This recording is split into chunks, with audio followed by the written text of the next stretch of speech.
or the owners or the importers of the goods. So in this presentation, I will be discussing what are the reasons why importations or exportations are being seized by the Bureau of Customs. What are the remedies when the goods are being recommended for seizure? What are the remedies when there has already been a WSD issued by the district collector? What are the remedies during forfeiture proceedings? Remedies when the goods are eventually forfeited by the district collector. Before delving into the discussion proper, let us first take a look at some of the definitions of what we will be studying.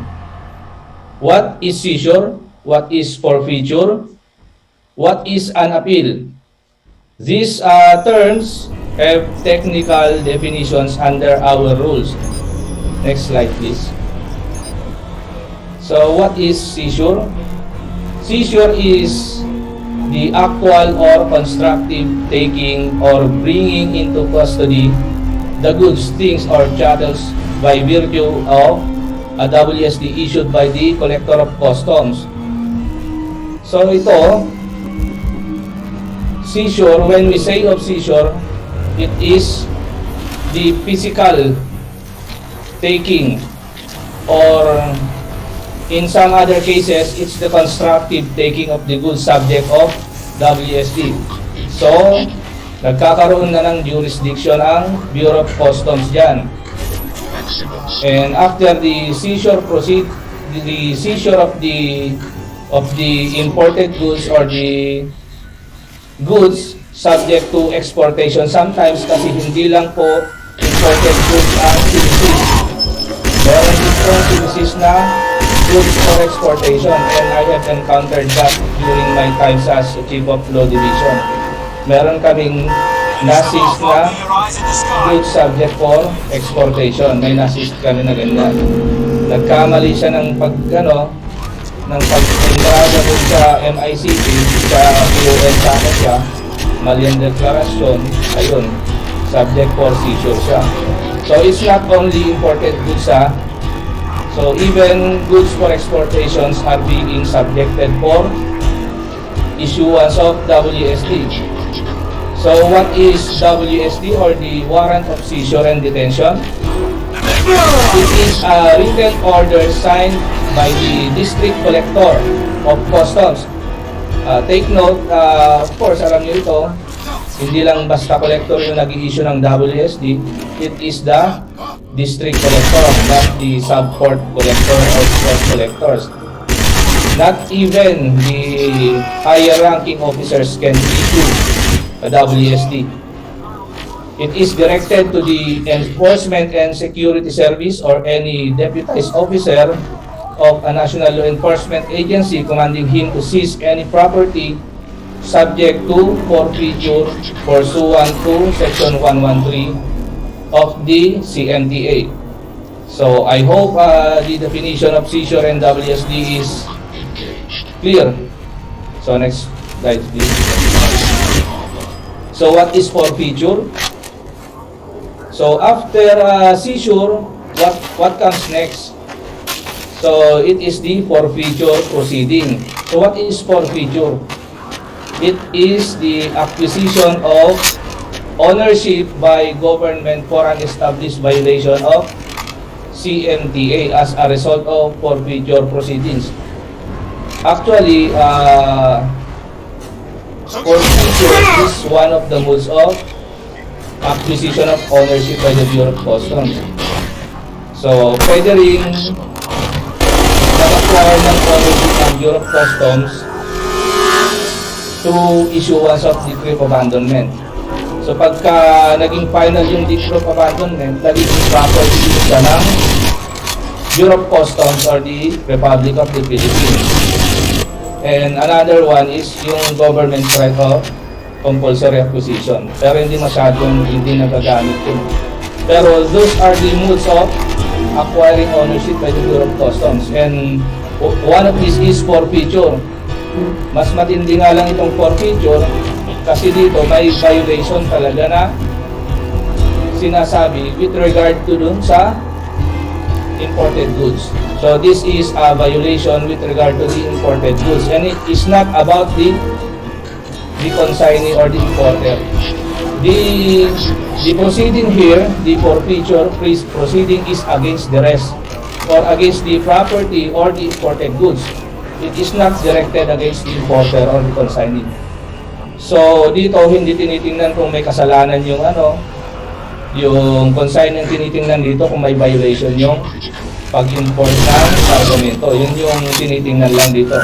So this is basically an administrative proceeding being conducted by the district collector at his first instance. So this is an original exclusive jurisdiction by the district collector and no other else.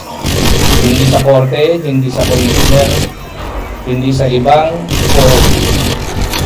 Next slide please. So appeal.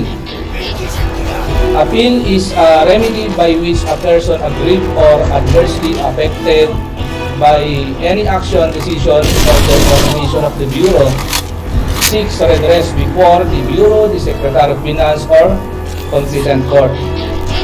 So, when we say of appeal, ito yung sinasabi natin na halimbawa may decision yung district collector, dinadala natin siya sa Commissioner of Customs. So, likewise, may decision din yung Commissioner of Customs with regard to our forfeiture case on appeal, i-a-apela natin siya sa Court of Tax Appeal. So, that is considered an appeal. And this must be distinguished with motion for reconsideration. Hindi po yan magkapareho kasi very important yan. Pagka nagkamali kayo ng final na pleading or motion, that will be fatal to your case. Bigyan ko kayo ng example. Nagbigay ng decision yung district collector. The decision has already been rendered by the district collector. And this was promulgated halimbawa nung May 1 or May 2 na lang. So May 2. So under our rules, the aggrieved party has 15 days to file an appeal, to file a notice of appeal together with a memorandum of appeal. Ang ginawa ng abogado, or hindi na siguro abogado, yung representative ng importer or consignee, ang ginawa niya, nag-file ng motion for reconsideration doon sa district collector. So what is the effect now? So malalaman natin later on that a motion for reconsideration is a prohibited pleading or a prohibited motion. So kung prohibited siya, hindi po siya pwedeng i-take cognizance ng district collector. So anong magiging effect nun? Yung 15 days natin, gumagana. Pinail mo yung eksaktong 15 days na, dinismiss ng district collector yun dahil prohibited pleading siya. So ano mangyayari? Hindi mo na siya pwedeng i-appeal sa commissioner kasi nag-lapse na yung 15-day period to appeal because you have availed of the wrong remedy. So it is important here to distinguish what is an appeal and what is a motion for reconsideration. Inuulit ko, appeal from the district collector to the commissioner or from the commissioner to the Court of Tax Appeals. Ito naman, motion for reconsideration, although prohibited siya, i-explain ko na rin.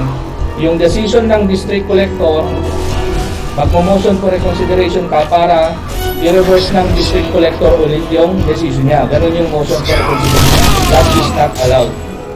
So, it is not allowed in forfeiture cases, yung motion for reconsideration. Next slide.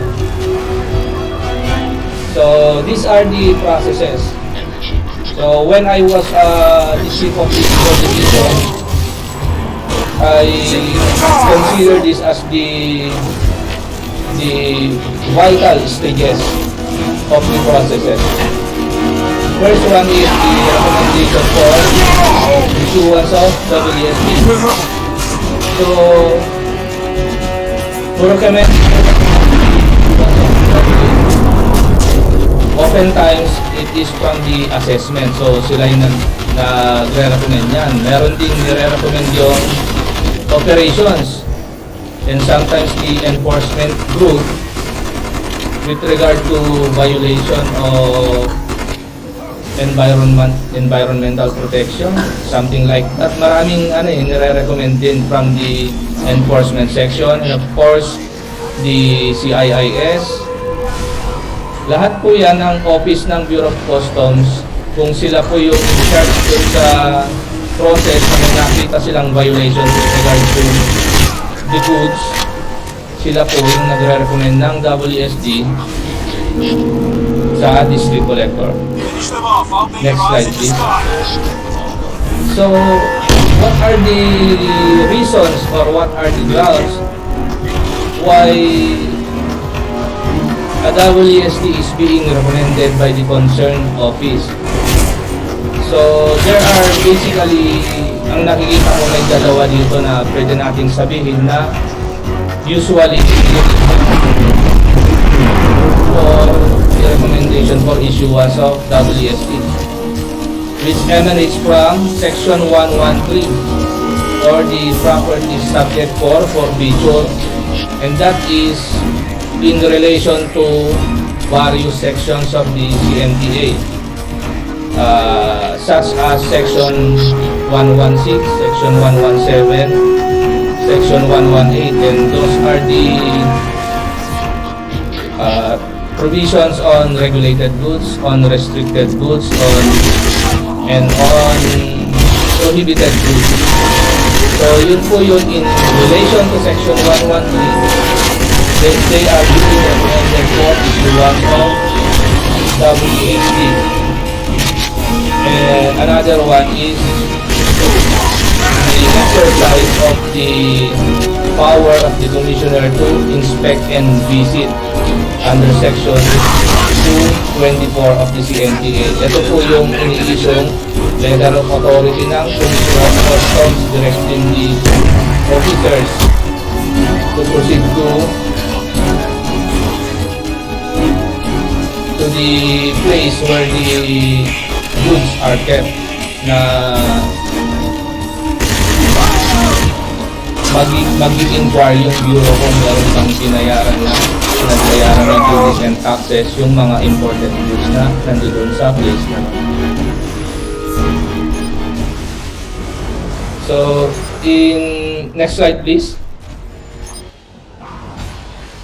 So, the properties subject to seizure and forfeiture are enumerated under Section 1113 of the Customs Modernization and Tariff Act. So, it is not only the goods, take note it is not only the goods that are being subjected to seizure and forfeiture. Even the vehicles, the vessel or the aircraft being used to transport goods are being subjected to seizure and forfeiture proceedings if these modes of transport are being used intentionally to smuggle these goods. So, next slide. Next please. Until the conditions on forfeiture. 18, slide 18 please.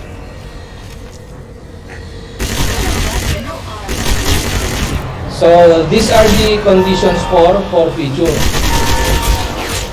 So it is understood that forfeiture of the goods shall only be effected when any of the following circumstances exist. Goods are in the custody or within the jurisdiction of customs officers. So, madali lang maintindihan ko kasi hindi naman pwedeng i-forfeit yung wala na sa Bureau of Customs. Diba? Ang pino-forfeit dyan yung hindi pa na-file ng entry, yung na-file na ng entry pero nandoon pa sa loob. Pero meron din namang instance na kahit wala na sa loob ng Bureau of Customs, ito yung instance na nag-i-issue ng letter of authority yung Bureau of Customs. Pinupuntahan yung isang lugar and doon, kahit wala na sa loob ng Bureau of Customs, pwede pa rin siyang subject for seizure and forfeiture. So, goods are in the possession of custody or subject to control of the importer, exporter, original owner, consignee agent of another person affecting the importation, entry, or exportation in question. Next slide, please. Or goods are in the possession or custody or subject to control of persons who shall receive, conceal, buy, sell, transport the same, or aid in any of such acts with knowledge that the goods were imported or were subject of an attempt to import or export contrary to law. So kung mapapansin nyo guys, yung una, subject to jurisdiction of the customs officers, itong BNC, kahit mismo sa tingin nyo kung halimbawa wala na sa poder ng Bureau of Customs, pero meron kahit papano nalolocate pa rin yung goods dito. Pero meron ako na-encounter nung nasa MICP ako, may na-issue ng WSD, but unfortunately medyo nagkaroon ng lapses, nakalabas yung kargamento kahit may WSD. So nagkaroon kami ng problema doon sa law division kung paano namin yan i-dispose. Kasi pwede ko pang i-forfeit yung wala na sa Bureau of Customs. Parang ganun yung problema eh. So buti na lang talaga, wala ding violation talaga yung kargamento, kasi kung nagkataon, paano namin ipo-forfeit yung kargamento na wala na doon sa loob ng Bureau of Customs. Next slide please.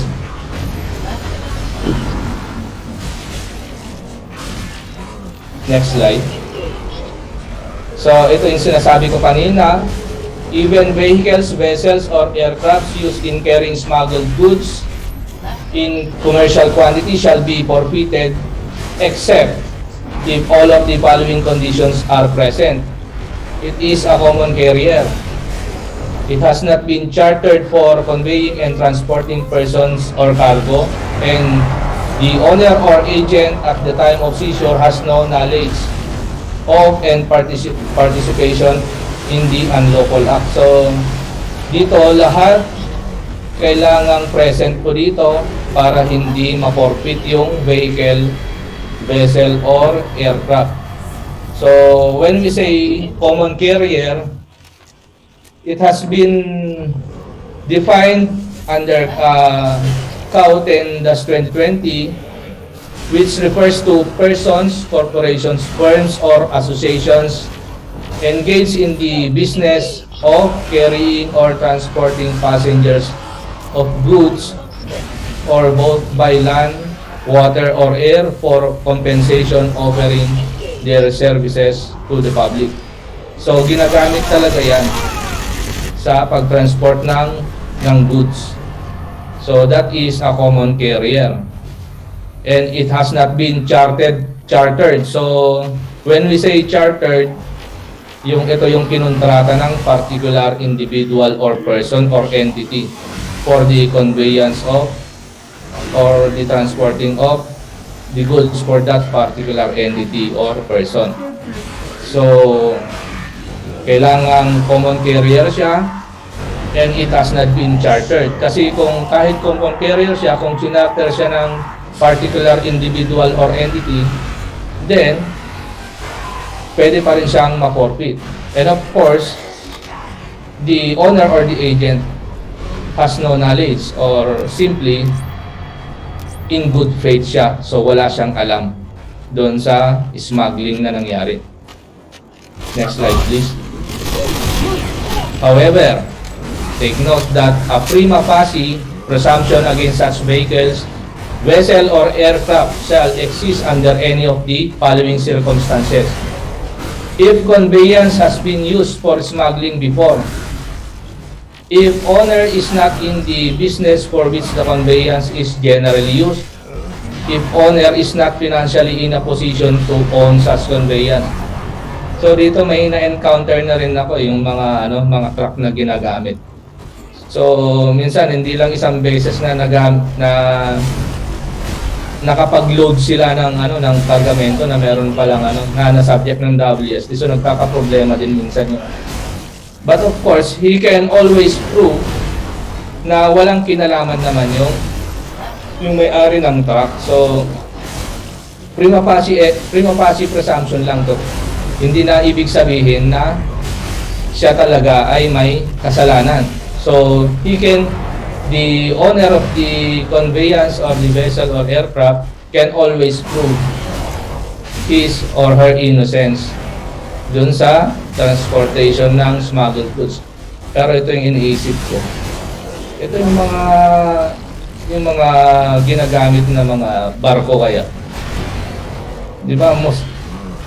Kung isipin mo siguro nakailang beses na rin nakapag-transport yan ng mga smuggled goods, di ba? Pero hindi naman yan na-implement yan. Pero yun lang, na-implement ito, nakikita ko dun sa mga tracking. Yung mga trucks dito nagkaka-problema eh. So take note sa mga owners ng may tracking business. So kung nakapangalawa na or mas marami, you can always prove your innocence naman. This is only a prima facie presumption. So pag may prima facie presumption, ang anong mangyayari, may issuean din talaga ng WSD, yung vehicle, vessel, or aircraft. And it needs a hearing. So mag-hearing talaga yan. Hindi mo maiwasan na mag-hearing, but you can always prove. Next slide please. So the power to inspect and visit under section 224 of the Customs Modernization and Tariff Act. So ito yung sinasabi ko kanina na kahit wala na sa jurisdiction ng Bureau of Customs, nasa labas na yan, the commissioner or his authorized representative may issue a letter of authority in order that customs officers may conduct the inspection and visit of a particular place where imported goods are being held. Next slide please.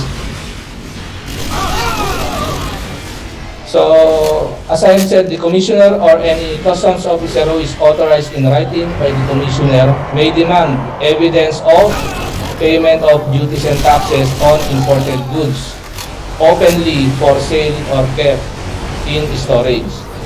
Next slide. So, when the Bureau exercises the power to inspect and visit under section 224 of the CMTA, the owner of the goods may present proof of payment of duties and taxes within 15 days. So, within 15 days from the presentation or the receipt of the letter of authority together with the mission order, the owner of the goods or the possessor may present proof of payment of duties and taxes. So, ito, kailangan yung malaman ito sa akin kasi napaka-importante ito kasi meron tayong, halimbawa, may proof of local purchase tayo, akala natin okay na yon, hindi po okay yon. So, kasi nung nasa law division ako, akala ko din okay yon nung keep ako ng law division. But after na-approve namin yung release ng kargamento, dinis-approve ni-reverse ng Commissioner of Customs. Bakit? I-discuss ko dito. So, pwedeng i-present yung proof of payment within 15 days.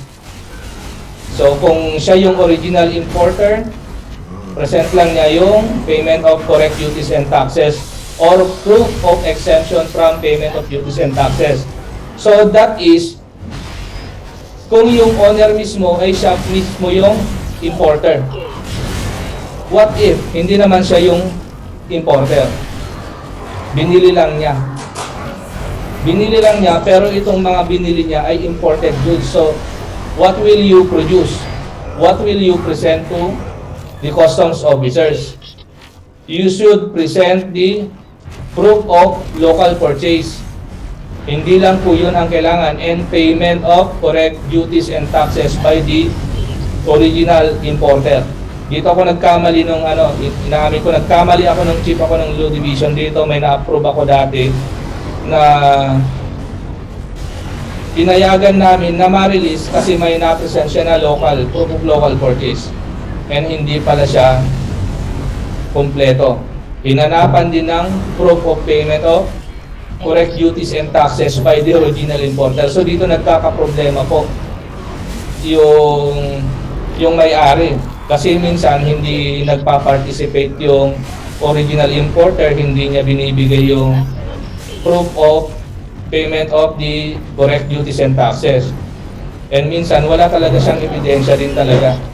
Kasi minsan yung mga negosyante bili ng bili, wala namang hindi naman na hinihingi talaga yung proof of payment of duties and taxes.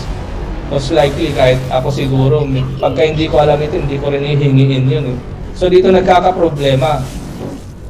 So I would advise you kung may mga clients kayo na ganyan, talagang i-present talaga not only the proof of local purchase but also the payment of proof of payment of the duties and taxes by the original importer. Mas may problema yan pag ang pinagbilhan ay binili din niya through local purchase din. So hanapin nyo talaga kung sino yung original importer, and that will be a big problem talaga kung sino yung original importer. Next slide please. So ito naman, kung talagang locally produced siya, you can present proofs na locally produced or manufactured yung goods and hindi siya imported. So gano'n, wala ka nang dapat ipakita na proof of payment of duties and taxes kasi locally produced or manufactured. Next slide. So how about if a warrant of seizure and detention has already been issued in the exercise of the power to inspect and visit? So the goods may still be released to the owner under the following circumstances. First is that proof of exemption from payment of duties and taxes or proof of payment of correct duties and taxes were presented and are found to be authentic and in order. Ito yung na-present mo na siya after 15 days. Kasi ang requirement kanina 15 days lang. So after that period, ang gagawin talaga ng mga customs officers is i-recommend for issuance ng warrant of seizure and detention. So ito, late yung presentation nito. Next slide. Ito, proof of local purchase and payment of correct duties and taxes by the original importer. Proof was presented that the goods were locally produced or manufactured. And the owner of the goods may also voluntarily pay the duties and taxes provided claimant presented a proof of local purchase. So, ito ang medyo tricky dito eh. So, voluntary payment of duties and taxes provided claimant presented a proof of local purchase. Isipin mo, what about if the owner of the goods is also the original importer? Pwede ba siyang mag-offer ng voluntary payment of duties and taxes? I think hindi pwede kasi very clear yung provision dito na provided claimant presented a proof of local purchase. So ang import nito is hindi siya yung original importer. Kasi if the owner is the original importer, then he need not present the proof of local purchase. So ang naiisip ko lang dito kaya hindi pinapayagan yung original importer na mag-voluntarily pay. Kasi nga kung gano'n ang nangyari, most likely may fraud attendant to the importation of the goods. So, yun yung naiisip ko rin dyan. Kaya, bakit hindi pwede yung original importer na mag-voluntarily pay ng duties and taxes. So, next slide please. If the owner cannot present proof of local purchase, it is presumed he is the importer of the goods in his possession. However, if the owner can overcome such presumption, provided that all conditions stated in section 14.4 of this order are complied with, the goods may be released, provided an offer to settle the case by payment of redemption value of the goods shall have been made and accepted. So, redemption lang yung pwede dito. Hindi siya pwede yung settlement by payment of fine. So, talagang babayaran niya talaga. Ito ay kung wala siyang proof siguro, but he overcomes the presumption na hindi siya yung importer ng imported goods. Iba yung kanina na nakapag-present siya ng proof of local purchase.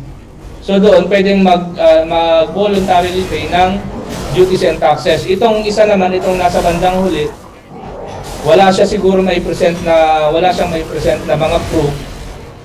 Kung wala siyang may present na mga proof, but at the same time, na-prove naman niya na hindi siya yung original importer, pwede pa rin niyang kuhanin yung mga goods provided na magbayad siya ng redemption value of the goods. So redemption lang, hindi siya pwedeng magbayad ng fine. Next slide. So ito yung sinasabi kanina under section 14.4 of TAO 10-2020. In all cases, the release of goods seized pursuant to section 224 of the CMTA shall be subject to the clearance of the Commissioner provided that the goods are not prohibited, the necessary permits and licenses are presented in case of restricted or regulated goods, and the release of the goods is not contrary to law. Ito lagi ang nilalagay namin doon sa decision namin pag pinapayagan namin yung release ng isang kargamento or inaalaw namin siya through settlement by payment of fine or redemption of the goods by payment of the total landed cost. So ito lagi namin hinahanap ito sa law division. Pag nagde-decide kami, kailangang present lahat itong mga requirements na to. Hindi prohibited yung goods, the necessary permits and licenses are present, and the release is not contrary to law. Kailangan present lahat yan. So if you avail of remedies or any of the remedies allowed by law, kailangan yung siguraduhin na present itong mga to na hindi siya prohibited, hindi siya contrary to law, para mag-prosper yung availed remedy nyo. Next slide please. So this is another important topic. Hindi natin masyadong nakikita ito, pero kung ma-master mo nyo ito, baka hindi ma-issuean ng WSD yung kargamento nyo na nire-recomendahan po ng issuance of warrant of seizure and detention. So, determination of probable cause. Probable cause has not been defined in our rules when even under the CMTA. But I have just tumingin na lang ako ng definition ng probable cause under our criminal laws. Next slide please. So, under Arroyo versus Sandigan Bayan, probable cause has been defined as the existence of such facts and circumstances as would excite the belief in a reasonable mind acting the facts which within the knowledge of the prosecutor that the person charged was guilty of the crime for which he was prosecuted. So ito naman ang nilagay ko dito para sa criminal, pero hindi naman precisely, hindi ito para sa atin. Pero we can use the definition of probable cause. So, pag sinabi natin probable cause, ibig sabihin ba guilty na yung yung nasasakdal or the accused. Hindi po ganon. So just the same, when the district collector has determined that there is a probable cause in issuing a WSD, it does not necessarily mean na meron na talagang violation yung kargamento. Pero pwedeng may violation, parang ganun lang yung sinasabi nun. So in the forfeiture proceedings, you can always prove na walang violation yung kargamento. So next slide. Next slide please. Next slide. The existence of probable cause to warrant the issuance of a WSD shall be determined by the district collector within 5 working days or 2 working days in case of perishable goods from receipt of recommendation for issuance of a WSD. The district collector may, on meritorious circumstances, conduct summary proceedings for the determination of the existence of probable cause. So ituturo ko to sa inyo. Actually, there are 2 kinds of probable cause here, kung paano dine-determine yung probable cause. Unang-una, if there is a recommendation coming from the concerned office for the issuance of the WSD, the district collector may outrightly issue a WSD. We cannot prevent that because he is allowed under the rules to determine within 5 working days. So kung isang araw lang yan, inisyo ng WSD, wala tayong magagawa. Pero kung kung maagap yung importer or the broker or yung representative, before the issuance of WSD, the importer may file a motion for determination of probable cause. Pag nag-file ka po noon, hindi po may isuhan ng WSD kaagad-agad yung kargamento. So, dapat maging maagap tayo dito kung alam na nating pai-isuhan na ng WSD yan, mag-file na tayo kaagad ng motion for determination of probable cause kung sa pagkakaalam natin ay may laban naman yung kaso natin, kung sa tingin natin ay nagkakamali yung customs officer in recommending for the issuance of a WSD. Unahan po natin siya before the issuance of WSD and it will tool. I-stop niya yun, the law division or the district collector will conduct a summary hearing with regard to this motion for determination of probable cause. So mag-i-issue yung district collector dito ng resolution as to whether or not a WSD will still be issued or not. So yun, importante yun ha. So next slide. Next slide please.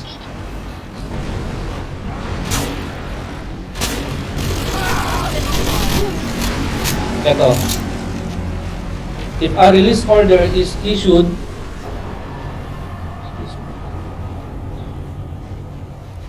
for an alerted shipment, the district collector shall immediately transmit the record of the case to the commissioner for clearance or approval. Ito, yung release order na to, presupposes na merong alert yan. Kasi minsan, may mga recommendation for WSD naman, walang alert order issued yan. But because of the conduct of physical examination, halimbawa may mga nakita sila na ganito, that is why they recommended the issuance of WSD. And after the determination of probable cause, wala naman pala. So may release order siya. So ito, kailangan pa bang i-transmit sa commissioner yon? Depende. Kung may alert order siya, kailangan talagang i-transmit yung records of the case to the commissioner for his final approval kasi yan ang rule pag may alert. Pero pag walang alert, dun na lang pwede nang i-release ka agad dun sa port level. So take note, kung may alert o walang alert. Pag may alert, kailangan talagang aakyat yan for approval, final approval of the Commissioner of Customs. Pag wala, kahit sa district level na lang, pwede nang i-release yun. Next slide.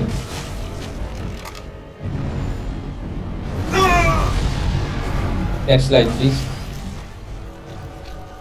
So, if the Commissioner issues an order reversing the release order of the District Collector, before the lapse of the period to review, the same shall be referred to the District Collector for the issuance of the appropriate WSD. So, may release order yung District Collector, pero pagdating sa Commissioner ni-reverse niya, hindi. Sabi niya, may probable cause ito, issuehan nyo ng WSD. So, doon, wala nang choice kundi issuehan talaga ng WSD ng District Collector. Next slide. So, this is now the time a WSD is already issued. Next slide, please. So, who has the authority to issue a WSD? It is the District Collector, exercising territorial jurisdiction over the location of the seized goods. So, take note, the District Collector, it's not the Sub-Port Collector who has the original and exclusive authority to issue WSD within his territorial jurisdiction. Next slide, please. So, service of warrant of WSD. Next slide. The District Collector shall immediately direct the Enforcement and Security Service to serve the WSD within 3 working days from its issuance. Next slide. For the purpose of serving the WSD, the importer, consignee, named in the bill of lading or airway bill or possessor shall be deemed the owner of the goods. So, sa kanila po yan, ipapa-receive kung saan yung address ng importer, ng consignee. Doon nila po ipapa-receive yung WSD. If the owner is unknown with insufficient address, or a foreign entity or individual, service shall be effected by posting of the WSD by DSS in the bulletin board. So ito, it speaks if the owner is unknown or with insufficient address. Hindi ito yung case na may sufficient address siya, hindi mo lang ma-locate. Hindi mo ma-locate kung nasaan yung ano niya, yung address niya. Hindi pwedeng yung posting ng bulletin board. Hindi obra po yun pag may address siya. So, kailangan mo talagang hanapin yun. Kailangan talagang hanapin ng ESS ng customs para may iserve yung WSD. At any rate, meron namang return of service yung ESS. Pwede naman yan sabihin na hindi niya talaga ma-allocate. Next slide, please. So, ito yung return of service. The ESS or duly deputized officer tasked to serve the WSD shall submit to the District Collector a return within 24 hours from the service thereof. So, kailangan niyang ipaalam doon sa District Collector as to whether or not na-serve niya or hindi within 24 hours. Next slide, please. So, this is now the forfeiture proceedings. Next slide. So, the Bureau of Customs shall exercise exclusive and original jurisdiction over all forfeiture cases. So, this cannot be heard initially in any other courts. So, sino lang yung may jurisdiction dito? It is the Bureau of Customs. And after the Bureau of Customs, anong mga offices ang possible na mag-acquire ng jurisdiction? Appellate jurisdiction. It may be either the Secretary of Finance or the Court of Tax Appeals. Depende po yan. Pag automatic review, yun lang po yung case na umaakyat po yan sa Secretary of Finance pag adverse to the government din yung decision ng Commissioner of Customs. Pero kung apela po yan, ina-apela ng ng may-ari, inaapela ng importer ng consignee, ang patutunguhan po ng appeal niyan is from the Commissioner of Customs to the Court of Tax Appeals, and not an appeal from the Commissioner of Customs to the Secretary of Finance. Hindi po iyon. Mapupunta lang sa Secretary of Finance po yan pagka automatic review. Pag hindi po automatic review, pag appeal po yan from the importer, Court of Tax Appeals po yan. So next slide please. So the venue, of course, it is the law division of the collection district. Minsan walang law division. The venue shall be at the office of the district collector. So minsan wala ding abogado. So anong gagawin niya? Next slide please. So this is also an important provision, ipso facto forfeiture. If the subject shipment involved has been sufficiently established to be prohibited, the same shall be ipso facto forfeited in favor of the government. So what is ipso facto forfeiture? Ito, pagka na-establish mo talaga na bawal talaga yung in-import niyan. So kasi generally speaking, kailangan po talaga ng due process with regard to forfeiture. So generally hindi mo siya pwedeng i-forfeit ang isang kargamento. We cannot forfeit imported articles without conducting due process. When we say due process, bibigyan po natin ng pagkakataon yung mga may-ari or claimants to prove their case na wala pong violation yung kargamento. But there is an instance where even without notice, kasi halimbawa lang, droga yung pinarating, bibigyan mo pa ba ng notice yung may-ari? Kung sufficiently established na drugs yun, or halimbawa, shabu yan, is there a possibility na pwedeng makuha ng importer or consignee? So, wala na po. Kaya, ipso facto forfeiture po yung mga prohibited goods talaga. Yung ukay-ukay, pagka-establish talaga ng ukay-ukay, pwedeng ipso facto forfeiture din yan. Unless, pagka halimbawa, hindi sigurado naman yung customs kung ukay-ukay talaga yun bibigyan niya ng pagkakataon din yung may-ari. Kasi nga, kaya pwedeng ipso facto forfeiture dito, because the seizure case or the forfeiture case is against the property only, and it's not against the importer or consignee. So hindi naman necessarily na halimbawa, hindi akong may-ari niyan, sasabihin ng importer or consignee, hindi naman relevant dun sa forfeiture case. Kasi hindi ito paglabag ng, hindi ang pinag-uusapan dito, hindi yung paglabag ng importer or consignee. Ang pinag-uusapan sa forfeiture case is yung kung may paglabag yung kargamento. Kaya kahit hindi mo nabigyan ng pagkakataon, if it was sufficiently established that the goods were prohibited, the same shall be ipso facto forfeited by the government. Next slide please. Ito, partial seizure of the shipment. Ito, nagkakaproblema pa rin ang mga brokers dito. And even the importers, kasi nga, kahit partial seizure pa yan, meron pa rin WSD. And what is the effect pag may WSD? Suspension po yan ng accreditation ng mga brokers. So, kahit partial siya, minsan may na-encounter ako doon, doon sa isang 1x40 na container, meron lang nailagay doon na isang CD. Napakaliit. Yun pa yung, hindi naman pwedeng tanggalin lang yung CD doon tapos i-release yung kargamento. Anong gagawin doon? May partial seizure ng yung compact disc kasi wala kang permit yun. Ano mangyayari?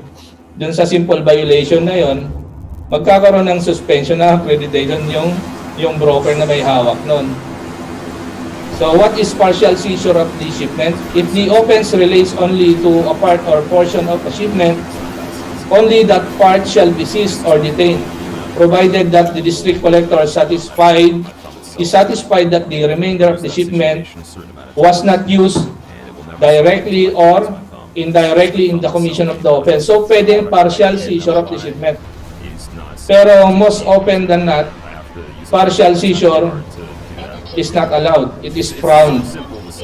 So, kadalasan, seizure of the whole shipment yan. Pero meron namang ina-allow na partial seizure.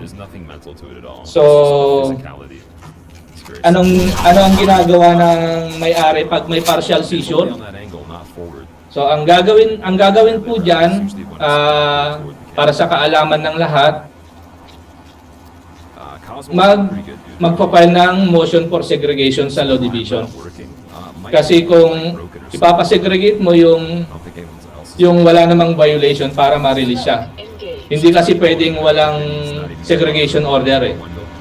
So there must be a segregation order to be issued by the district collector para mai-release yung shipment na walang violation. So what will you do pag may partial seizure of the shipment? You must file a motion for segregation so that the district collector may issue a segregation order. Yun po yung magiging hawak ng assessment para may i-release po yung kargamento. Next slide please. So pleadings, notices and appearances. Ito procedural po ito pero kailangan din po nating malaman kahit papano. Next slide please. All pleadings shall be filed personally. So when we say personally, yung taga-customs mismo ang magpapa-receive doon sa mismong may-ari or sa mismong juridical entity. It may also be by registered mail. Ito yung post office or private courier service with the appropriate law division or office of the district collector. Pwede na rin natin isama kasi practice din namin dati ito nung nasa law division kami. Kasi meron na rin namang official email yung mga registered importers, kinukuha namin yan dyan sa accounts management office. Doon namin na pinapa-receive and that is considered as an official transmission of the pleadings. Basta official siya. And kailangan din, official din yung account na gamit namin. So when we say official, kailangan yung account ng Bureau of Customs. So usually yung account kong ginagamit ko, yung account ko sa Bureau of Customs. So what is the effect kung pwede nyong sabihin pag hindi official yung ginamit ng kung sino nagpadala man dun sa law division ng pleadings or yung notices na galing sa law division, pwede nyo sabihin na hindi namin na-receive. Kasi it is not officially transmitted. So that is the effect. So kailangan mga official accounts lahat ang pagpapadalhan ang gagamitin magpapadala. Kasi kung pinadala lang ng law division or the district collector dun sa account nga ng email nga ng importer pero hindi naman siya yung officially registered with the AMO, considered siya na hindi pa rin siya pinadala. Pwede nyong i-argue po yun. Bilang abogado po, alam po yan ni Attorney Norby. Technical. So, if the pleadings are sent by private courier, ito po yung pagkakaiba ha. Private courier service, the date of receipt by the law division or office of the district collector shall be considered as the date of filing. Unlike doon sa registered mail, doon sa post office, kung ano yung date ng pag-mail mo, yun po yun yung date of filing ng pleading. So ano po ang effect niyan? Madidetermine mo kaagad pag doon ka sa post office nagpadala. Kasi yung date of pag may-mail mo, yun na rin yung date of filing. So makikita mo yan kung pasok ka pa doon sa reglementary period na usually 15 days yan. So ito naman, pag private courier service ang ginamit mo, Magkakaiba po yan. Yung date of receipt by the Law Division or the Office of the District Collector. So, pwedeng pasok nung nagpadala ka dun sa private courier, pero nung pagka-receive ng Law Division or the District Collector, late na siya. Kasi may time pa yan eh, from yung pagpapadala mo at saka yung pagka-receive ng Law Division, i-plus mo yon, baka late ka na. So, that is the implication pag private courier service ang ginamit mo. Next slide, please. So, this is the effect. Pleadings filed beyond the reglementary period shall be considered as mere scrap of paper. So, if it is considered as a mere scrap of paper, that will be not taken into consideration, and the decision will be rendered based on available evidence on hand. So, kung wala kang present na ebidensya, kung ano lang yung ebidensya na hawak ng Law Division or ng District Collector, yun na lang yung gagamitin. So, most likely, baka ma-forfeit talaga yun. Yung kargamento. Next slide, please. So, pag lawyer ang ginamit, a lawyer appearing in any forfeiture case must be duly authorized by the claimant. All pleadings and motions submitted by a lawyer appearing for the claimant must indicate his or her office address, electronic mail address, attorney's rule number and PTR numbers, and MCLE compliance. So, napaka-stricto naman pala pagka-abogado yung magre-represent dun sa importer or consignee. So, in case the claimant is a juridical entity, it may authorize a responsible officer of the company to appear in its behalf. So, pwede namang hindi abogado. When we say juridical entity, ito yung, yung corporation, partnership, yan yung may mga juridical separate personality yan. Unlike pagka sole proprietorship, wala po yung separate juridical entity. Next slide, please. For individual claimants, yung mga sole proprietorships of goods of small value, a licensed customs broker, so po pwede po kayo dito, or his authorized representative may be allowed to appear on his behalf. Goods of small value cover those with value of less than 50,000 pesos cleared through an informal entry process. So, pero sa akin, pwede pa rin, kahit juridical entity, pwede pa rin namang i-represent ng licensed customs broker yan. Basta duly authorized siya. An attorney in fact appearing in any forfeiture case, ito, must be duly authorized by the claimant. Pagka corporation po yan or partnership, meron po yan dapat na pagka corporation mayroong secretary certificate or board resolution authorizing the attorney in fact. Pagka sole proprietorship naman, kailangan po ng SPA. Pagka hindi yung may-ari yung agpapakita doon sa forfeiture hearing. Next slide. So pag nasa abroad yung claimant, the authorization must be duly authenticated by the consular office. So a party appearing without proper authorization from the claimant for 2 successive hearings shall be considered as in default and authorize the presentation of the evidence ex parte. So ito yung sinasabi ko, evidence ex parte, kung yung anong present na evidence ng side ng bureau, yun po yung gagamitin lang. So you have forfeited the opportunity to present the evidence in favor of the consignee. Next slide. They drop minuscule amounts of souls. Yeah, next slide, please. So there wouldn't really be an advantage for anyone. Next slide. Preference. Next, please. Next slide. Energy critical. Next slide, please. So after the After the termination of the hearing, Come back, right? the hearing officer shall require the claimant to submit its verified position paper within 5 days from date of the last hearing. Copy furnished the government prosecutor. Itong government prosecutor natin, class, ito yung nanggagaling dun sa Prosecution and Litigation Division. So sila po yung government prosecutor. Nung panahon ng pandemic po, usually hindi na kami nagka-conduct talaga ng face-to-face hearing noon. So ang ginagawa namin diyan, nagpapasubmit kami ng verified position paper, yung verified position paper na dati.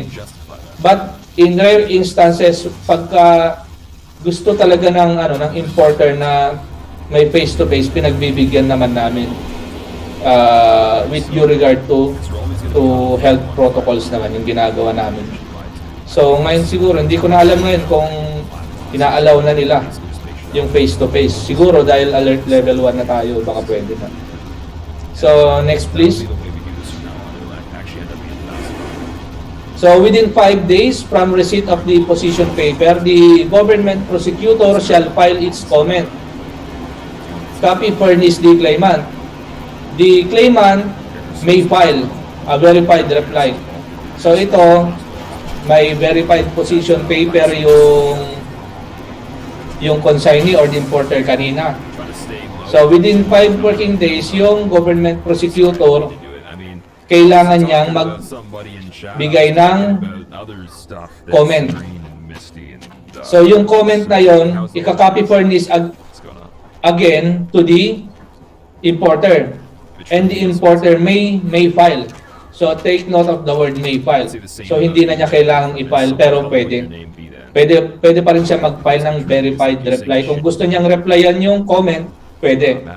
Pero kung ayaw na niyang replyan, pwede naman. Hindi siya mandatory na replyan yung comment ng government prosecutor. So after that, the case will be submitted for resolution. Next please. So the district collector shall render a decision within 30 days or 10 days in case of perishable goods upon submission of the case for resolution. Next slide. So these are the prohibited pleadings and motions. Next slide. The following pleadings and motions shall not be allowed and acted upon by the Law Division or Office of the District Collector. Huwag niyong gagawin po ito. Pag ginawa niyo ito, baka ito grant ng dismissal ng adverse decision. So what's the plan, psycho? Or decision against the consignee or the importer. Motion for postponement. So pinapapostpone mo yung hearing except it is based on acts of God or force majeure.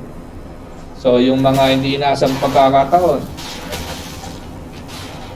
Pero, kailangan acts of God siya or force majeure. Halimbawa, earthquake.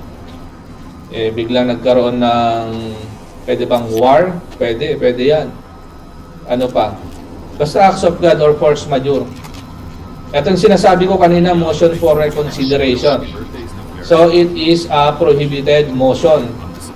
So, you cannot do that. Instead, mag-file ka ng appeal. So, motion for extension of time to file pleadings. Ito. Next slide, please. Motion to quash, recall, lift, or set aside, or any other similar motion, but subject to exceptions. May exceptions yan. Pwede kang mag-file pa rin ng motion to quash dun sa mga particular instances. Motion to suspend or hold in abeyance for future proceedings and motion to reopen. So, these are the prohibited motions. Next slide. So, what are the remedies? First one is quashal or recall of WST. So, when we say quashal, it has been defined under Section 3.21 of CAU 10-2020 as the recall of warrant of seizure and detention Sage and Deacon when the ground for the issuance of thereof is found to be non-existent apparently I'm stupid. or cease to exist. So, pwede. We start. Di ba kanina, ang sinabi natin kanina, motion to quash or recall is a prohibited motion. But there are exceptions. Next slide. The warrant of seizure and detention may be quashed under any of the following grounds. First one is in case of goods seized pursuant to the power of the commissioner to inspect and visit, the claimant was able to submit proof as required under section 5.1 of this order. So, despite na nakapag-submit siya ng proof of payment, na-issuean pa rin siya ng WSD, pwedeng i-quash yan.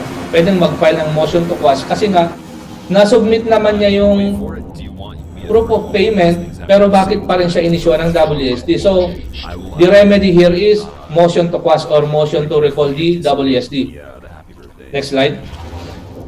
Hey, you should use yours. Another instance is that the district collector issuing the WSD has no territorial jurisdiction over the seized goods without prejudice to the issuance of WSD by the district collector having territorial jurisdiction thereof. So nangyari na yan nung time ko sa MICP. Merong sinis na vessel dati, there was a vessel that was seized in the Manila Bay waters. So alam natin na vast yung Manila Bay, may part yan ng Bataan. So it turned out na yung inisyuan namin ng WSD dun sa Manila Bay, part na pala ng Bataan. So the claimant moved for the quashal of the WSD on the ground that the MICP has no territorial jurisdiction over the vessel kasi nasa Bataan siya. So it is the port of Limay ang may territorial jurisdiction nun. So anong mangyayari doon? So the warrant of seizure and detention was quashed. Pinas ng district collector yun. Pero anong mangyayari doon? Anong effect nun? This is without prejudice to the issuance of WSD pa rin. So pwedeng filean pa rin ng i-recommend pa rin ng issuance ng WSD sa Limay, pero it's up to the port of Limay as to whether or not to issue a WSD or not. Yeah, that's Yun yung effect niyan. Ay kokwas dito, pero pwede pa rin ma-issuean ng WSD in another jurisdiction. Next slide. Got destroyed by those huge mushrooms in Dark Root Garden. Are you back? When the concerned regulatory agency in cases of regulated goods has issued the necessary clearances or licenses in accordance with its governing laws and regulations. So ito na naman, siguro, hindi niya naibigay kaagad, pero meron naman pala. Small ones are okay, but the big ones. So that is also a ground for quashing or the quashal of the warrant of seizure and detention. Next slide.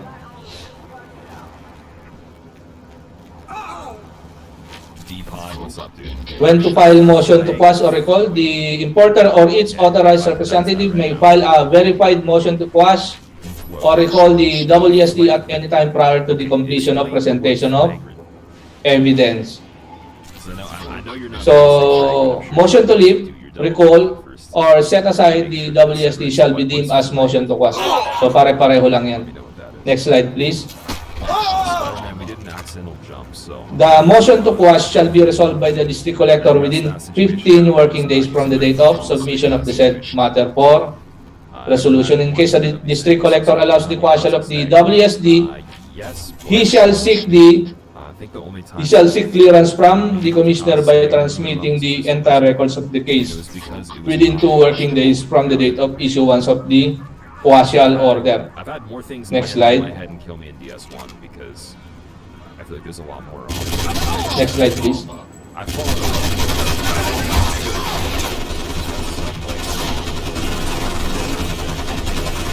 Next slide, please. So, if the commissioner timely reverses the order of the district collector allowing the quashal of the WSD, the same shall be remanded to the district collector for the continuance of the forfeiture proceedings. So, yung quasial order po, pag merong order to quash issued by the district collector, parang automatic review din yan ang mangyayari. Inaakyat yan sa Commissioner of Customs. So, pwede niyang i-affirm yun. Pag in-affirm niya, pwede nang i-release yun. Pero pagka ni-reverse niya, babalik yan sa district collector and the forfeiture proceeding will proceed. Next, please. So, settlement of forfeiture cases. Next slide. Subject to the approval of the commissioner, the district collector may allow the settlement by payment of fine or the redemption of forfeited goods during the course of the forfeiture proceedings. However, the commissioner may accept the settlement by redemption of any forfeiture case on appeal. So, ito, himayin natin. What are the modes of settlement under this provision? Number 1 is settlement by payment of fine of 30%. Another one is redemption of the forfeited goods by paying the redemption value. So, next slide. The offer of settlement shall be made in writing and duly sworn under oath and addressed to the district collector or office of the commissioner. Offer of settlement may either be through payment of fine or payment of redemption value. Ito sinasabi ko. So kailan yung proper time na mag-offer ka ng settlement? It depends. When your offer is settlement by payment of fine, you can only do that in the district level. So kung natalo ka dito, halimbawa, wala kang in-offer dun sa collector's level, forfeited yung kargamento mo, pwede ka ba on appeal mag-offer ka ng settlement by payment of fine? That cannot be. Hindi po pwede yung settlement by payment of fine on appeal. When we say on appeal, na sa commissioner's level na yan. Na-forfeit sa district, then napagtanto mo na ba gusto ko mag-file ng offer of settlement by payment of fine, hindi po siya po pwede.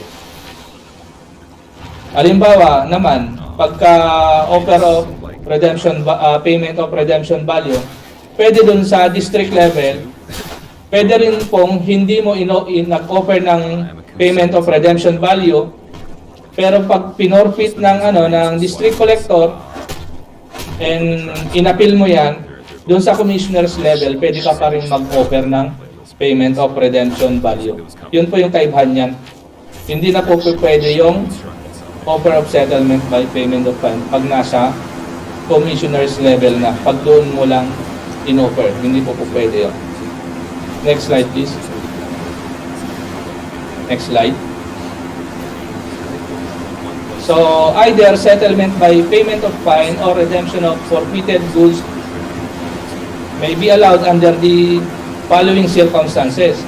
Of course, there is no fraud attributable to the importer, consignee, or owner. Kailangang walang fraud attendant to the importation. Another one is when the goods are not absolutely prohibited. So, hindi siya absolutely prohibited.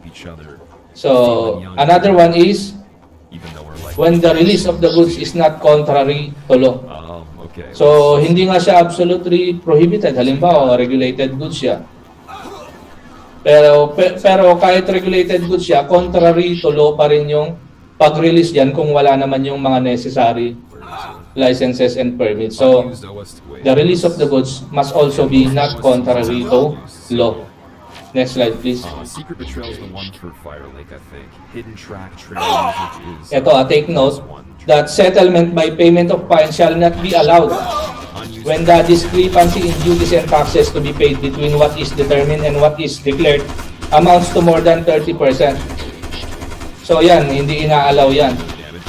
So kung nasist yung kargamento mo because of valuation issue, pag more than 30% yung allegation na discrepancy, and hindi mo successfully prove na hindi yun yung value niya at more than 30% pa rin, hindi po pwede yung settlement by payment of fine. Kahit pa walang fraud yan, kahit walang fraud, kung more than 30% yung discrepancy, hindi po pwede ang settlement by payment of fine. Anong po pwede na remedy dyan? Pwede pa rin naman yung payment by settlement by payment of the redemption value. Po pwede pa rin naman. Pero of course, alam naman natin na mas malaki talagang binabayaran pagka yung redemption value. Provided further na walang fraud. Kailan pa rin yung walang fraud, it is not absolutely prohibited and the release is not contrary to law. Lagi-laging nandoon yun. Whether it is by payment of fine or by payment of the redemption value. Next slide, please. When's the MLG sponsorship? When's the Next slide. battles? Next slide, please. You go from sweatpants to say jerky to sweatpants. Upon payment of the fine or redemption value, the goods shall be released, and all liabilities which may be attached to the goods shall be discharged without prejudice to the filing of administrative or criminal case against the importer, owner, or authorized representative. The payment of fine or redemption value shall be without prejudice to fines and charges to be imposed by the port authorities. Next slide, please. Ito, payment of surcharge for undeclared baggage sa airport po ito. Next slide. Undeclared dutiable value, dutiable goods brought by any person arriving in the Philippines shall be seized through the issuance of held baggage receipt. However, the release of seized undeclared goods shall be allowed when importation is not contrary to law and the surcharge of 30% of the landed cost in addition to the duties, taxes, and other charges shall be paid. So ito, held baggage receipt is issued instead of WST. Next slide. So the decision of the district collector.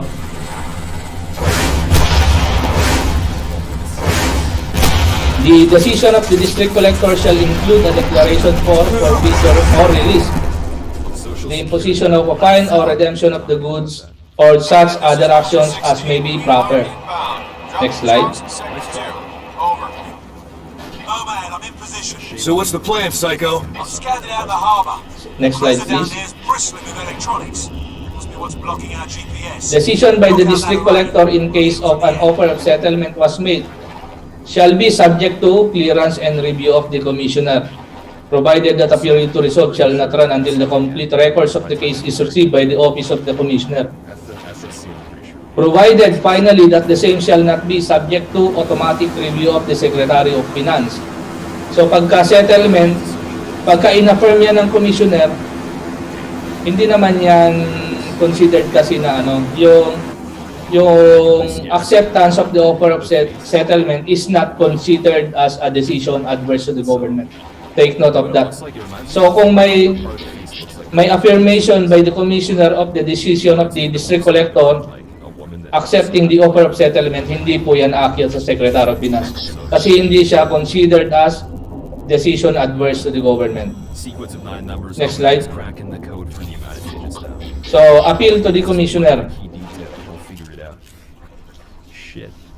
The importer or exporter or any stakeholder directly affected by the adverse decision of the district collector may appeal the decision by filing a notice of appeal with a corresponding memorandum of appeal within 15 days or 5 days in case of perishable goods from receipt thereof. So kung may adverse decision to the importer, pwede mag-appeal yung importer or yung exporter to the commissioner within 15 days. So anong kailangan niyang isubmit?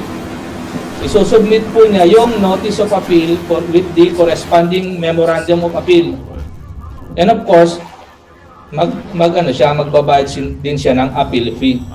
So, where should you file or submit the notice of appeal and the memorandum of appeal? Doon po sa district collector. Hindi po doon sa commissioner. Doon po sinusubmita, And after the submission of the notice of appeal and the memorandum on appeal, tapos nakabayad na ng appeal fee, the law division or the district collector shall transmit the entire case to the commissioner. So yun po yun. So it should be filed within 15 days. Next slide. Next slide, please. So the filing of a notice of appeal without the corresponding memorandum on appeal shall likewise be dismissed. So pag kulang ng isa doon, notice of appeal lang, walang memorandum on appeal, madi-dismiss po yan. Madi-dismiss din po pag wala yung required appeal fee. Or binayaran mo nga, pero after ng reglementary period to file an appeal, that is 15 days. So kailangan mo rin bayaran yung appeal fee within 15 days from receipt of the final decision of the district collector. Next slide. So this is automatic review. Next slide. The commissioner shall automatically review any decision by the district collector adverse to the government. So the district collector shall elevate the entire records of the case to the appellate division within 5 working days from the issuance of the decision. So as of copy shall also be sent to the appellate division of the legal service. Next slide.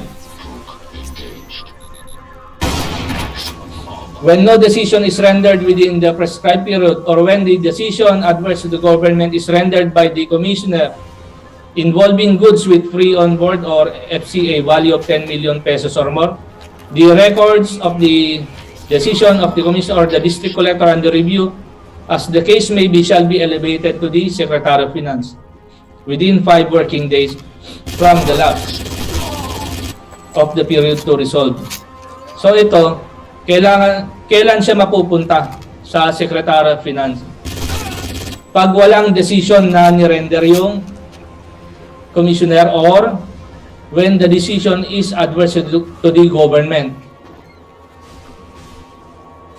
involving goods with FOB or FCA value of 10 million or more. Understood that for a while, man. Pagka mas mababa sa 10 million, hindi na po siya akyat sa Secretary of Finance. Sorry, if you want to take this. Yun po yun. Next slide, please. The Secretary of Finance shall review the decision of the district collector or the commissioner. So, the decision shall be final upon the Bureau, subject to appeal to the Court of Tax Appeals. So, kung halimbawa, ni-reverse ng nung Secretary of Finance yung decision and that is not favorable to the importer, ang gagawin ng importer, the importer may elevate or may appeal the decision of the Secretary of Finance to the Court of Tax Appeals. Next slide. So, what is decision adverse to the government? Ito yung pinag-uusapan natin kanina. Bakit ko sinabing hindi decision adverse to the government yung acceptance of settlement by payment of fine or redemption value?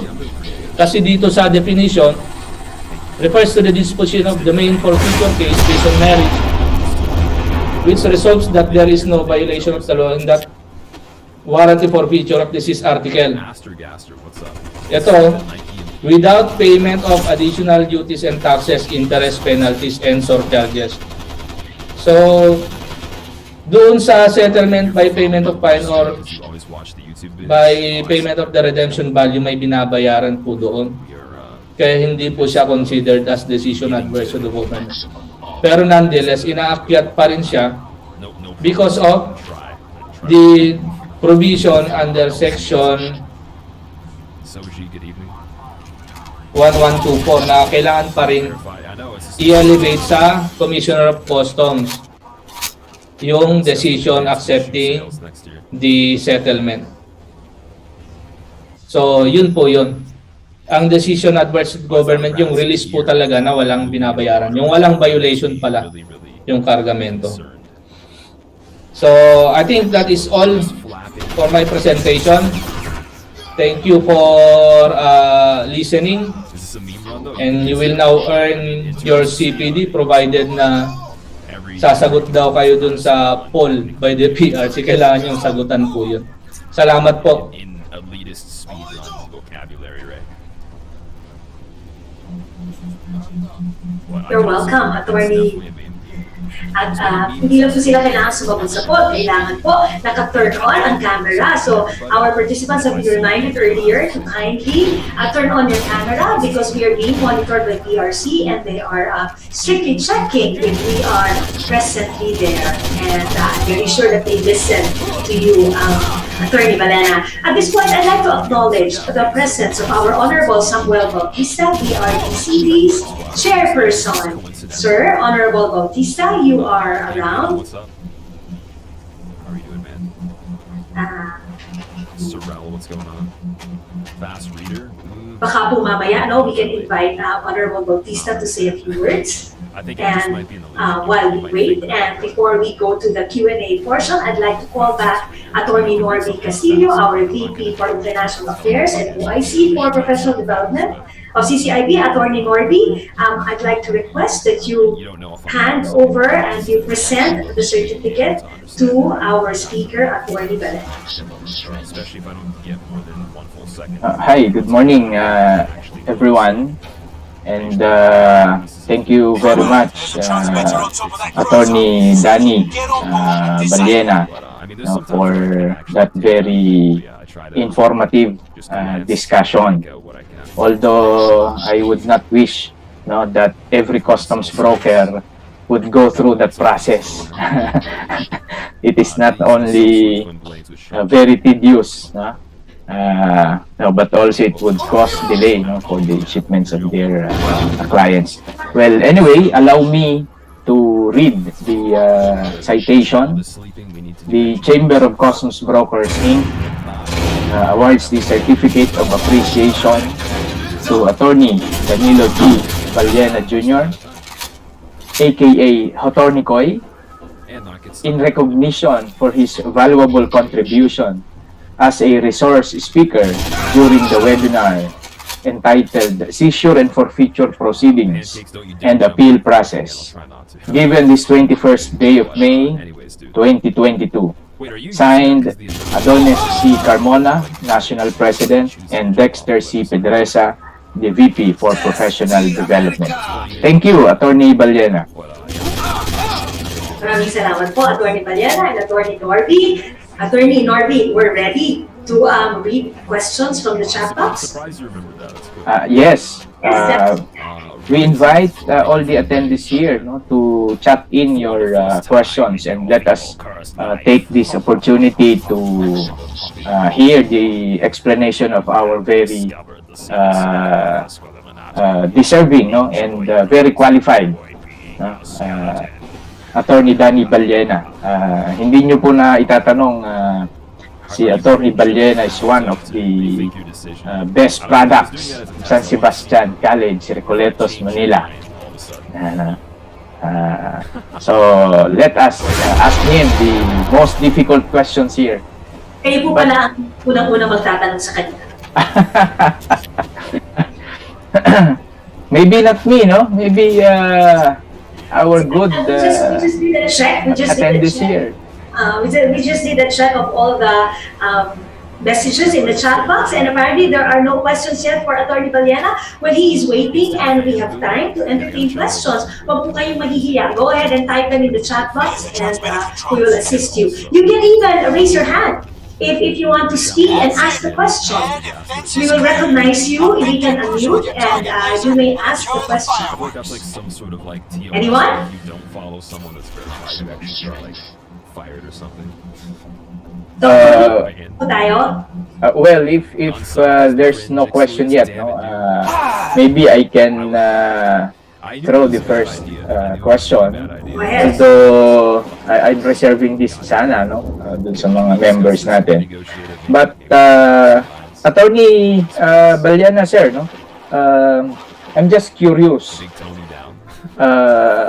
So you're saying that if Tony the skeleton is such a in your discussion on partial seizure, no, I have read kasi the order of the Bureau allowing the partial seizure. Would you know, attorney, kung meron ng instance that this provision on partial seizure was implemented or enforced by the Bureau? Yes.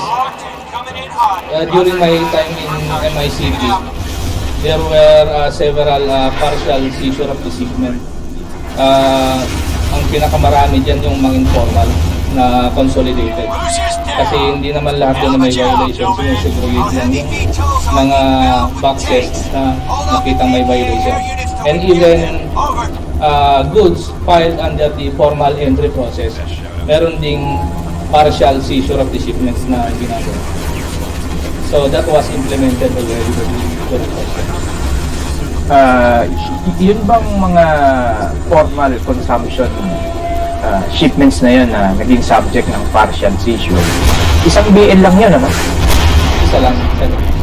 So, ang ibig bang sabihin nun, if the seizure proceedings would be commenced, yung magiging subject lang ng forfeiture order would be yung natirang goods and not the entire shipment, even Yes. even if it's all just covered by a single BL? Yes, yes, Attorney Norby. Because before proceeding to the forfeiture case, there was already a segregation order being issued by the district collector. So na-segregate na siya, ang natitira na lang doon na i-forfeit is yung may violation. So na-release na. Most often than not, na-release na yung walang violation pag nag-proceed na yung forfeiture proceeding. Okay, so follow up lang, no?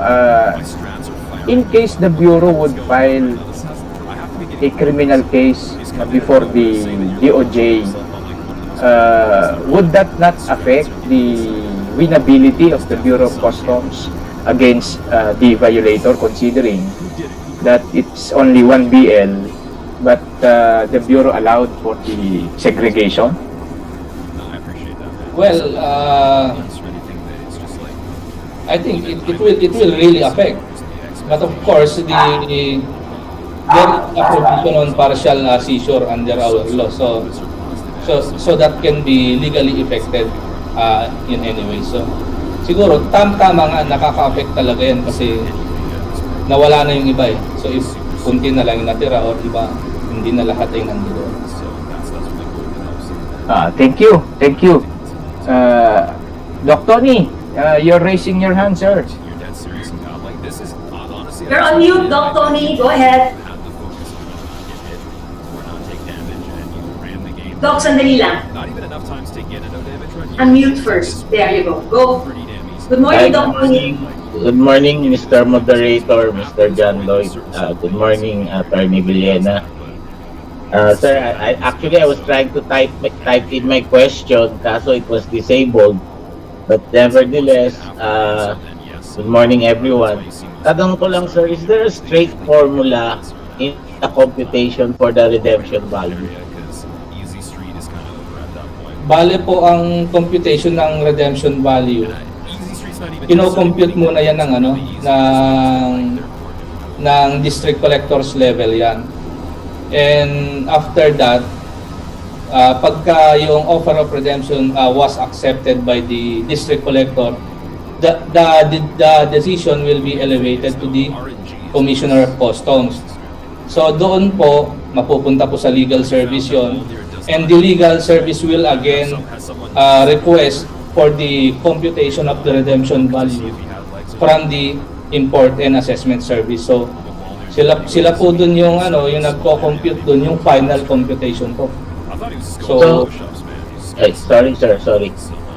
So bali sir, ano maging formula? How did the collector of customs arrive to that redemption value? bale po, we are always following po naman yung yung kung may present po silang proof na yung with regard to value, yung transaction value system pa rin po yung ginagamit naman natin. So kung wala pong may present na na proof na yun yung totoong value ng kargamento. So we will resort to yung method 2, method 3, ganun po yung ginagawa ko nang nakikita ko ng assessment. Pagka pino-forward po nila sa amin yung computation nila. So is it safe to say that the redemption value includes also the penalties? Ganun po ba yun, sir? Ano po ang redemption value po, wala na po yung penalty kasi yung fine po is sa payment of lang po, yung ibang remedy naman po yung settlement by payment of fine. Ito pong redemption po kasi is payment of the total landed cost na po kasi ito. So meaning to say yung cost po kasama po yung duties. So sa landed cost, sir, nagbabase ang district collector for the redemption value. Yun po yung talaga yung redemption value po talaga. Okay, thank you, sir. Opo. Back to you, Sir John Lloyd. Thank you, Doc Tony. Your ass over here. You got work to do. Anyone? Any more questions? Yes, Melody. I see you raise your hand. You can unmute yourself. Good morning po. Good morning. Attorney Valena, may tanong lang po ako kasi po, based on my experience po kasi, yung kargamento po kasi namin is na-issuehan po siya ng alert order, then suspected smuggled. So, ang ginawa po sir is nag-conduct po sir ng 100% na physical examination. Pero po sir, upon physical examination, wala naman po sir nakita na pero dinali pa rin po ako ng WSD. Psycho! JSAC's got an assignment for you. So wala pong Fall in with nakita. Alpha Company. Lieutenant Cooper's Kasi expecting. ang pagkakaalam ko, Take care of Miss yourself, Miss bye-bye. Melody, The beers are on me when this is over. if a court, Put a round in if a that district tunnel entrance collector and let's issues get a this warrant of wagon seizure train and moving. detention, meron talagang alleged violation yung kargamento. So it cannot be na walang violation. So siguro mababasa mo yun dun sa mismong warrant of seizure and detention kung ano yung violation na na-commit ng kargamento. So nakita niyo po ba yung WSD mismo na walang violation? Naka-unmute si Miss Melody. Kindly unmute Miss Melody. Whisper sent. That's a Twitter Unmute. status.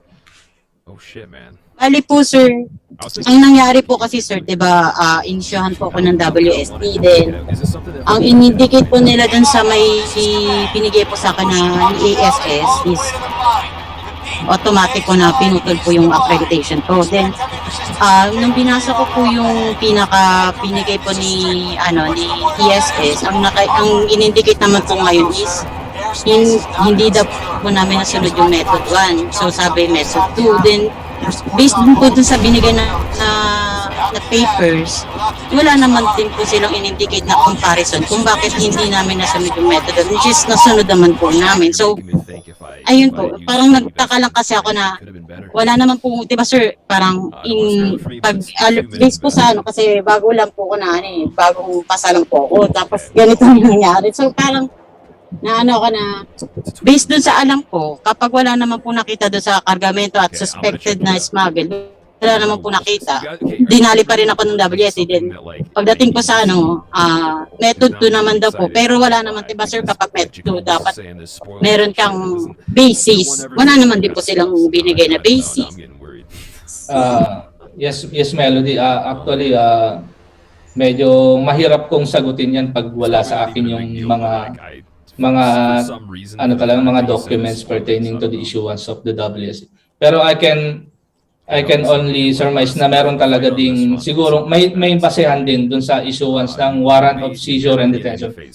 When I say na may basehan, merong basehan dun sa issuance, but I do not mean na merong talagang violation kasi based on your dun sa kwento mo, wala. So kaya nga may nangyayaring forfeiture proceedings yung hearing kasi papatunayan mo yan na wala namang violation. So, pwede pa rin naman siyang Thank you very much for the process. ma-release yung kargamento without First time payment of in any years duties and who taxes. have discovered the secret circle of the Illuminati. So, doon nyo na lang po i-present doon sa hearing on the forfeiture case po yung mga defenses mo. Attorney, Po.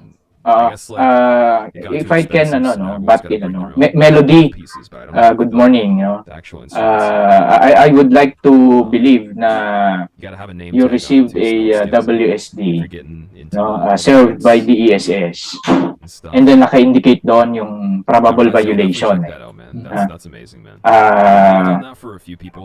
Pero I would also would like to give kumbaga doubt din na baka naman talagang meron, hindi lang natin nakita. So ibig sabihin, I would want to give my advice dyan sana, if you can forward to me yung copy ng WSD, and I will try to assist from there and to explain kung ano ba yung meron.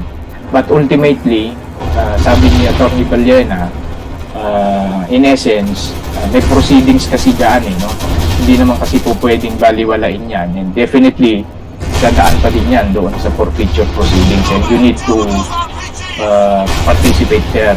So if kahit konting help lang, I can extend dyan sa situation mo, kindly paki-message mo sa akin copy ng WSD. Okay, so I saw... email po niya sa inyo? Hindi, i-message lang niya sa Facebook Messenger, Alright. Si Mr. Antonio Paulo. Yes. Raising his hand. Yes, Antonio. Hi Sir Attorney, and to everyone, good morning po sa inyong lahat. Well, this is just a question out of curiosity and somehow out of confusion. Kasi I have this friend who's also a broker, and this is what happened. By the way, this is the question. Is there a possibility that the Bureau of Customs may still issue a WSD addressed to the consignee and the broker, subject to suspension of their accreditation even after the payment of redemption has been made and the goods have been already released a year after?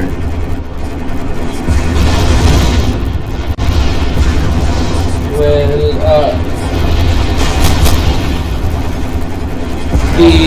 the proceeding with regard to the suspension of accreditation of the broker and the consignee is conducted separately from the court. So, kinakonduct yung hearing na yan doon po sa main office, sa legal service po yan. So, kung magkaroon man ng finality with regard to the offer of acceptance ng payment of redemption value doon sa district and ultimately doon sa commissioner's level, independent po yun doon sa case niya with regard doon sa suspension ng accreditation. So pwedeng final na yung payment ng redemption value, na ilabas na yung kargamento, pero nandoon pa rin po yung suspension. So ibig sabihin, kailangan matapos din yung case doon sa legal service. You're on mute? You're on mute, Antonio? Alright, well, kasi what happened po was, yeah, I understand your question, I understand your answer, and thank you for that. At least I do have the clarification of that. And what happened was, I saw everything. I actually read the papers, the WSD that has been issued, and even lahat po ng hearing na nangyari. Nabasa ko naman po yung mga documents. Even me, hindi rin kasi ako makapagsabi sa kanila on what happened before kasi kakapasa ko pa lang din. But maraming salamat po sa answer. At least ngayon mas malinaw na. Thank you. You're welcome, and thank you too. Next, Attorney Corby, we have Maria Teresa also raising her hand. Go ahead. Please, Maria Teresa, you can unmute and ask your question. Attorney, clarification lang regarding sa redemption. On the land that cost po ba, sir? Ano po ba yung inclusion ng landed cost? So there's a case, yung shipper po mismo or the supplier itself, check-in with me, bakit daw po tapos na, na-redeem na ng importer, pero binabalikan siya bilang supplier with regards sa demurrage and detention. So ang question ko lang po is, hindi pa po ba yung kasama po sa landed cost, or ang pinag-uusapan po ba natin yung landed cost yung pertaining lang po sa landed cost natin sa competition? Yun lang po talaga, hindi pa po kasama yung mga other cost kasi yung demurrage cost niya is being charged by private po yan kahit yung storage. Hindi po yan kasi hindi po charged ng Bureau of Customs or by the government. Ano po yan, charge po yan ng mga private entities po yan na nagre-render ng services. All units, move on that train crossing and lock it up. Don't let it advance on that train station. We'll cover you. Fill your bags with good. Lost that stretch. It's attacking me. It's like just around the doorway when I'm fixing it. Then he fires again, and I'm like, if it was something that was gonna hit me, I would be able to see because I can't look back. Hello everyone, welcome to the Port Calls YouTube channel. Today, we are sharing with you a webinar on alternative solution to container deposit collection brought to you by AFA Trade Facilitation Working Group together with the Philippine Multimodal Transport and Logistics Association Incorporated or PMTLI and Port Calls. In some countries, the return of container deposits is a long-standing issue with some shippers claiming it takes shipping lines years to refund the deposit.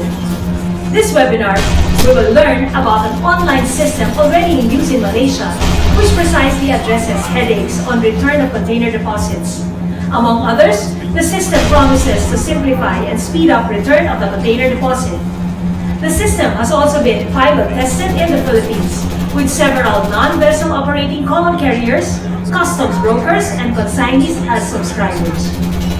We hope this session provides you clear alternatives on container deposit returns. Allow me to introduce to you our speakers. Mr. Mahen Selvaraha, a mechanical engineer by profession and recipient of the prestigious Vice Chancellor Award from UNI Razak for outstanding achievement in engineering. He is also a chartered management professional from CMI UK and presently serving as Secretary General for BRICS ASEAN Chamber of Commerce. His work experience spans across many industries from M&E logistics, education, IT infrastructure, banking, and government. Notably, he was the Technical and Operations Director for DBOM Government Broadband Infrastructure valued at RM 400 million. He is currently the CEO of D&D Control, carving its presence as the pioneer fintech company for container shipping supply chain, or CSSC, anchoring his business philosophy on Kyosei, a Japanese principle for living and working together for a common good. His strong business acumen coupled with analytical background delivers business process re-engineering as his core strength. Our second speaker, Mr. Alvin Chua, Federation of Malaysian Freight Forwarders or FMFF. Mr. Alvin Chua is Deputy President of SFFLA. Today, SFFLA has trained more than 1,000 staff members in the UNESCAP certificate in multimodal transport and 47 graduated with FIATA diploma in freight forwarding. In 2017, Mr. Alvin was awarded the Certificate of Merit on the occasion of International Customs Day by the World Customs Organization for rendering exceptional service to the international customs community. Mr. Alvin Chua is also the president of FMFF. And as president, he sits as a member in many national and regional and international fora and working groups on trade facilitation. He is the international face for both SFFLA and FMFF. And is a much sought after speaker at national and regional events.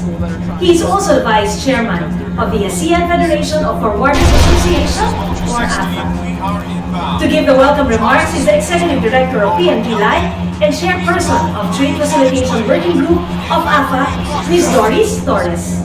Thank you, Marielle, and good afternoon to all our participants.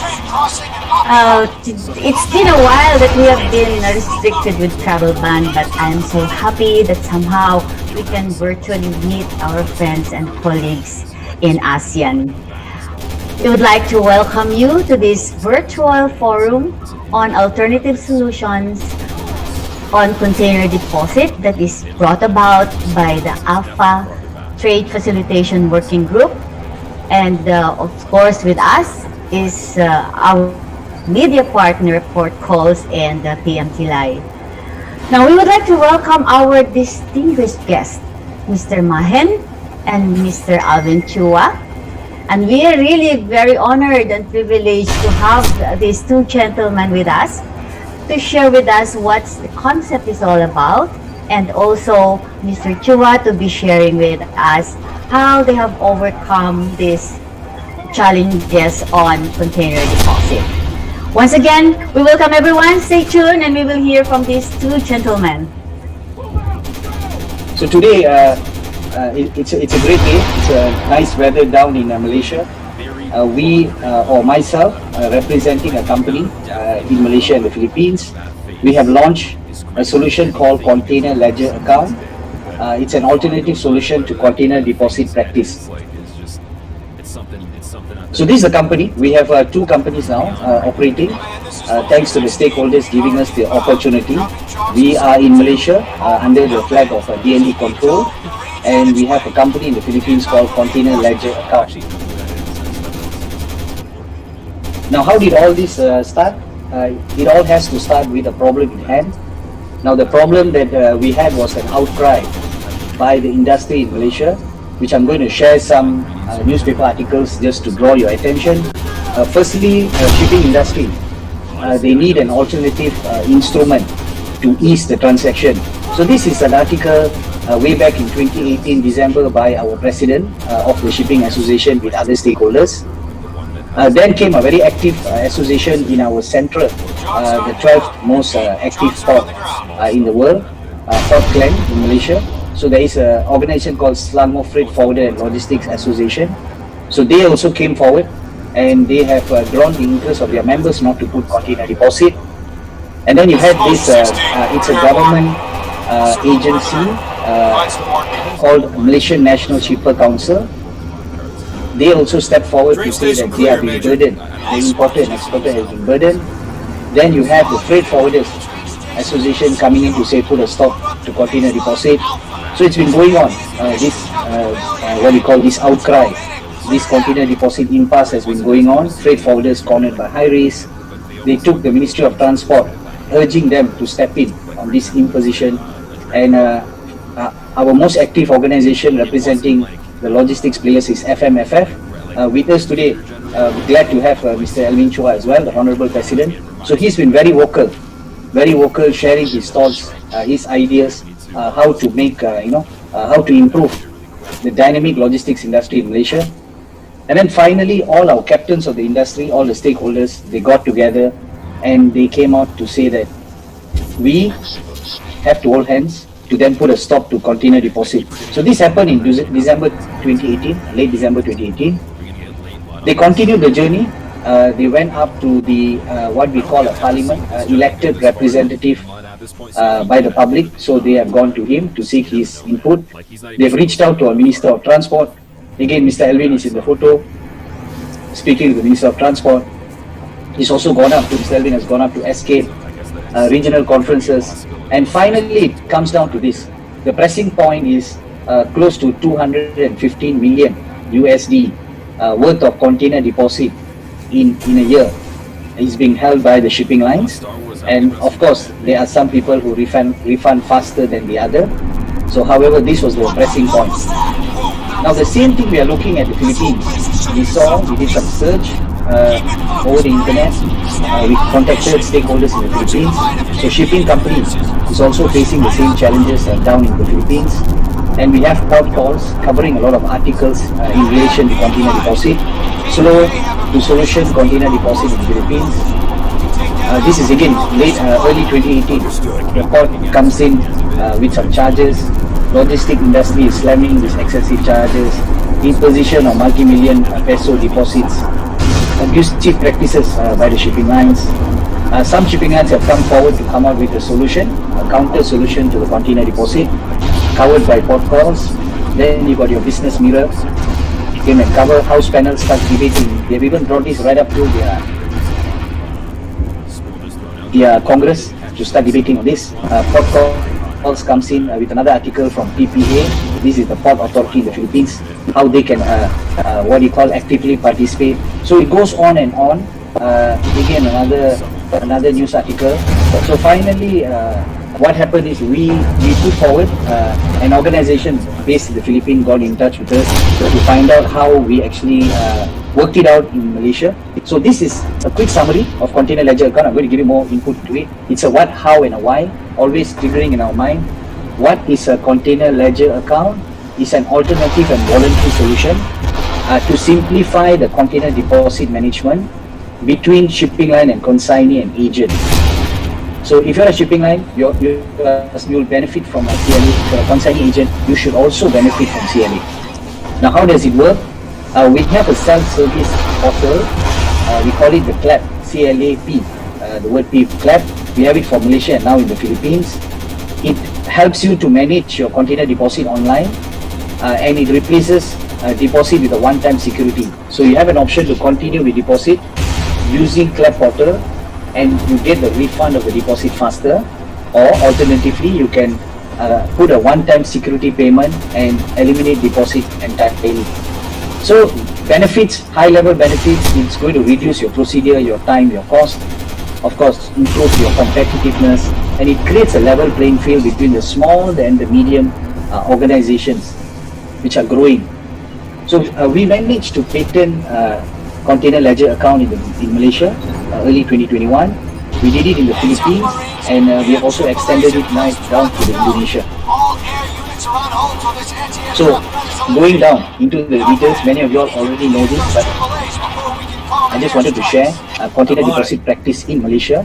So initially between the consignee and the agent and the shipping line, there has been various forms of container deposit. Could be an advance payment, rolling, cash payment, cash deposit, banking slip and check. And why does the shipping line collect this container deposit? Just to keep us back on track, they are collecting it because there is a collection, there is a risk that they are undertaking to release the container, and the risk is associated with demurrage, payment, detention, container damage and total loss pertaining to the container. However, with this risk in hand, the shipping line now is faced with new challenges. They need to refund whatever that the consignee has given, the deposit.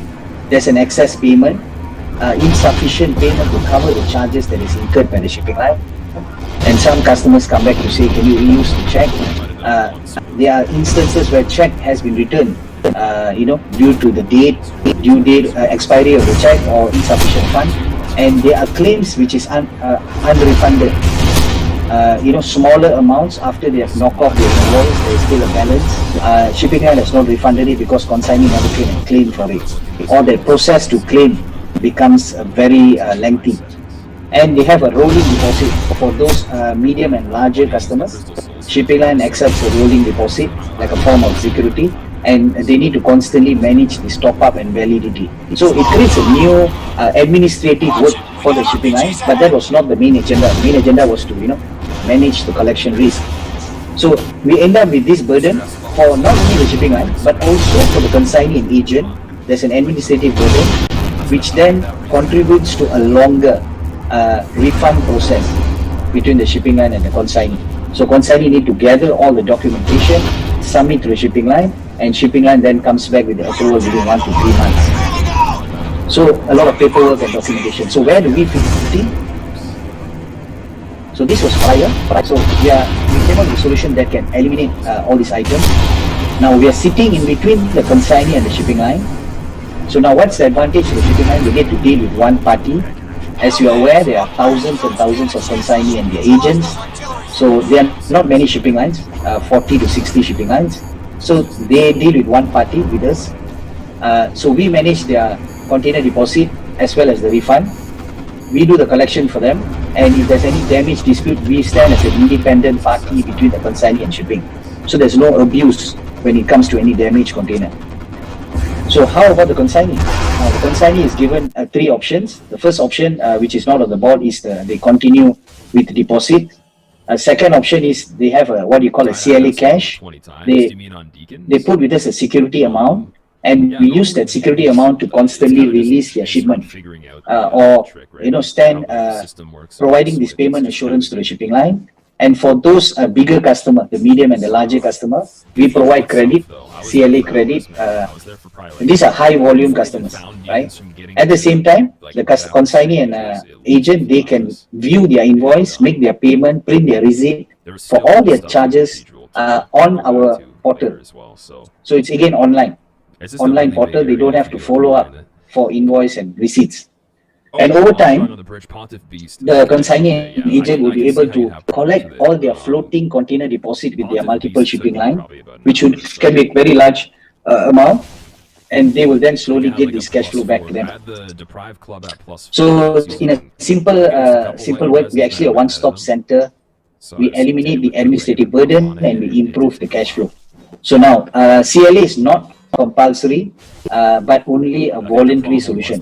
So it is not possible without the industry stakeholders' support. We can't do this on our own, even though we are sitting right in the center. We need all the stakeholders. So here's our performance of CLA in Malaysia. Thanks again to the stakeholder. I captured this figure as of 28th of February 2022 from our system. So we have managed to date 3 million over TUs on our portal, CLA services, 3 million, out of which we have seen a damaged container. We have experienced 16,000 damaged container. And this damaged container comes with an estimate of repair, and we are managing this on behalf of the shipping line and the consignee. So we have done quite a huge saving for them. This solution has been in the market for 33 months in Malaysia. We have managed to attract, with the stakeholders, other stakeholders in helping us, we have managed to attract 44 shipping lines, 24 NVOCC and 20 mainline operators. We have got 4 invoices that is already on our portal, shipping related charges. We are present, our services are already present in 14 ports, all the major container terminals in Malaysia. It's an online portal, so access to all rural terminals or the smaller container terminals is very possible. Now, this is the most exciting. We have a lot of organizations that we work closely with. Without them, I think this industry solution may not be possible. So we have the Ministry, the Port Authority, Chamber of Commerce, NGO. Subscribers to date from Malaysia, we have 2,021 companies, making up of 1,000 over agents and about 945 consigned companies that have already started to use our service. And on our portal, transactions, payment, because we are facilitating invoice, therefore we also facilitate the payments, so they can actually do online payments on our portal. We have transacted close to 12.5 million. On the portal, invoices that has been paid about 140,000, and our active users on the portal, some view invoice, some make payment, about 1,900 users. Now these are some numbers just to put together, just to get the feel, to bring everybody's attention. So if you look at the TUs that we have managed, it's about 3.1 million TUs. Now in Malaysia, per TU, our container deposit is the range of 125 US. It's a local currency, we charge in the local currency, but in US it's 125. So if you times, you are talking about 390 million US has been displaced over a period of 33 months. So that's quite a large amount of container deposit, which has been placed by the agent or sometimes the consignee for these services. So these are our subscribers. To give you more details, our subscriber of Container Ledger account, this is our Malaysian map, and this is Portland, the 12th busiest port in the world. So this we call it the central region. So we have Miss Elaine, she's in charge. She's got close to 700 forwarding agents and 300 consignees have signed up. So a lot of forwarding agents are very active in the central region, so there are very few consignees taking this responsibility. If you look at our southern region, ranking number 15 in terms of volume handled in the world. So that's handled by Mala. She has got a forwarding and consignee. If you see the consignee number of companies are getting larger down in the south. So consignees are stepping in to also assist to pay, to open a container ledger account, to exempt the deposit. Northern region has been very interesting. All the while, it's a consignee-driven market. Only recently, a lot of forwarding agents are joining. Then you have our East Coast, and then you have what we call Sabah and Sarawak, our East Malaysia. So you have the names, and for those that doesn't have a photo, it's an online service. So we make that service available, and from the state office, we're actually managing all the other offices. So this is the venture that we got into Manila, thanks to Association of International Shipping Lines. So in Metro Manila, we have already opened up our office. We have to date 40 subscribers, 40 companies. We have 9 NBO, CC, and shipping line have already subscribed.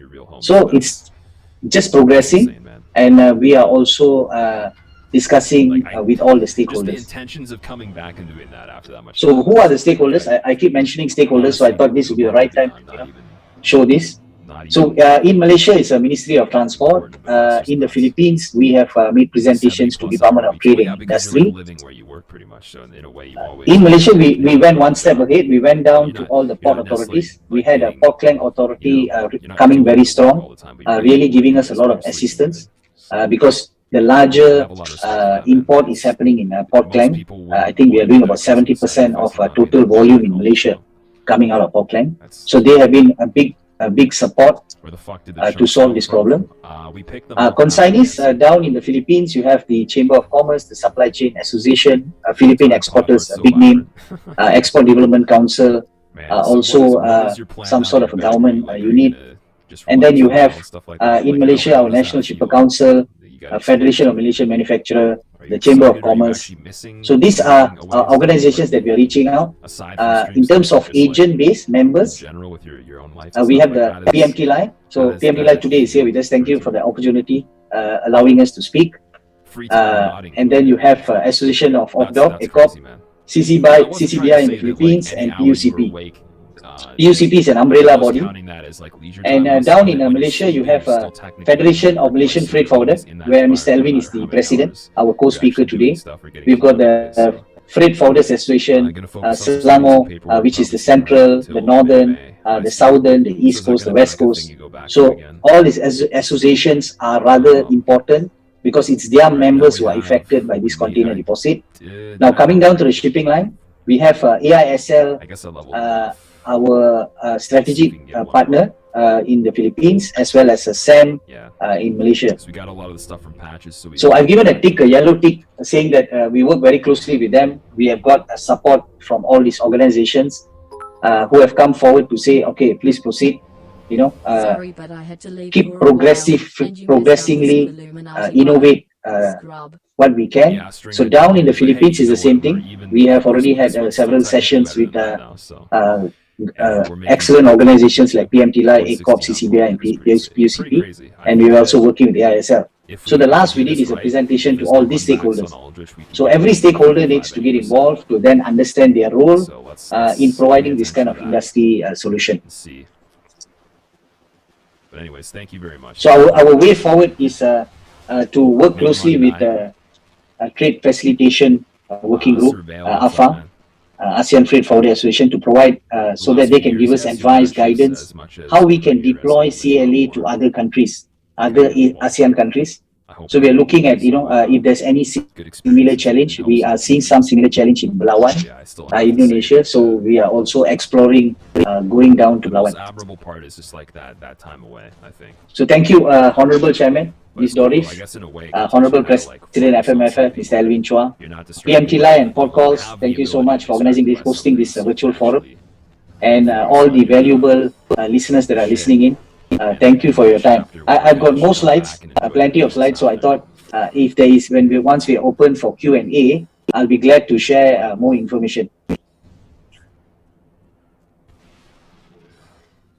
Will the character be your Valentine bolt struck? Honestly, I don't know.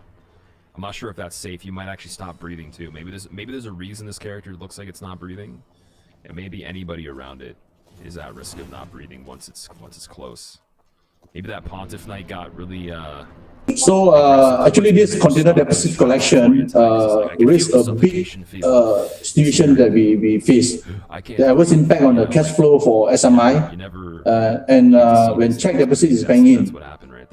At first, the shipping line do not bang in the check. Then some of the shipping lines start to bang in the check. So it become a big constraint for all the forwarders. Okay, next. It's moving. Yes, sir, it's moving. Right. Okay. So again, the Port Authority directive is the shipping line only request a letter of undertaking and deposit demand only from those on blacklist or outstanding debt with shipping line or first time concerning of a shipping line.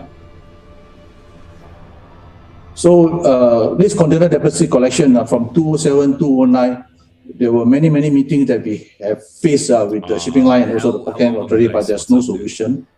In 2010, the Port Authority issued a best practice for deposit collection, passed and agreed at our Port Commission meeting, and the guideline provided for collection and deposit amount and modus operandi of container deposit system, meaning that we created a term of reference of how the do's and the don'ts for collecting of this deposit. Next. In 2017, the Port Authority issued a term of reference for container security management. The Port Authority decreed no deposit for every container, but only letter of undertaking to shipping line. SAFLA agreed to give LOU to Port Authority to guarantee payment to shipping line on behalf of its member. Payment by SAFLA will be made after mediation and decision by the port. SAFLA issued letter of undertaking to Port Authority in 2011, but shipping line refused to comply with the Port Authority term of reference and insisted on container deposit. The Port Authority were unable to do anything and cite it has no jurisdiction on the issue. The big mistake opened the floodgate. Notice for container deposit were issued almost weekly by all the shipping line and users in Auckland. So with that, we have no choice. So SAFLA came up with a scheme called the term of reference, or now known as the non-check deposit scheme. So how do we do this? We get our members to guarantee the association to make sure that they will pay for all charges raised by the shipping line. Right. So SAFLA issue letter of guarantee to those participating shipping line. In the end, we were able to secure 46 shipping line UCCs and freight forwarders, and 265 members joined this scheme. So there's conditions for joining the scheme. Firstly, they would have a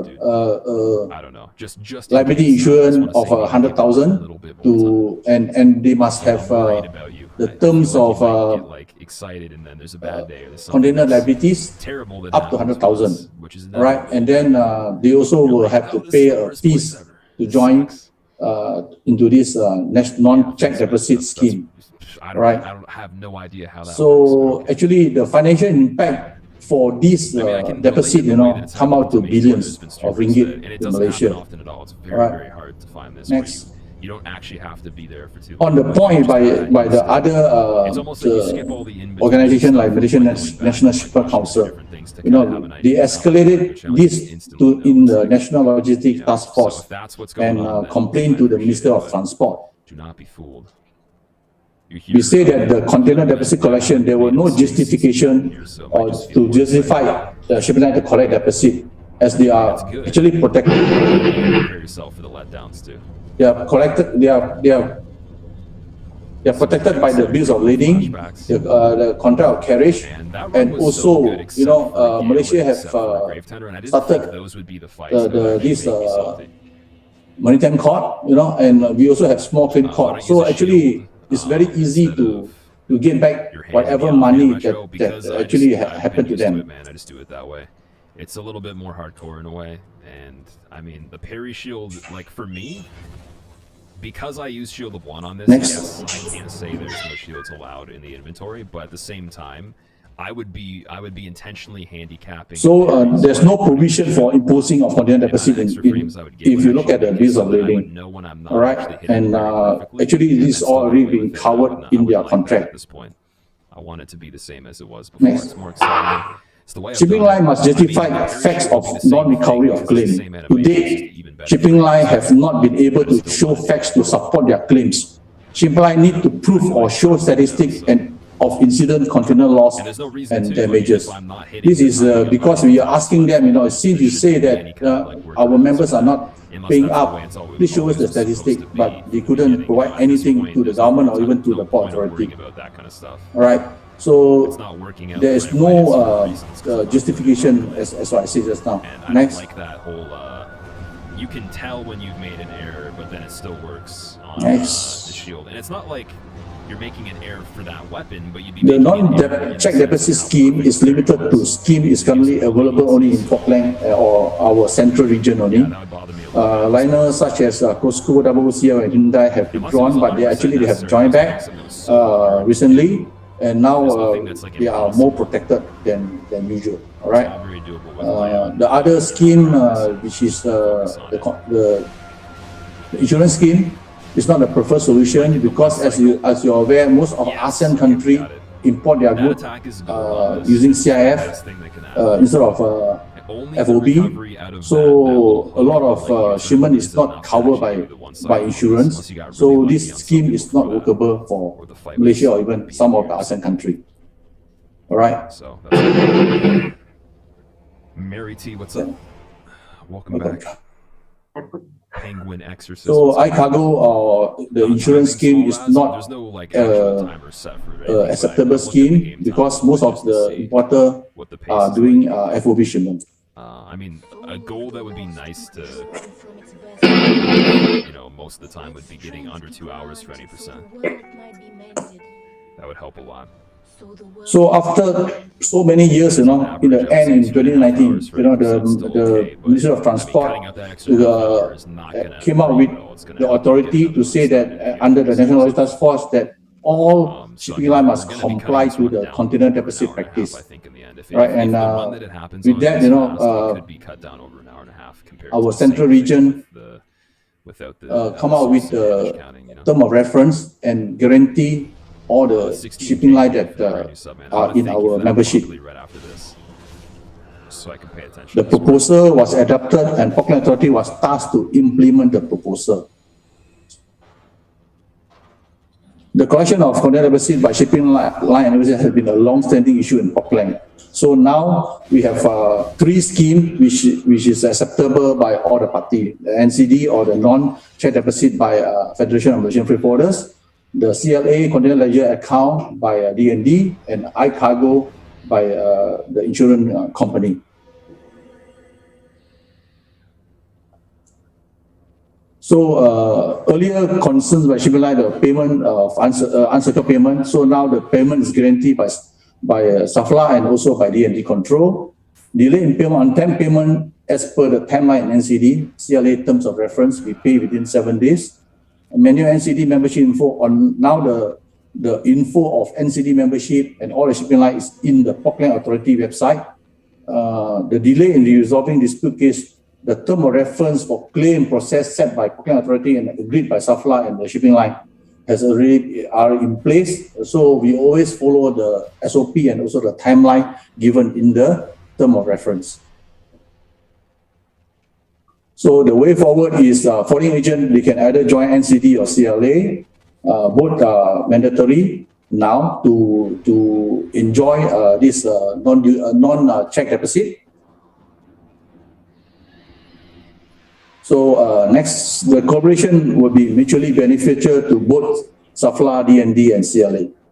With the container deposit issue finally settled, SAFLA decided to expand the coverage and benefit of the scheme for its member through collaboration with CLA, with effect from April 2020. The homeward bonus, just to have that extra time in case. So with that scheme, SAFLA NCD member will not have to put up any cash ledger account with CLA, although they had to open an account with them. and also enjoy exemption from container deficit from shipping line who have subscribed to DND CLA scheme. For the first time in your feeble cursed life, you have discovered the So, as you can see from this slide, under our NCD scheme, we have 56 shipping line and NVOCCs. In DND CLA scheme, they have 44 shipping lines. So total shipping lines and NVOCCs now, we have about 100 shipping lines together through the collaboration with DND and CLA scheme. So our member enjoy non-deficit from these 100 shipping lines and NVOCCs. I'm assuming you were there for that because you're big on that stuff. The cooperation is very simple and straightforward. SAFRA will consider DND CLA together with its 44 participating shipping line as a shipping line, same as in the SAFRA NCD scheme, where SAFRA give a letter of undertaking to shipping line to guarantee payment to the shipping line if our member default or refuse to pay. But it's not set up the best it could be. There's still one thing I'm The mechanism is simple to monitor and track, and DND CLA will also earn from payment for demurrage detention damages to container paid by SAFRA NCD member to shipping line who are with DND CLA scheme. So I can remove the post-process. As the webinar is on the CLA scheme as the alternative solution to container deficit practice, I believe Mr. Mahendran from DND had covered the subject in greater detail just now. Okay, thank you very much. That's my end of my presentation. Thank you, Mr. Chua. I think we're ready for the Q&A. Let me read to you the first question, gentlemen. Dear Mr. Mahen, the CLA also covered the CDs that have long been pending with the shipping lines circa 2019 to 2020, or just the current accounts from the time CLA is contracted by the company? The question that always appears, we at the point you're contracting our service, so we cover from that point onwards. So historically, you will be still having this ongoing discussions and disputes. If you have any with the shipping line, you will need to sort it out on your own. However, in the Philippines, we are working closely with AISL. So AISL is setting up a secretariat, some sort of a dispute resolution secretariat to assist for those pending issues. Good, thank you. Mr. Swan, if there's any follow-up question, you can type in the chat box if there's anything you'd like to add out of your question. Thank you, Mr. Mahen. Second question. Good afternoon. This project is in collaboration with all carriers in the Philippines. How's their cooperation about this matter? Sorry, recaps, that's okay, man. In the Philippines, because we are working closely with AISL, so they have 37 mainline operators. We have already submitted the proposal to the operators. Local officers have already started to forward the proposal to their principal officers, because most of the time principals are overseas and there's an agent who's managing their business in the Philippines. So from the feedback that we have got, there are some shipping lines wait and see. They are not able to make any decision. Some shipping line is waiting for approval from the principal, while we already have 9 shipping lines have already signed up. The list is available. It's a published list on clap.ph. So if you visit the website, you click, you can see who are the 9. So ongoing effort, we are pushing. We have got a good team down in the Philippines. They are constantly reaching out to both MLO and the NVOCCs. That's interesting. I'm sure 9 will increase, no? It's not going to end at 9. And many shipping lines are thinking about it. That's yes. Okay. Just my remark here.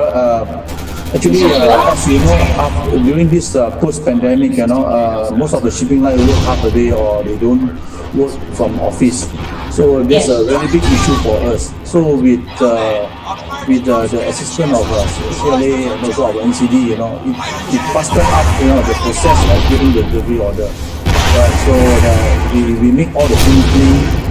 And then also we can meet out all the bad acts from our industry, you see, and also the customers. So as you know, customers jump here and there. So with this CLA and NCD scheme, we are able to hold them, and help them responsible for whatever wrongdoing they have done previously, even at the time of clearance. So these are very important. This is a good initiative that we have done, and then we have a good education to our our members and also to our importer and exporter.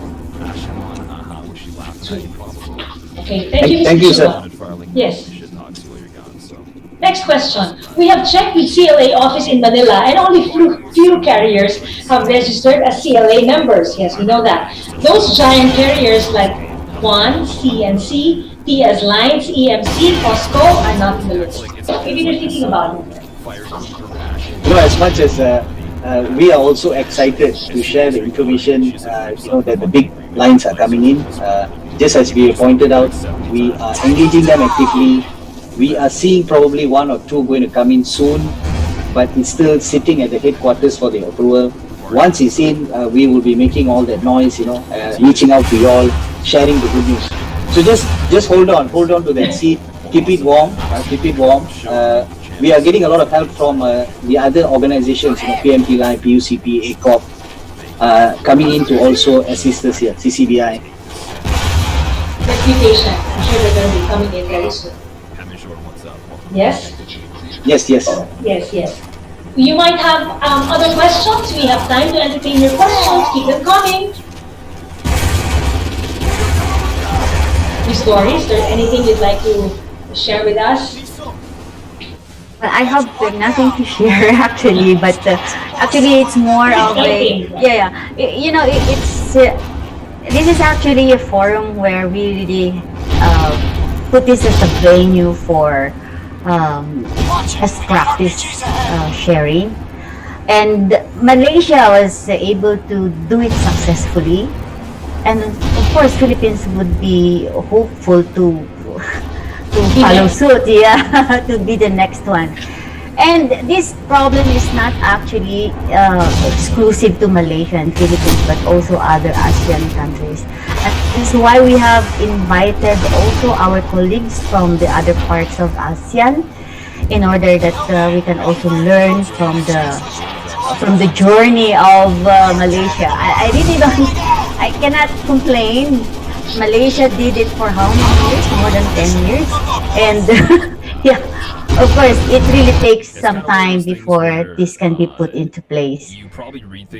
So if there are any administrative, I would say, challenges on your part, or probably needs some clarification, we invited these two gentlemen to share with us. So shoot in your questions while we have them. Yes. I'm reading one question in the chat box, but it's saying, how do we become a member? If you're a member of CLA, you need to go on clap.ph, and then you can actually register online. So once you register online, once we already approve it, a simple process, then you have an option to choose whether you want to continue deposit through us. You place the deposit with us, not the shipping line. Or the second option is you open a cash account with us. You can also send us an email. There's an email link there. You send us an email and we will address or come back to you as soon as possible. Is there any fee, sir, or cost for signing up with CLA? Yes, we do. There is no cost for signing up. Cost is, there's no cost. You just sign up online on the portal.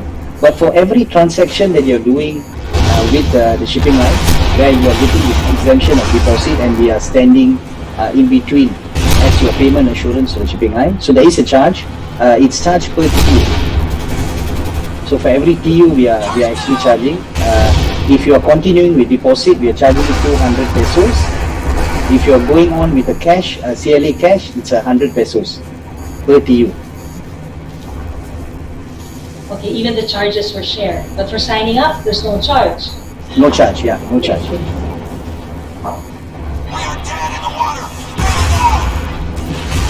Any more questions? I'm watching out. Maybe we can check the Q&A again. Q&A box. There you go. Any fees in connection with this project? I think that was answered already. No? Yeah. Okay. Let me read. We have checked with CLA office in Manila and only few carriers. Okay, we've done that also. Can AISL cater the same with CLA scheme of container deposit? Yes, very much. They are fully in support. AISL with their 37 members. We are doing it now. We are engaging them. To be frank with you, we are getting one or two strong hits with some of their larger carrier. However, the general carriers are on wait and see. So for that reason, we are working closely again with all the stakeholders, and we are seeking intervention from DTI.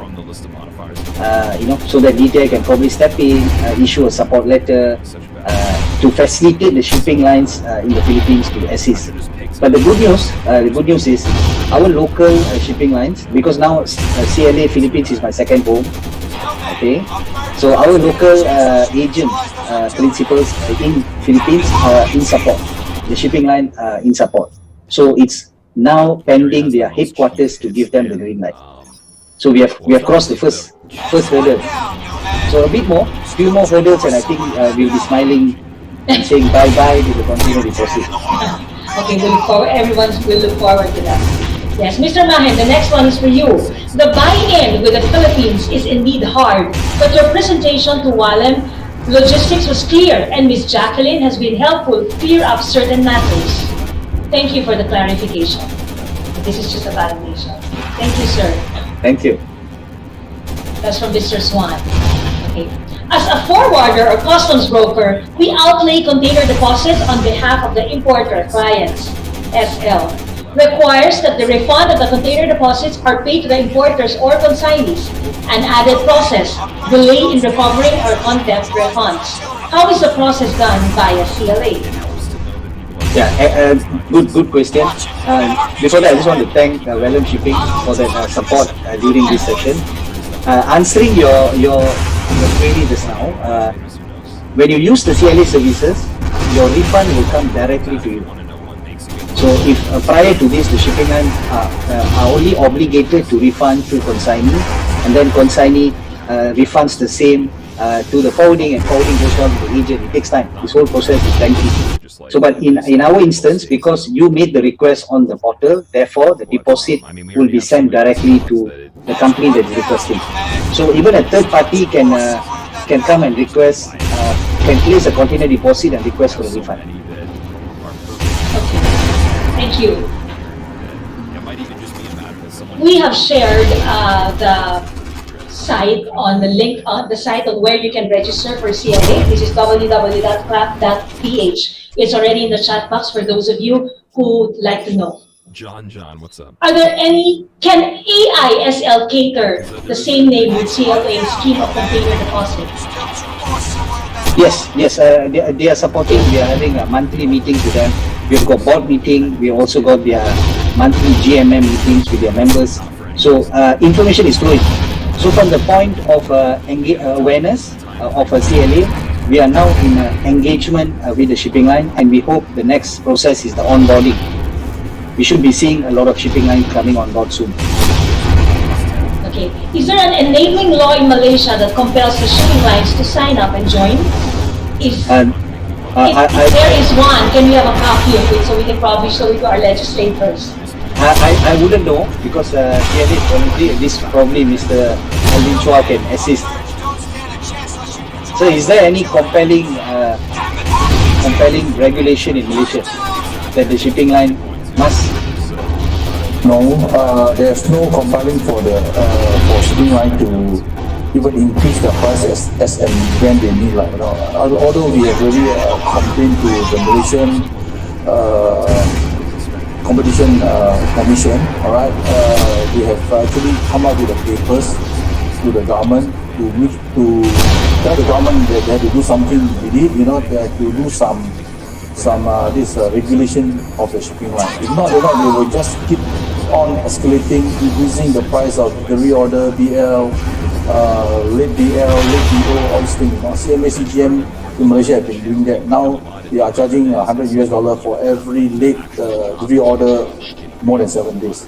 So this kind of thing, there's no control. All right, so even in Malaysia or even in many other countries. So actually ASEAN should come out seriously with a paper to tell the ASEAN government, the transport government, ministry to look at this seriously. If not, our costs will keep just going up, and then in the end, who's paying? Our people are paying, not the government or not others. I'm trying to read the chat. Backtrack. What happens if some shipping lines are not registered on CLAP? How will they be able to register? The shipping line registration is basically they have to sign an agreement with us. If they choose not to, then they are not part of the scheme. So then you would continue putting container deposit direct to them. So it's a status quo. Okay. Yeah. How many days is the process of claiming CONDEP from the time of deposit under your CLA? We are targeting within 3 days to do the refund. Container deposit refund. SL's collecting CONDEP would just automatically deduct any container charges, and we only get to know about it when the refund is effected, without any advance info or notice. Hence, very difficult to raise the invoices to the importers or consignees. How is the CLA handling this? Okay, in CLA, once you have put a CONDEP, if you're using the container deposit with the shipping line, it will be a request that you make online, and the shipping line will then come online to actually accept the request. They will release a DO, you take your container. When you return your container, if there are any charges, the shipping line will actually post the charges direct to you. They will send you the invoice as usual. They'll send the invoice direct to you. If you don't make payment after X number of days, then that invoice will be posted on our portal. So we will then deduct this invoice from the portal and then refund the balance to you automatically. So the question here is the dispute. If there is a dispute, which means to say prior to this, the shipping line can immediately deduct from the deposit. But now the deposit is held by us. So therefore, shipping line can't immediately deduct the charges. They have to post the charges on our portal. Now our role here is same. We obviously need to pay the shipping line. But if you are not happy with the charges, then AISL is actually stepping in as the dispute resolution secretariat or a committee to look into your query. Yeah. So that's an interesting part. AISL is playing a very active role here. The AISL plays an active role and they can actually dispute. That's interesting. If the shipping lines in spite of all the efforts being done, still does not sign up, what other alternative can CLA possibly do? I really do not have an answer for that. I only can smile and continue, communicating with the shipping line, getting assistance from the stakeholder, government to step in. We can't compare. We can't push them to the corner. It's an industry solution, so it has to be a win-win. So we hope that over time, when you have the large number of consignee agents using the service, then the shipping line feels that they do not want to lose their customers. They start using. So I think that is how when Mr. Elvin started, we didn't have many shipping lines, and the shipping lines grew to where it is today. So it took time. It was not an overnight. If I'm correct, Mr. Elvin, it was not overnight we got all these numbers. Yeah. It's taking more than 20 years for us to fight this battle. Okay. So at last, the Malaysian minister come in and tell them you must comply. So actually, government is very important in this part also. And then if you can get your port authority to be the one in the middle to assist both party, then it's more acceptable by the shipping line. And here they're asking, how long can we claim the container refund in CLA? 3 days. Within 3 days. Yeah. Actually, the term of reference for this, you have to come out, both party from the shipper's perspective or the importer perspective, and also the order plus the shipping line. Agreed terms are on how many days, right? They must comply. When they return the container back to them, they must check and give a reply within 3 days or 4 days. It's up to them. Right? Every shipping line have a different SOP on the time they PDI their container ready for inspection, sending damages. This is very important. So we have to create an understanding among the forwarders and the shipping line, and also the importer and exporters. Taking cue from what Mr. Alvin has said is, these shipping lines are multinational. They come from different country origin, so therefore their processes are not the same within all the country. Their SOPs in handling container deposit is not the same. So we are trying to stand in between and standardize the process. So there will be a terms and reference now that we are establishing the shipping line. They need to come online. They need to approve by how many days. Once they approve, then there's a refund process. So that is where we are now on series of engagement with all the shipping lines. But they have been really helpful. To be frank with you, I think it's been exciting. Compared to Malaysia, Malaysia was a long haul, very long haul. This seems to be a bit more faster with good support from the lines. We have done the work. Yeah, correct. We have done the work so easier for them to understand, because anyway it's the same. The approvals still come from the principal at the principal office, not from the country office. Right, exactly, sir. I've been asked, are you okay to share which shipping lines have been registered so far? Yes, you can just go to club.ph. You can see on the left hand side there's a button, 9 shipping line. You just click the button, you can see the names. So that's updated live. As long as already shared in the chat box. Thank you. Right. Okay. Right. Once we register with CAL, are we going to settle the container deposit charge directly to CLA or still with the shipping line? It's directly to CLA. So we are taking this role away off from the shipping line. This process that is managed internally by the shipping line is basically outsourced to us. So we are managing it on behalf of the shipping line. So your deposits are with us. Very good. So that's your role. Somebody was asking that he or she might have missed the important part. We will be sending you very soon, until next week, the PowerPoint, the presentation materials of our speakers. So don't worry, if there's anything that you missed, you will have them very soon, together with your e-certificate. Are conduct or charges from shipping lines with invoices named after shipping lines or from CLA? The invoices will be direct to the consignee or the agent from the shipping line. If you don't pay within X number of days, then only the invoice is actually posted on our portal. Okay. So the legal binding is between the shipping line and their what you call your consignee. So that is still retained by the shipping line. Okay. Any more questions?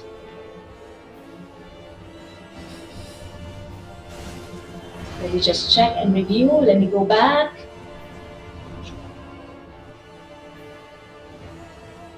It seems that for the Philippines, there's an exercise in futility. Up to when is our patience? Our patience is being tested. Yep, you are absolutely right. For us, we just came in, so we still have the patience. You all are long-standing in the industry. I think that fight has been ongoing. Like what Mr. Alvin pointed out, we've been fighting for the last 20 years. So we hope with that experience we have in Malaysia, we could facilitate this faster.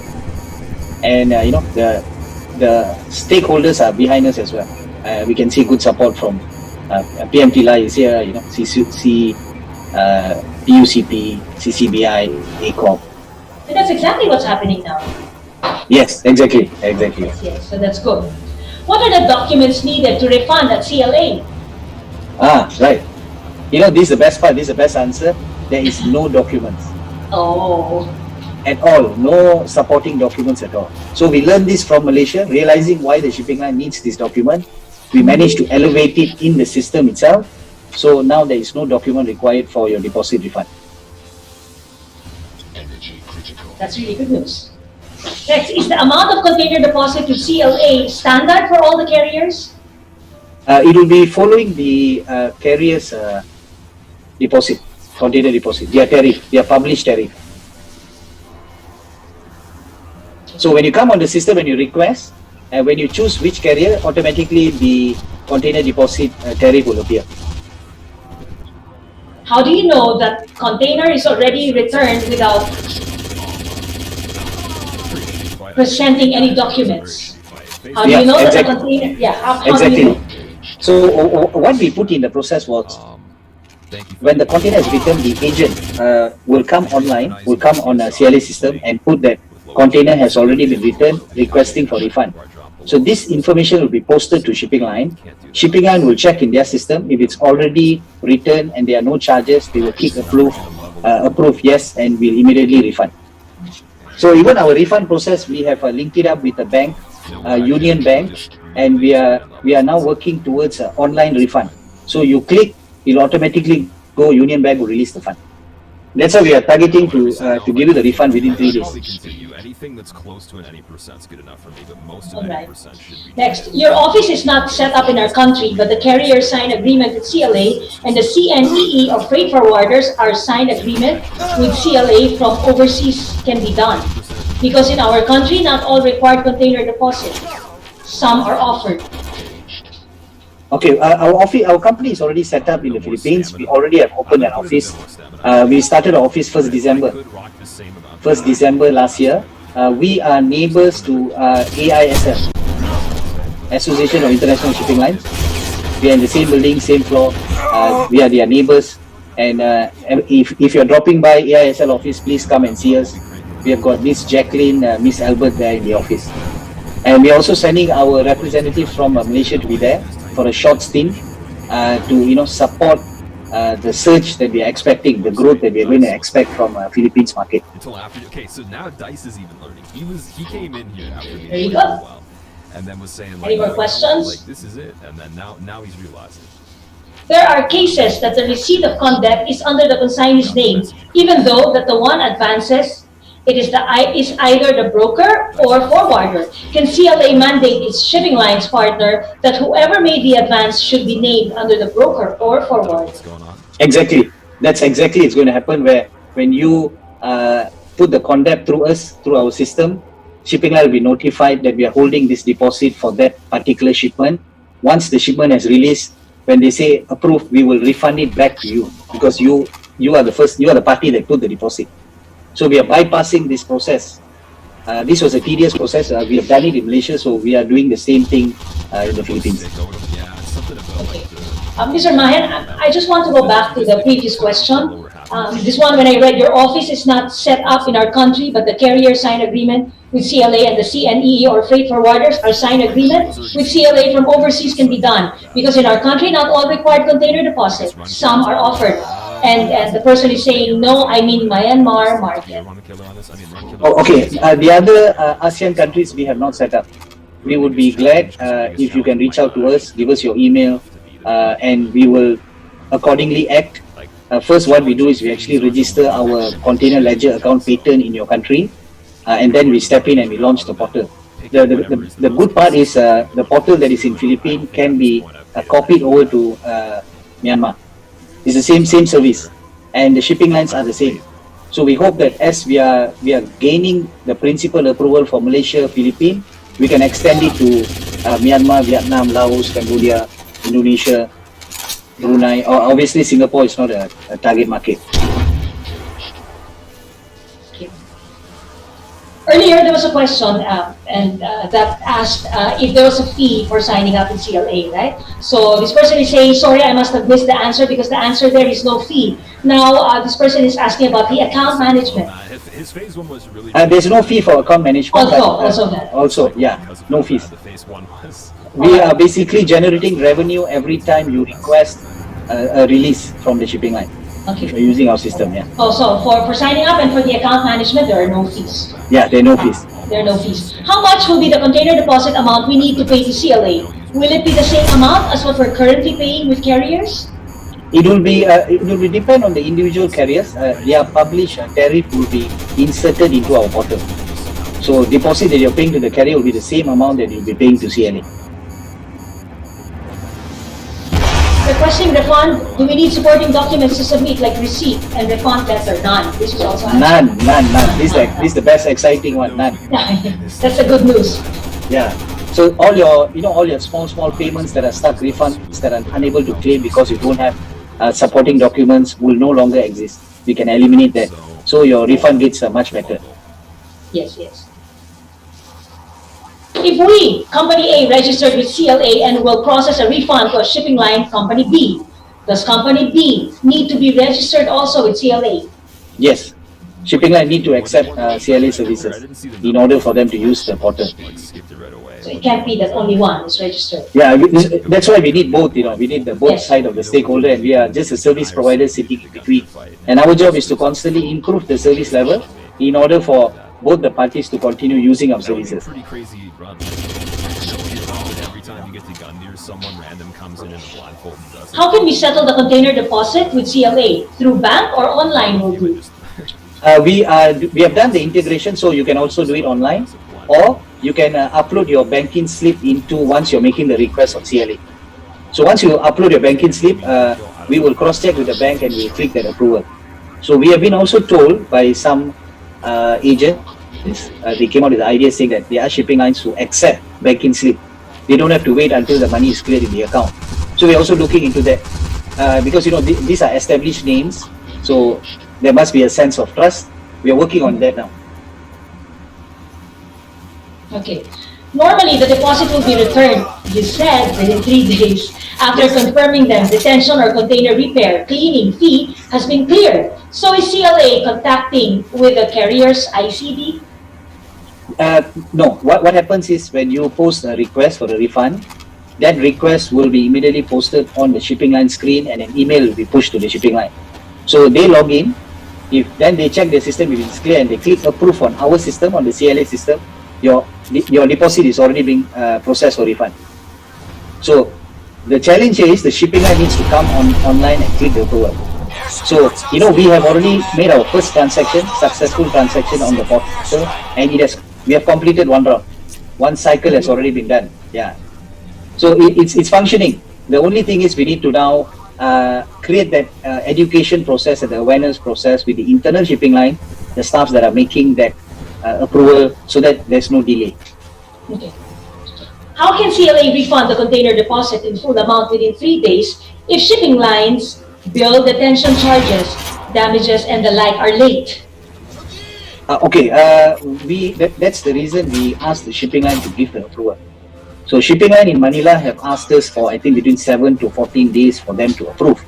Once they click approve, 3 days later you're getting your deposit. So why is there 7 to 14 days? Now we are studying their internal process to understand whether that can be shortened. Container detention, detention or damage charges. Detention quite straightforward, but when it comes to damage, there are sometimes the container leaves the country and goes to another port of discharge, which could be overseas, and then only they detect a damage. So there are a bit of delay here. So we are talking to the shipping line, can that invoice be responded to later? Release the deposit now. So they are coming back to us and saying not all consignee, some consignee. So they've got this a list of customers which are in the watch list. Delay their payment, bad records. So it's this small group of people that is probably causing all of others getting affected. That's what I think Mr. Alvin was saying earlier. So we're identifying it now with all the shipping lines. So over time we should be able to streamline that for you. Okay. How will we know that our refund or refunds have been refunded if we have deposits with different SLs at the same time? Yes. So when you log in, when you log in into the portal, you can see all the deposits that you have placed with various shipping line, and it'll also show you status. Has it been approved? Has it been refunded? Has it been transferred to your bank? All the status are there. So then you're going to be guided. Yeah, exactly. Just clicks or button. It's a simple system, clicks or button. It's just built in with some data analytics at the back to study your payment pattern, your container damage, how often you return your container, those kind of things. So it's just studying your patterns at the back. Is there a chance that CLA will have or add more list of shipping lines? Definitely. Yes. That's what we're hoping. Yes. With this, is there a chance a refund will not be in full amount due to detention or demurrage? Yes, exactly. So if you are paying the shipping line directly, then the refund comes in full. Because the shipping line, once there's a detention, they're going to issue the invoice direct to your organization. So if you're making payment direct to the shipping line, then our deposit will be in full. That's what we hope. We hope that once the industry catches up, they get the process correct, they will start paying the shipping line directly. And not to forget, Miss Doris is here, so we need PM Kilai's support as well to make this happen. Our detention, demurrage. Let's move back. Our detention and demurrage and damage charges will deducted on our deposit? If you don't make payment directly to the shipping line. So let's look at a window of 10 days. Once you've returned the container, if shipping line will issue an invoice to your company, If you are paying that invoice within 10 days, then your deposit is safe with us.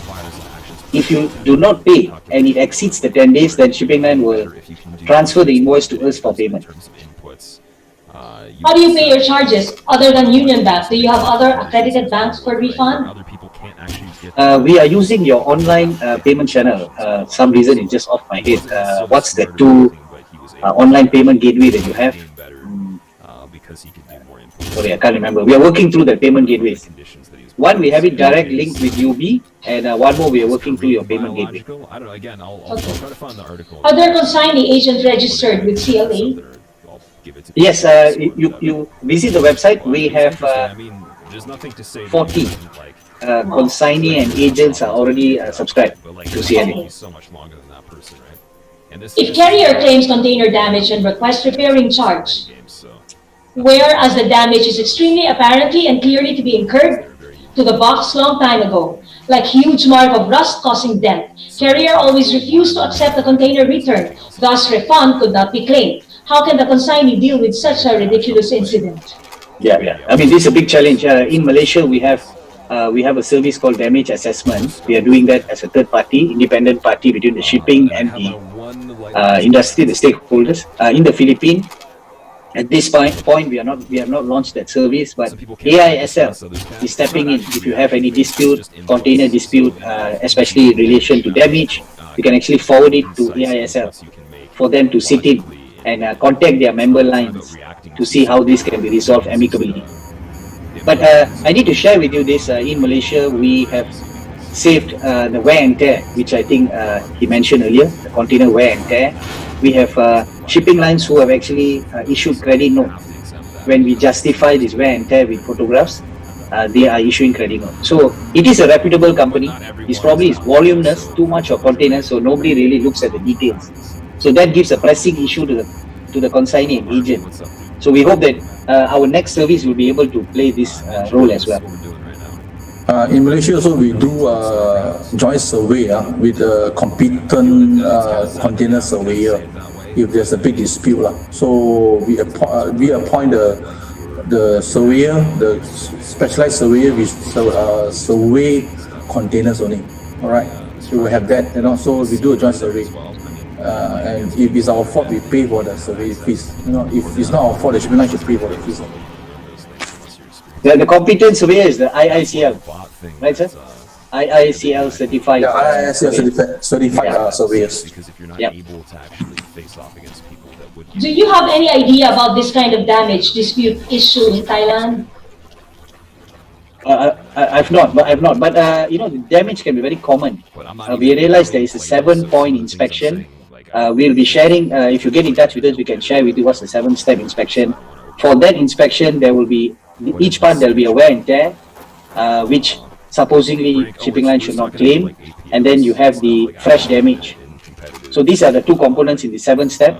So reach out to us. We can share with you, and then you can use this as a tool to discuss or negotiate with the shipping line. Is there a customer service hotline in the Philippines? We have. I don't have the number. I can't remember the number offhand. You can visit our website and see there is a contact button right there.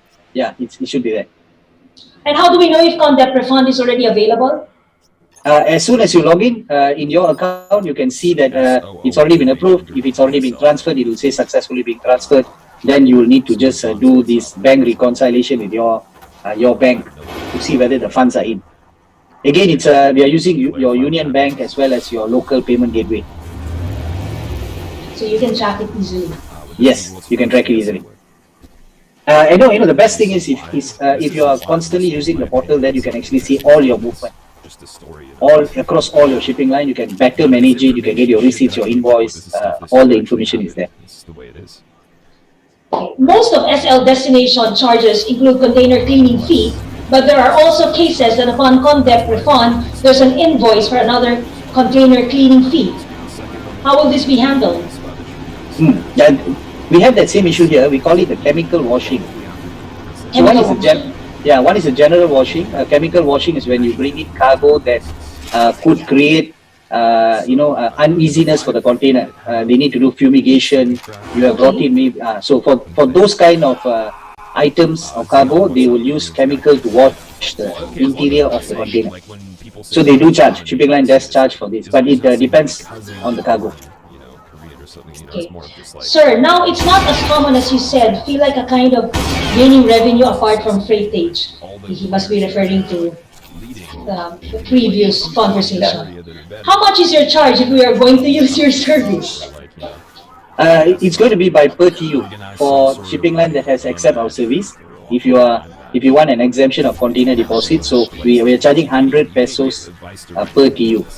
If you have a cash account, if it's a deposit account, then it's 200 pesos per TU. So it will differ from country to country.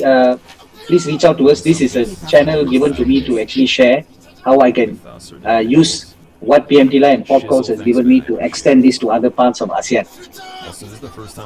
Thank you. We have shared again the website for the customer service. It's already in the chat box. You can check it out for your questions.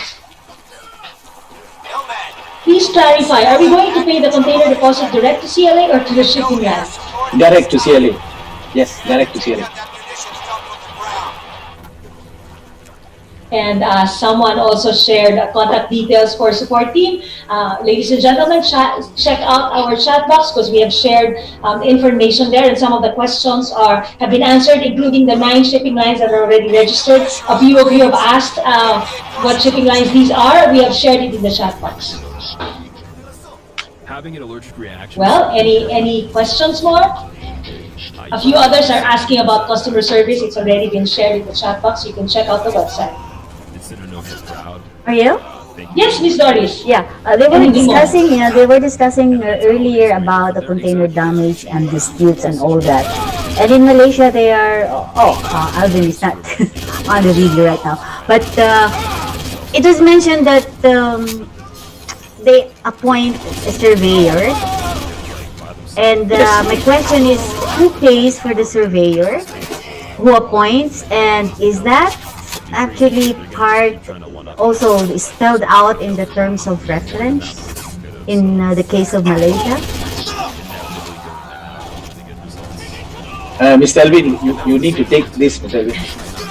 Appointment of surveyor. As I say again, the surveyor will be in the term of reference that we agreed, sign together with the shipping line and the port authority together with the association. It's stated that if there's a dispute, we can either one survey the container or two go to LPK or to the port authority, sit down and solve this problem. For the survey, as I said just now, if there's no fault of the holders, then the survey fees should be taken up by the shipping line. Thank you, Alvin. Yeah. Well, Ms. Doris, I think we've answered all the questions. And all their... Oh, there's another one. Who will issue the delivery order once we directly deposit our container deposit to CLA? The delivery order will be issued by the shipping line. By the shipping line. Proof of payment of container deposit is a requirement prior issuance of CRO by shipping lines. How can SL verify that we already paid the CD? So once you have paid the CD on the CLA portal, we will actually shoot an email notification to the shipping line, and the shipping line will actually log in to the portal. So it's a live login. So every day they're just logging in to see whether there's any shipment that they need to approve. All right, thank you. It's a change process. CLA is bringing in a new change process for the shipping line as well as the consignee and agent brokers. So we are closely working with the shipping lines for them to accept the change internally with their operations team, with their finance team, accounts team. So once that is sorted out, then I think it'll be quite seamless. Can you update shipping lines who have signed up? It has been shared already, ladies and gentlemen. You can scroll back the chat. The shipping lines that have been registered already have been shared earlier. Thank you. But you can't do it this time, Meta.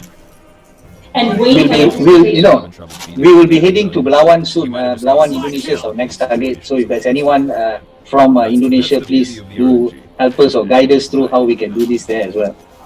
I've said that before. You can have a first player that figure out that something. Well, thank you so much. A certain way for you, but then it's completely different the next time, unless you really know everything and understand. Miss Doris? I think Well, we're if there done. are no more questions, I would like to thank everybody. Is there some more questions, Maria? They're saying thank you. Thank you. Okay. All right. Well, thank you very very much for all our colleagues and our friends in ASEAN, of course, including Philippines. Thank you very much for joining, and I hope everybody learned something on this one and finally have some solution, an alternative solution to our how we say perennial problem on posting for cash or check container deposits with the shipping line. Thank you so much for joining.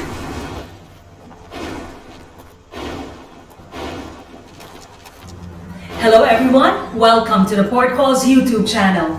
Today we are going to share with you a webinar we co-organized with the Philippine Multimodal Transport and Logistics Association. This webinar is entitled How to Ensure Forwarder Compliance with BOC E2M CPRS. What do we expect in this webinar? The following will be discussed. Recent developments that directly impact forwarders and VOCC's consolidator BOC CPRS registration. What is BOC Client Profile Registration System, CPRS, in the first place for forwarders and VOCCs and consolidators? The three most important N's will be discussed, and these are your TIN, URN, and CCN. The different types of CPRS status. How do you check online on the current status of forwarder CPRS in the BOC system? And detailed procedures on BOC CPRS registration for forwarders and VOCCs and consolidators. These and many more will be discussed and explained in this webinar. To do the welcome remarks is the President of the Philippine Multimodal Transport and Logistics Association, Ms. Marilyn Alberto. Good morning, everyone. On behalf of the Philippine Multimodal Transport and Logistics Association, ACOP, CDEC, and Port Calls, we would like to thank you for joining this webinar.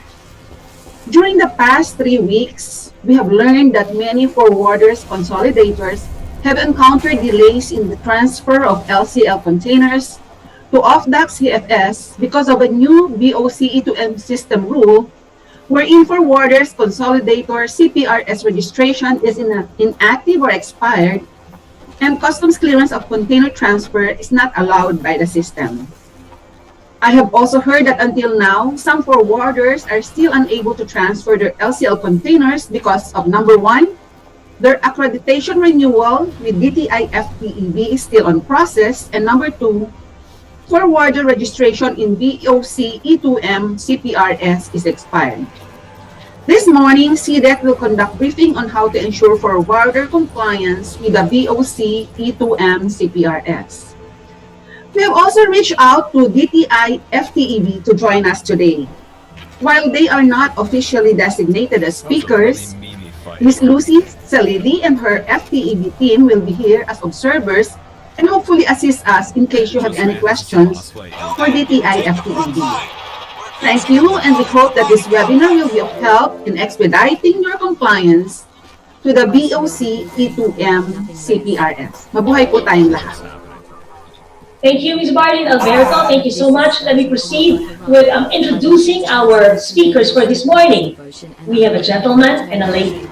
Mr. Leo V. Morada is an expert on technology solutions for trade compliance and logistics, encompassing customs clearance, Port Authority clearance, economic zone documentation processing, sea freight container terminal, general cargo port operations, air freight cargo warehouse and ground handling operations, with 35 years of executive management and senior ICT management work experience since 1986. Mr. Morada specialized in the development, implementation, and project management of information technology, IT solutions, in the Philippine ports and logistics operations from 1986 to 2002 as IT manager of 3 leading Philippine ports and logistics service providers, cargo handling operators in the Port of Manila. These are Marina Port Services Incorporated, 7R Port Services Incorporated, and Asian Terminals Incorporated. Currently, he is the Chief Executive Officer of Cargo Data Exchange Center Incorporated, or CDEC. This is a value-added service provider, VASP, of the Bureau of Customs, the Philippine Economic Zone Authority, PEZA, and Clark Development Corporation, CDC. Together with Mr. Morada is Ms. Angelica De Luna. She is a Senior Account Manager of CDEC also.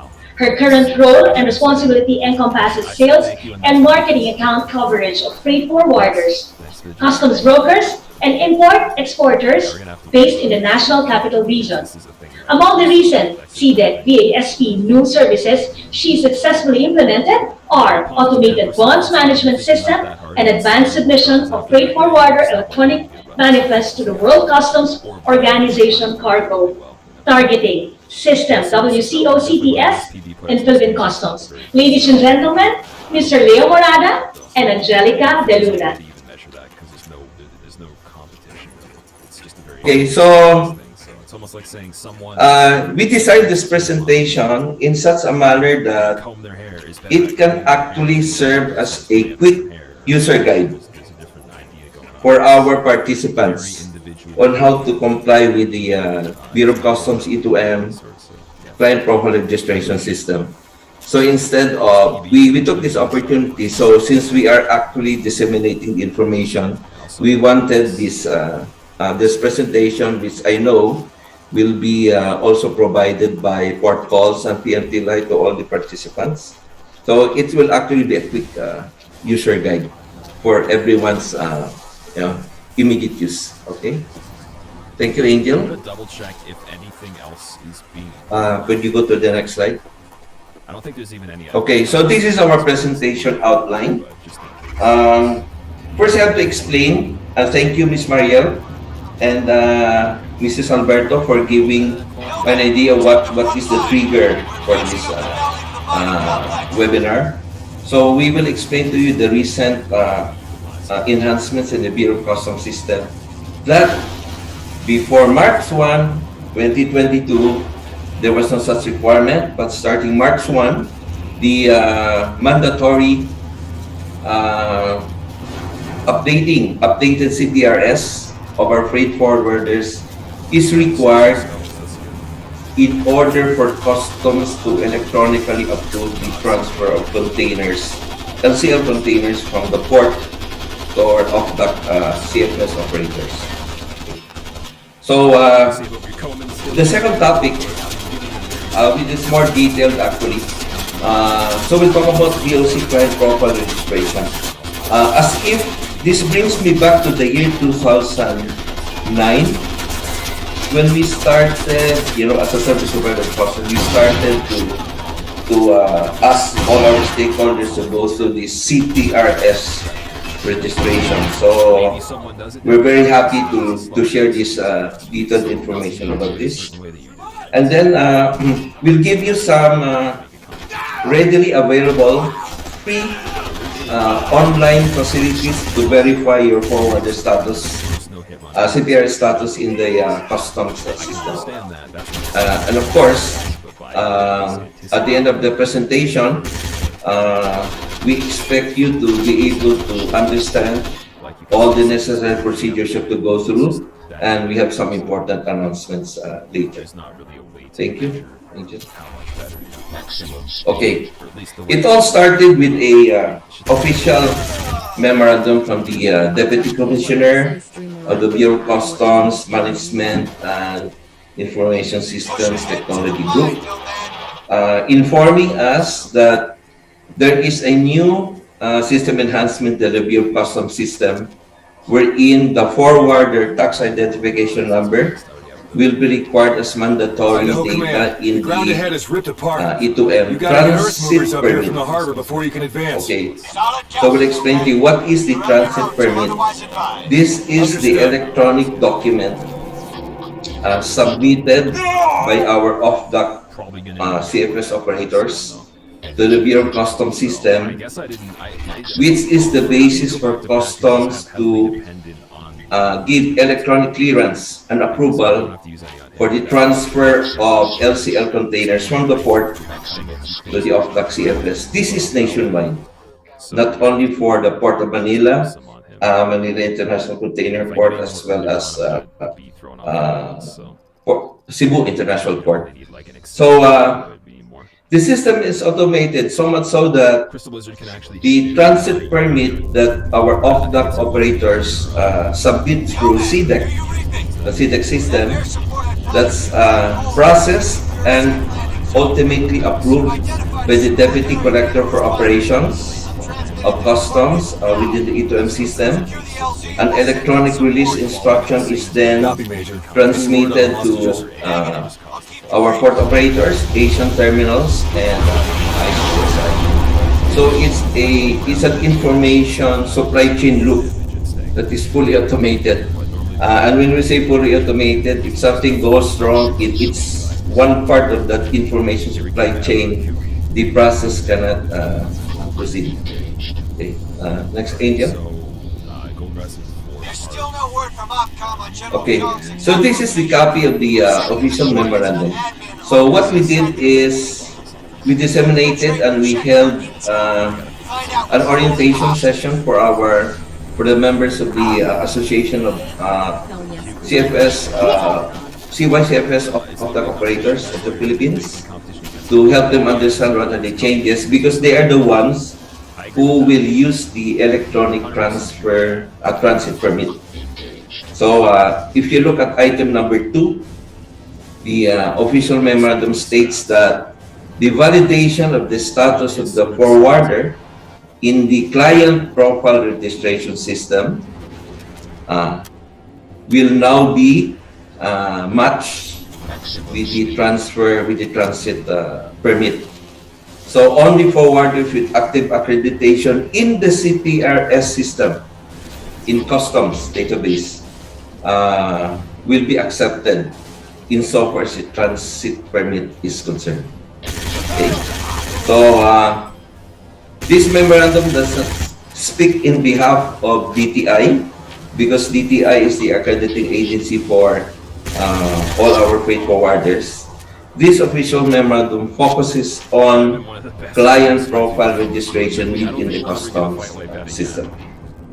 Like a legitimately perfect RNG. I don't think there could have been anything so changed. What happened is that on March 1, we had a lot of calls from all the members of ACO, because many electronic transit permit lodgements were rejected by the customs system for the simple reason that the CPRS of the forwarder is either inactive, expired, or no record found. So this is a showstopper. No LCL container can be transferred, can be allowed by the customs system to transfer March 1. So that was a big problem for us and for the off-dock operators. Okay, let me take a few seconds to explain. This is the transit permit. The freight forwarders do not, see this. You are not the ones who lodge this to I2M. It is actually your designated off-dock CFS operator. So the forwarder team is there. Before March 1, it was not there. So what happens then is when this is submitted by the off-dock CFS operator, the customs system will look at the tax identification number and search for the corresponding CPRS status in the customs system. If the status is inactive, no record found, expired, then it will reject the transit permit. So you see, that's an example there of an error message which our off-dock operators see. It's that we have an error. So we had to do something about this. Okay, so we collaborated with the members of ACO to resolve delays. So the first thing we do was to help explain to our off-dock operators this is a system problem.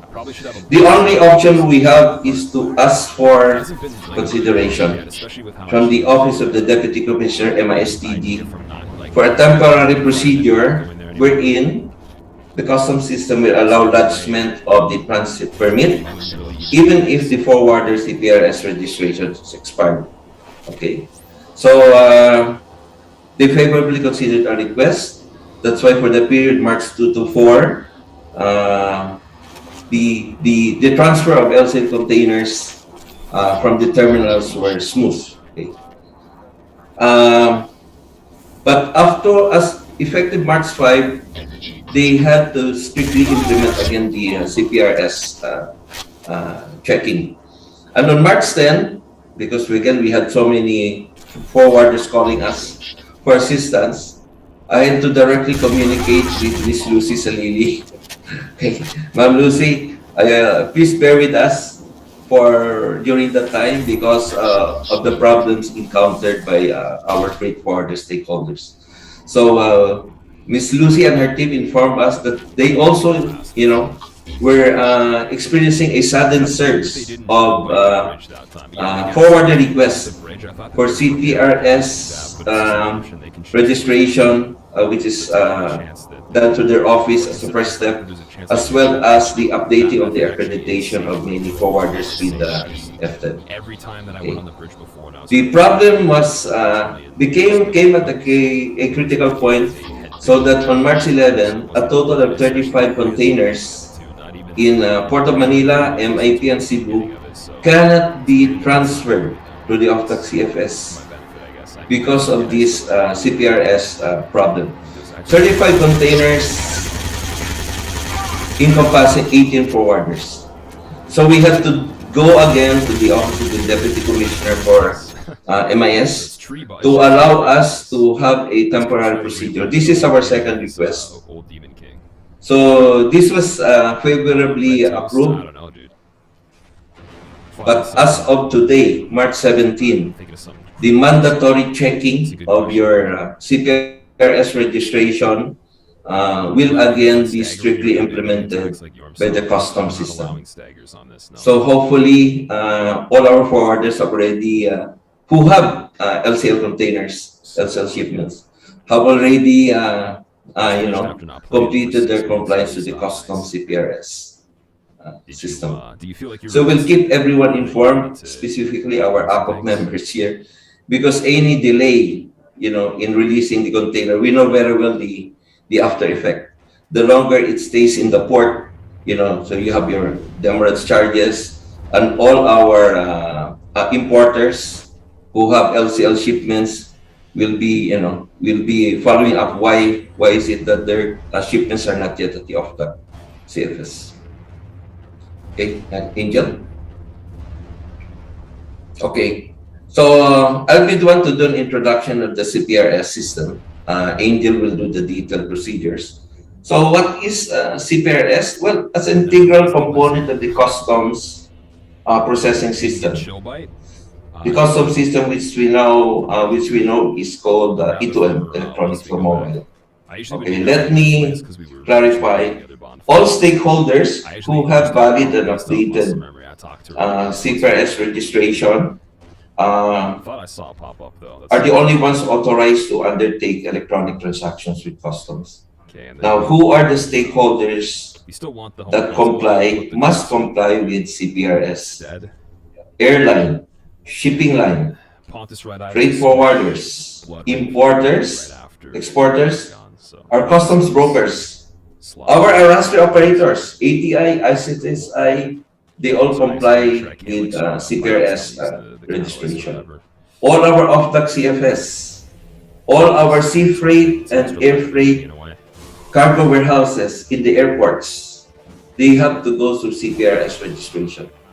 Private commercial ports like Harbor Center or the Davao International Container Terminal in Davao. Surety companies for the banks management, they are required to undergo CPRS registration. Yeah, I don't like the space I got. Your CPRS registration in customs is renewed annually. In case he does the swipe, and I gotta see how much A stakeholder may actually have more than one CPRS registration. So for instance, if Leo company, I'm an importer, so I must have my CPRS registration as importer. Then I also export, so I must have another CPRS registration as exporter. Now, when we requested for consideration from the Office of Deputy Commissioner MISTG to relax the rule for the forwarders insofar as the transfer of LCL containers, we were informed many forwarders, the CPRS registration of many forwarders expired 2017, 2018, and very few have actually attempted to update them. So this was also a shock to us. That gave us the added urgency why we have to reach out to PMTLI with the support of ACOP to help resolve this situation. Angel? Okay. So we have a self-check. You do not have to read the entire customs memorandum orders on E2M in order to understand how you will comply with CPRS. You just answer 4 questions. Number 1, do you have your username and password issued by DTI FTEM for the purpose of the forwarder having access to DOC CPRS system? Number 2, do you have your URN, unique reference number, provided also by DTI FTEM? I didn't get the bonus. Number 3, do you have your CCN? Okay. So as Mariel said, the very important N, honestly, we could probably just stop switching the customs client number, that is automatically generated by the Bureau of Customs CPRS system when you complete your registration. Number 4, do you have a PDF copy of your certificate of registration wherein your customs client number is clearly indicated? Okay. If you answer no to any one of these, that means to say you have to start the process immediately for CPRS registration. If that was SIF, it would be so disappointing. It's discounts. Okay. So let us remove the mystery from this URN and CCN. But this is a painting though. So your URN as a freight forwarder starts with the alphabet, 3-character alphabetic reference, PSP. I think it started way back when it was still the Philippine Shippers Bureau was the one who was the one in charge of accreditation of freight forwarders. There you go. Okay, so it's a 7 alphanumeric URN. Is that how you say that? Now, what is the CCN?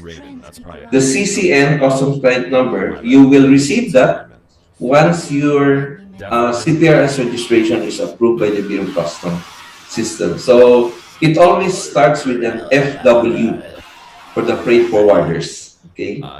So for your reference, the customs broker CCN starts with a letter. The 2 characters BR. This time he actually is close to the last. Importer starts with IM. Exporter starts with EX. SIF confirmed, yeah. Airlines start with AL.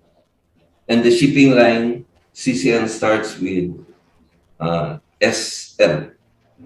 Okay. So that's how it is. You should have that. If you have your TIN number, then you should have your PSB, unique reference number from DTI FTED and your CCN. So just remember these 3 ends. Okay. So next, Angel. Okay. The custom system gives automatic notifications by email for each process of the CPRS registration. So the first is stored, okay, then accredited. This is the most important, activated. The worst is if you receive expired. it's an email notification. So I hope our participants will not mind the emoji, because I always find this in the younger generation. I belong to the older generation. So I think everyone can relate to, Yeah, I know there's no stakeholder reaction if you receive such notification. Whatever, man. Okay, Angel. Leash, what's up? Welcome back. I think we have to we have to start at this point to show our forwarders. Okay. First is this is DTI. Okay, this is from the DTI website. You can access anytime. And as service provider, CDEC, once in a while looks at this website and look at the list of accredited service providers. So it generates a list of all the accredited freight forwarders, including the expiry date. Okay. So no need to register. You just go to DTI website and double click on this. You see a doctor for the allergic reaction. Okay. Now we're happy to share with you. You can actually verify your status or CPRS status in the custom system. So close to falling. Actually, that wasn't anytime we've gotten before. Look at the link. For those of you who are in their offices and it will not distract you, you can actually type in Google, Chrome, or Microsoft Edge. Type cprs.customs.gov.ph. It will open up into the screen. You select forwarder on the client type, input your company TIN. The custom system will show you what is the status of your CPRS registration. Whether it's active, if it's active, there's an expiry date. If it's expired, it will show you what date it was expired. Okay, please take note. Your company may be in the list of accredited freight forwarders based on the DTI website, but hopefully you will have an active CPRS in the customs website. If not, and I encourage everyone to take time to check this right now. If it will not distract you from this presentation, you will immediately know what the status of your CPRS. Okay, now this is the third website that you have to go to. Okay, now this is the, we call this the Bureau of Customs OGA, or other government agency website. So you need a username and password to access this. This is the website where the freight forwarder will actually encode the mandatory data requirements for your CPRS. How do you access this website? Difference between DS1 and 3 painting. DTIFTED, the team of Ms. Lucy Salini, will be the one to provide you that. Okay? So 3 websites. One is DTI, that's the checklist of all the latest accredited forwarders. The second one is the customs website, cprs.customs.gov.ph, for status of your CPRS. And the third is the website of the Bureau of Customs Other Government Agency portal, wherein the freight forwarders will register with CPRS. Okay. You do not need a service provider like CDEC to encode your CPRS if you are a freight forwarder. Makes your heart stop. This is different in the case of customs brokers and importers, wherein you have to go to CDEC to get our help, get our services. Yeah, I can understand. Here you have to do it on your own.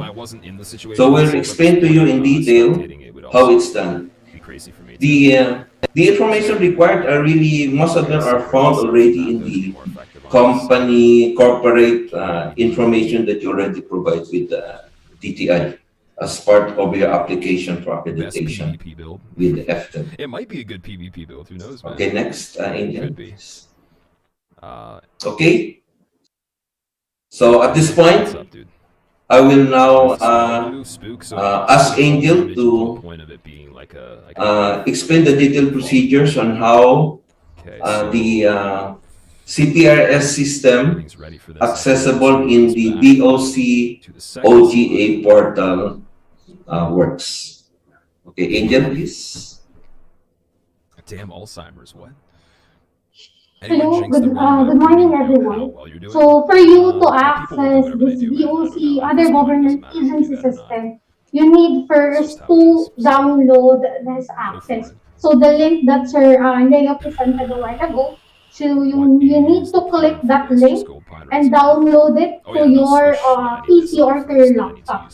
So some of you have errors encountering when they are clicking those links. So you need to have Java 6 specifications on your PC or on your laptop in order for you to access this website. So to use this website, you have a username and password provided by FTEC. So each forwarders accredited by DTIFTED have a username and password. So you have different username and passwords for each forwarders. So we have here two steps for the CPRS of the forwarder. Number one is for those new forwarders, and the other one is for those forwarders that are doing the renewal of their CPRS. So the first one, how do we create CPRS as a forwarder? So you need to log in with your account, then click this file button, then click the new client profile. So these are the required fields that you need to fill in on your CPRS profile. This is the same fields that you can check for the importers, as well as the airline. So there are the same fields that DOC E2M required for CPRS registration. The first one is the client profile information. So with this part, the details that you have provided with DTI for your accreditation are almost the same details that you're going to use on your CPRS profile. So with the client profile information, the client type is automatic with your account. It is under forwarder with the client type. Nature of business, and the most important part is your business name. You need to provide your business name, and if your business name or the characters of your business name is too long for this field, you need to fill it in on the address. Also, the photo that you're going to attach, the company logo for the photo, and take note that the photo should be in JPEG format. Please also be noted that those red marks or those red fields are the mandatory fields. Now, we'll go to the email. This part is the very important part of the client profile information, because the email that you're going to input with this profile is the same email that will receive the notification coming from DOC. So with CPRS, there is a specific automatic notification for the statuses of your CPRS. Now, your TIN number, so that 12-digit TIN number registered by DIR, and your primary VAS-PCCN. So please take note of CDEC's primary VAS-PCCN. So I just want to correct this one. CDEC's primary VAS-PCCN number is VA 00000078. That is the CDEC primary VAS-PCCN. So please take note to use this VAS-PCCN. It is part of the requirement, or this is a mandatory part as well as if you use this one or if you input this one, also the notification email for the statuses, for example, the stored notification email or even the reminder that your CPRS is for expiration. So it will be also sent out to our email. So CDEC is also receiving notification if the forwarders are using our VAS PCCN number. That's DLC 1, GG.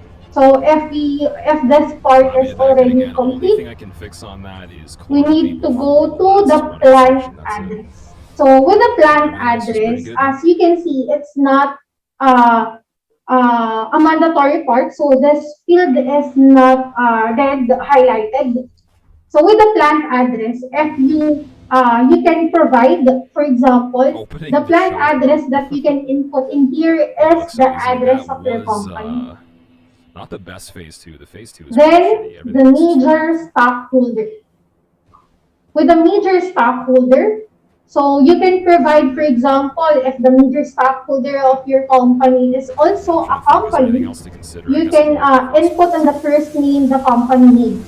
But if the major stockholder of your company is an individual, for example, me, Angelica De Luna, so I can input here my first name, middle name, last name, as well as my photo and signature.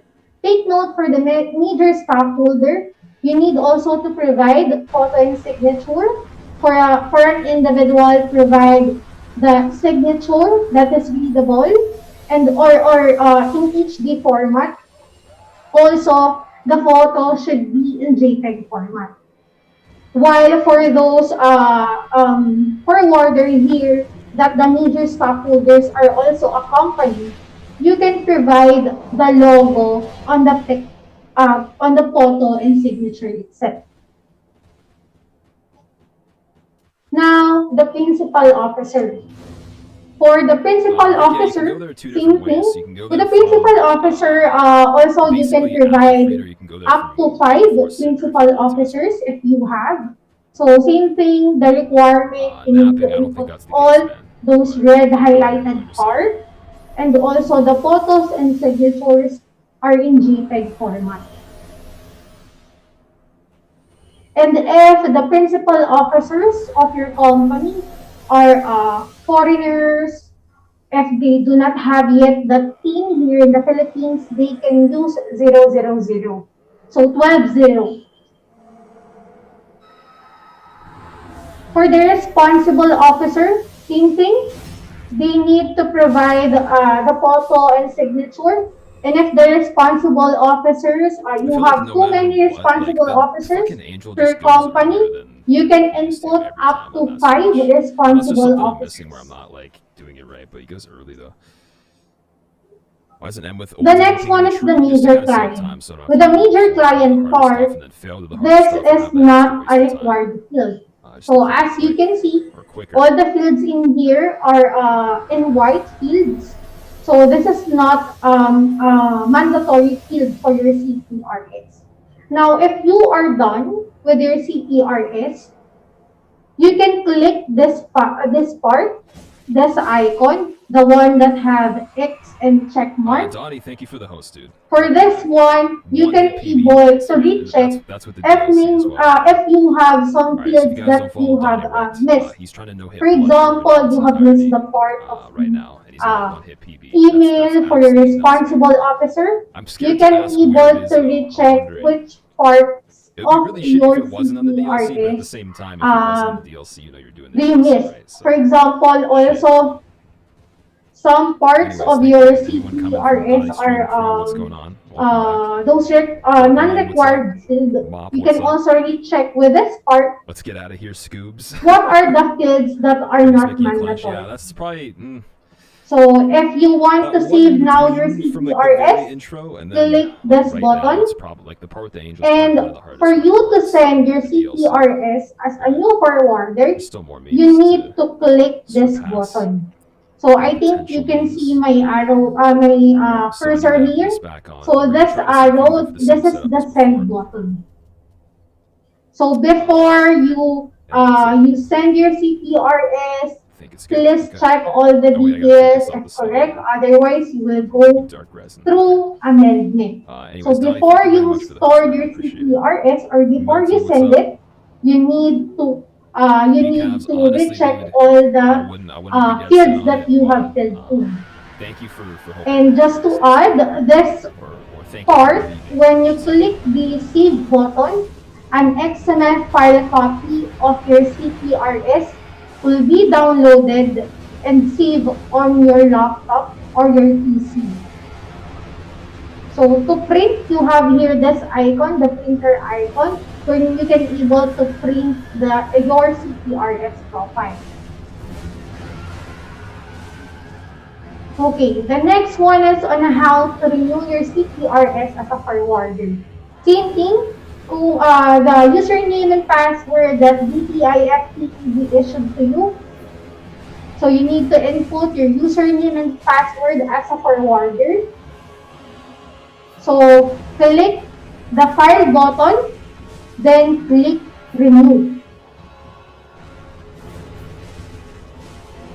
So to renew a CPRS, since for example, your previous CPRS file, automatic the XML file is saved on your laptop or PC, you can able to reuse that XML file for your new one. It's also for the convenience of the stakeholders, since it will also took time and effort for the encoding part. So with the CPRS renewal, and also you can renew or create CPRS into two options: XML uploading and also the encoding again. Okay, so to upload the XML file, you need to click this button. So XML file, this part, this is an IT word, wherein this is the all of our transactions with the Bureau of Customs, your manifest, CPRS, and all even the PSAD are in XML file. So this is a file type. This is the file type requirement of the Bureau of Customs.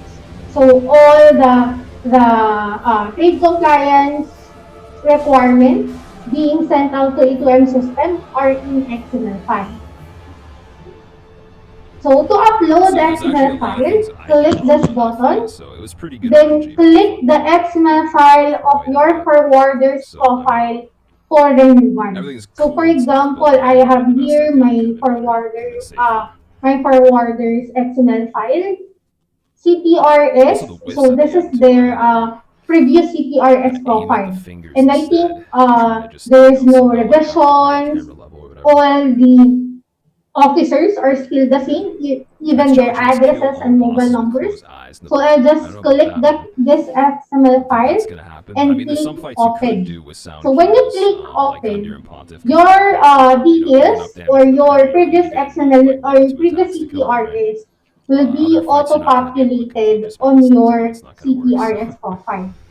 Only in those special Also, if you upload you upload CPRS for renewal using XML file, you can able to edit out those fields. For example, on your XML file, the responsible officer is not yet connected on company, so you can also update that one. I'm just like kind of rushing to get to the spot. So this is the part wherein I uploaded the CPRS profile of my client. I've been doing this part. Then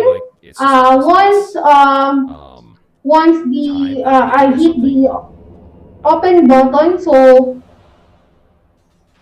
and all the details are complete, you just need to click the check button to send your CPRS. So for the renewal of CPRS, for you to send, this is the button that you need to click. While for new CPRS, you need to click this button for the send. So two different ways on how to send CPRS. So you might have an advantage in that. For the new CPRS, you need to click this for you to send. And for the renewal, you need to click this check button.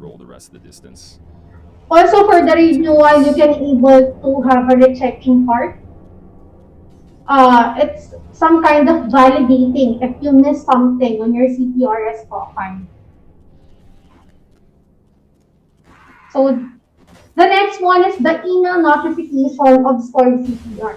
This is the reason why I told you a while ago that you need to use CDEC VASP CCN. So our CDEC VASP CCN BA 00000078. So that is CDEC VASP CCN number. So there are some instances that forwarders do not receive this notification. And if that happens to you and you use our CCN number, CDEC can provide you the email notification. Some of your clients also are asking you, can you please call CDEC? Maybe CDEC received the notification. This is the reason why. On your CPRS, the VASP CCN number that they inputted is our VASP CCN number. So once your CPRS is stored automatically on the email that you have provided on your client profile, email notification of stored CPRS will be sent out, or you will receive this sample of email notification, as well as the notification of your active CPRS. For those forwarders here that have an expired CPRS, for example, last January and then this March, this is the time na nag-renew sila. So mostly of you receive na this kind of notification, renewed expired active. Meaning, your previously expired CPRS is already renewed and now have an active status. So you are now, again, an active forwarder, an active forwarder that can receive COR coming from the Bureau of Customs. Because you cannot receive BOC COR if your CPRS status is not yet active. So as Leo mentioned a while ago, they have stored accredited active CPRS status. And the most important part, or the most important status that you need to have is the active one. That is the last step of your CPRS. Okay? So this is the part of Sir Leo's presentation. So Okay, thank you, Angel. So we're almost at the end of our presentation. So just to recap on the 4 questions on our self-help, self-check questions. If you answered no to any of the 4 questions, the next step, please immediately contact DTI Business Licensing and Accreditation Division. That is the team here of Miss Lucy Salili. I think you have to send a letter so that you could get your, you're going to be provided with your username and password to access the other government agency portal of the Bureau of Customs. Okay, I think last slide. DS2 all boss, no damage run, possibly. I'm not sure, man. Okay, so at this point, so we hope that we made it very as clear as possible and as simple as straightforward as possible on how to go through your CPRS. Okay, where you start, what information you need to encode. Okay, so let me end this presentation by some important announcements.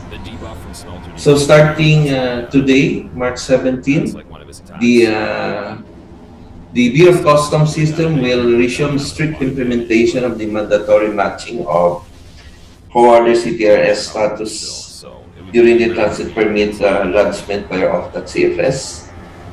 We hope there will be no problems because in my latest coordination with the Office of the Deputy Commissioner, MICD,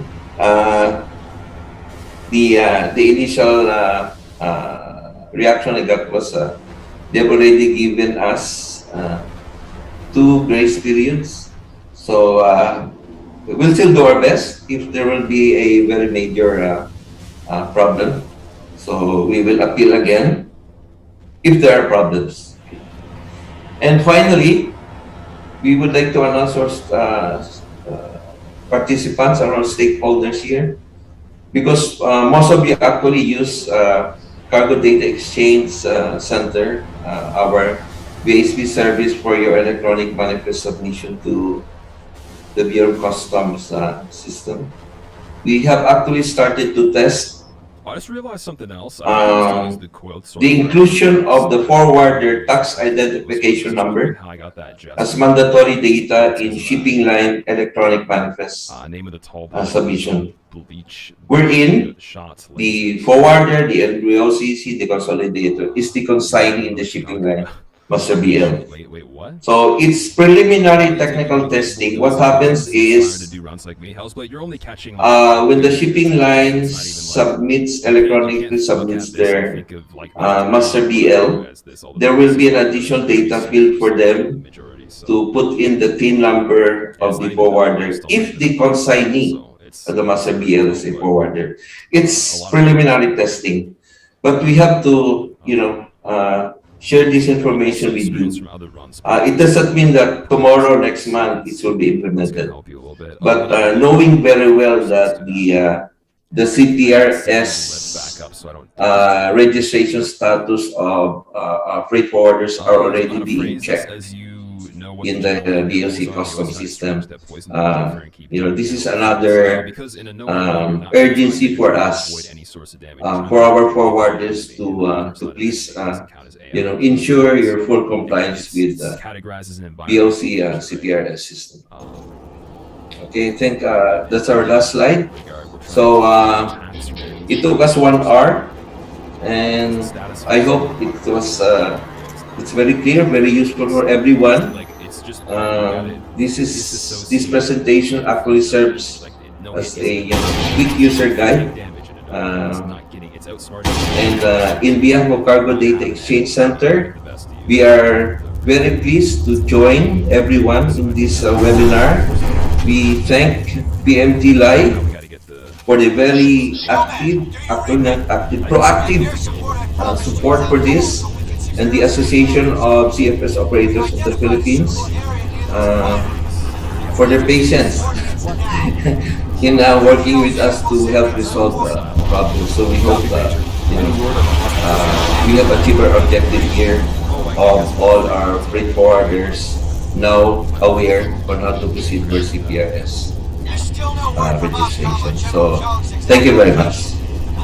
So welcome, Mr. Morada, and thank you to you and Miss Angel. We have time actually to entertain some questions, sir. Should I proceed? Yes. Yes. So I will be reading first the questions in the Q&A button. I am sure that some of the questions have been discussed also, but if you may want to validate or reiterate or stress more, then you can perhaps remind them. Should a company register first with a BOC accredited service provider prior to securing BOC's E2M CPRS registration? Okay. The CPRS registration procedure for freight forwarders involves 2 parties. One is FTED, which will give you the username, password, and the Bureau of Customs OGA portal. There is no requirement for you to register with a VASP like CDEC in order for you to proceed with CPRS compliance. This is insofar as forwarder is concerned. All right, thank you. Next, can CDEC monitor the companies that are using them in BOC's CPRS as VASP, but in reality they are using other VASP? Is this okay? Okay. We all know very well that CDEC is the preferred service provider of our freight forwarders insofar as submission of electronic manifest to the Bureau of Customs system and to the World Customs Organization cargo targeting system. As much as we want these forwarders to also use to instruct their contracted customs brokers to use CTEC for our other services like the customs broker import entry declaration. We do not make a strict 1:1 requirement for that. So should the freight forwarder or the designated customs broker or contracted customs broker use CTEC for customs broker import entry declaration as well or export declaration, we provide that's an added value enhancement for that. It's not added value, it's a value enhancement service of ours. So in doing so, we'll be able to support problems relating to electronic manifest submission, import entry declaration, and export declaration. We call that an end-to-end seamless support by only one service provider. Thank you. All right, sige. Let's go see that. Where can they request update of CPRS copy? Where can they request for username and password? Okay. The username and password is issued by the DTI FTED team. So if the forwarder is already accredited with FTED, then we recommend that you communicate with FTED team on informing them that you want to proceed with your CPRS registration. All right, sige. Since tomorrow na po ang start ng strict implementation and we don't have yet a CPRS or we haven't registered yet, how will it affect our E2M manifest submission? Okay, let me clarify that. The problem that we have starting March 1 is the rejection of the by the customs system of a document called transit permit, okay, which involves customs approval of transfer of LCL containers to the OFTAC CFS. This is a problem at hand. So if you are a freight forwarder and you do not have LCL containers to be transferred to the OFTAC CFS, you will not be impacted in any manner. As of today, the customs system does not check CPRS status of the freight forwarder insofar as your electronic manifest submission is concerned. For today, the situation might change maybe a few months from now. But please make sure, regardless of what will be impacted now or later, your CPRS registration is a part of stakeholder compliance with the Bureau of Customs system.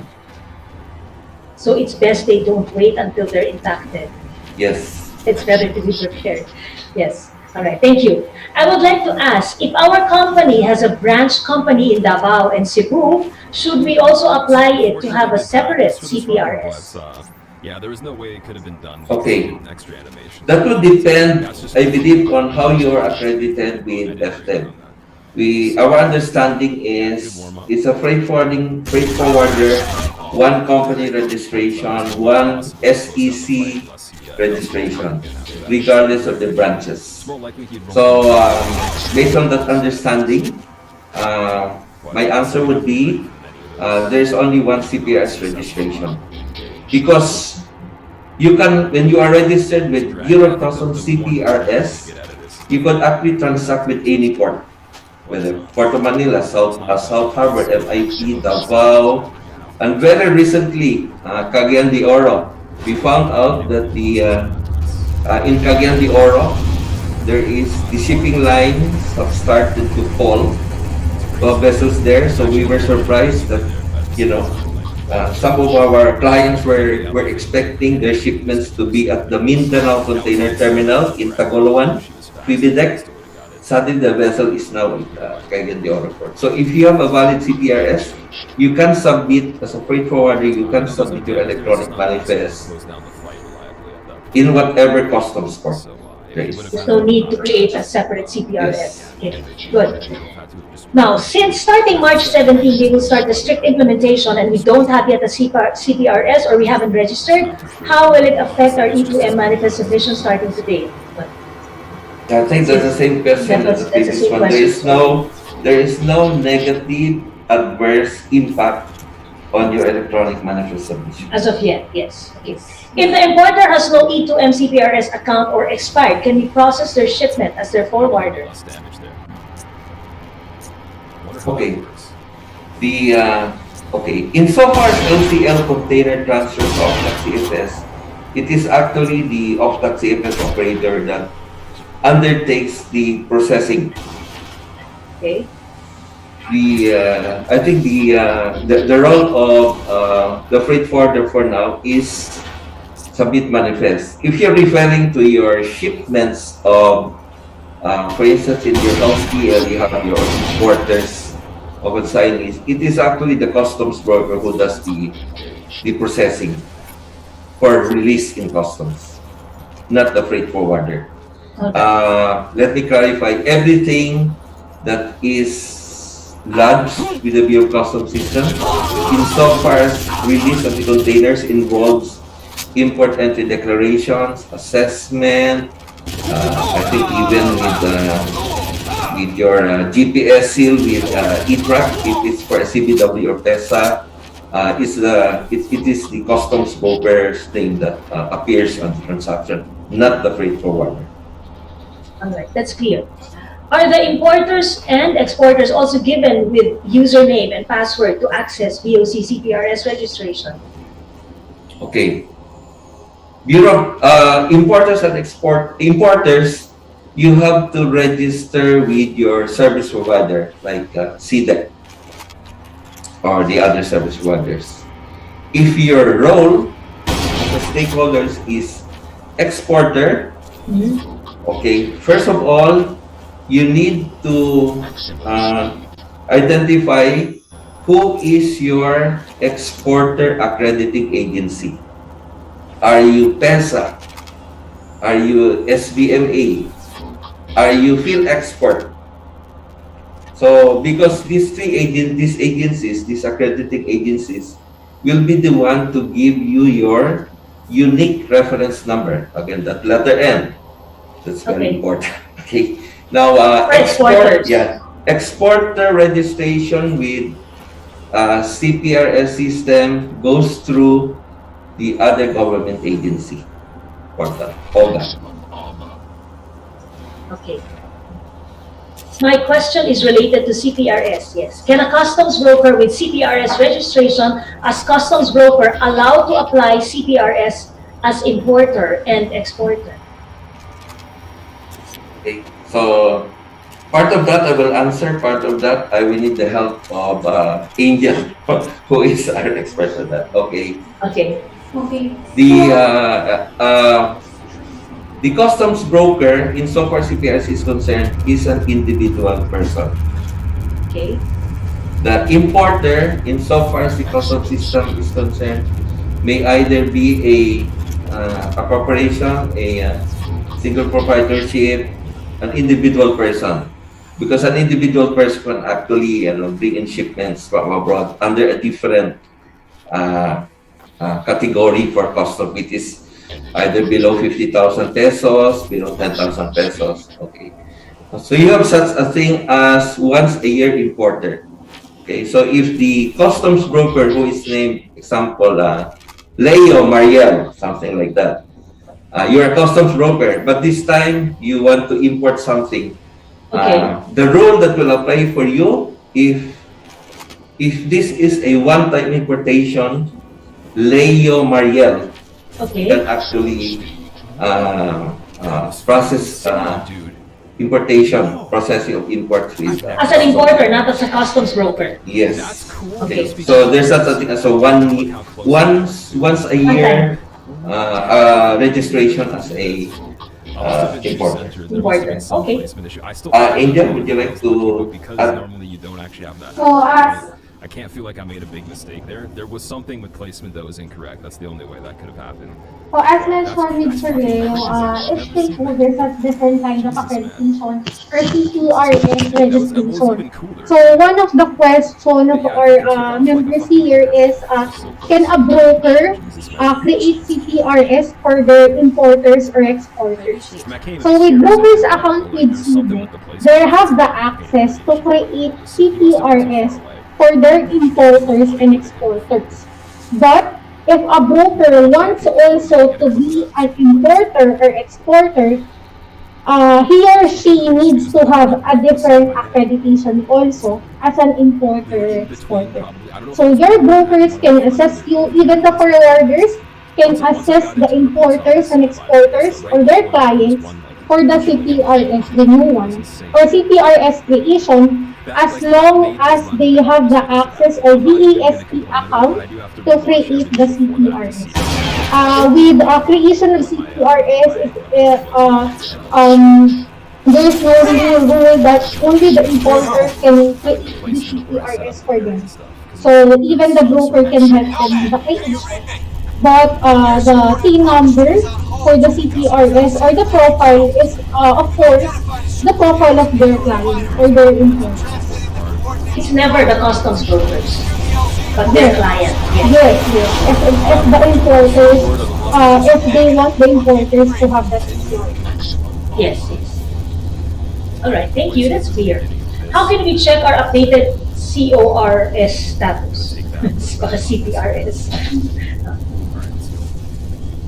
So how can they check the updated CPRS? Yeah, right now you would go to cprs.customs.gov.ph. Okay, thank you. You just select, if you're a forwarder, then you click on the client type forwarder, then input your tax identification number. Thank you. And the link has been shared in the chat box for those of you who would like to check your CPRS status. And then it's here to follow up. If we want to update the CPRS profile, where can we do it? Which site? Is it the same site? Angel? For the updating of your CPRS profile as a forwarder, same thing, you need to log in with your OGA system, and then log in using your username and password. So if you do not have now the previous CPRS profile, so you can create a new one, but the status should be under renewal, as this is for renewal. So same access, the OGA system access. All right. How about if we want to be registered as consolidator, deconsolidator, where do we need to apply? Okay. I believe this is for DTI. My understanding is the FTED is responsible for accreditation of international freight forwarders, domestic freight forwarders, NBOCCs, and consolidators. Okay, thank you. There's another one sharing, we just renewed our CPRS last February. Does this mean we'll have to process our renewal in the website you've provided by next year? Okay, the answer is this. Please check the expiry date. Okay. When you say you processed it last January, then you must have, received notifications on the status, whether it's stored, evaluated, accredited. So the CPRS.customs.gov.ph portal will show you if your expiry date is beyond today. That means to say you're okay. If the expiry date is still before March March 17, then that means to say you're not yet updated with your CPRS status. Okay, what if they need to amend? What do they do? Where do they go? Okay, you have to access again the OTA portal using your username access provided by FTEM. And what if the owner cannot remember if the company has a CPRS? Can this be checked also through the cprs.customs.gov.ph? Yes? Yes. All freight forwarders who were accredited by DTI, based on Bureau of Customs CPRS records, had their CPRS expired 2017, 2018. If you are a new freight forwarding company that started, that was incorporated or started commercial operations after 2018, 2019, then you have, the first step you have to do is to apply for accreditation with the TTIFTEM. Is the BOC OGA system the new platform for the registration and renewal of CPRS? Okay. The OGA system has been there since the start.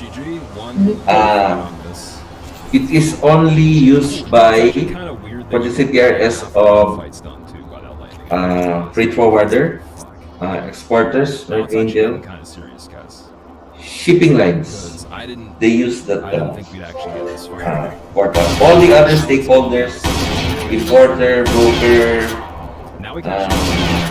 RSC operator, cargo warehouse, they go to the services of the VASP like CPEC. Alright.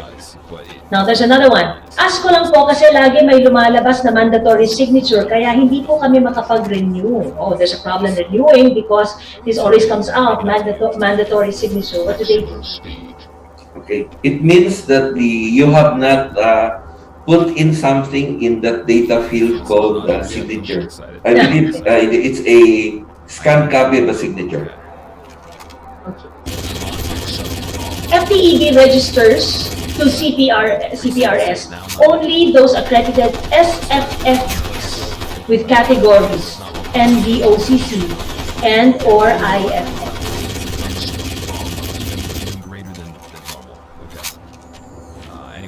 Could you say that again, Mariel? FTEB registers to CPRS only those accredited SFFs with categories NVOCC and or IFF. Okay, I think we have to address the clarification to FTEM on that part. Okay, then another one with a problem with CNN. I'd like to ask, why is our CCN number starts with EX, considering that our nature of business is freight forwarding services? Why is that? Would you like to answer that, Angel? For that one, if you're a forwarder, I know we slowed down a little. okay, if you're a forwarder, your CCN should start with FW, not EX. EX is for exporters. So each stakeholders have different prefix when it comes to CCN number. DR for broker, IM for importer, FW for exporters. If your COR right now is as an start with EX, then you are not unaccredited or you do not have BOCCOR as a forwarder. That is for export. So you might recheck it. Okay. If somebody wants to share, all CPRS registration facilitated by FTEB are given CCN that starts with FW.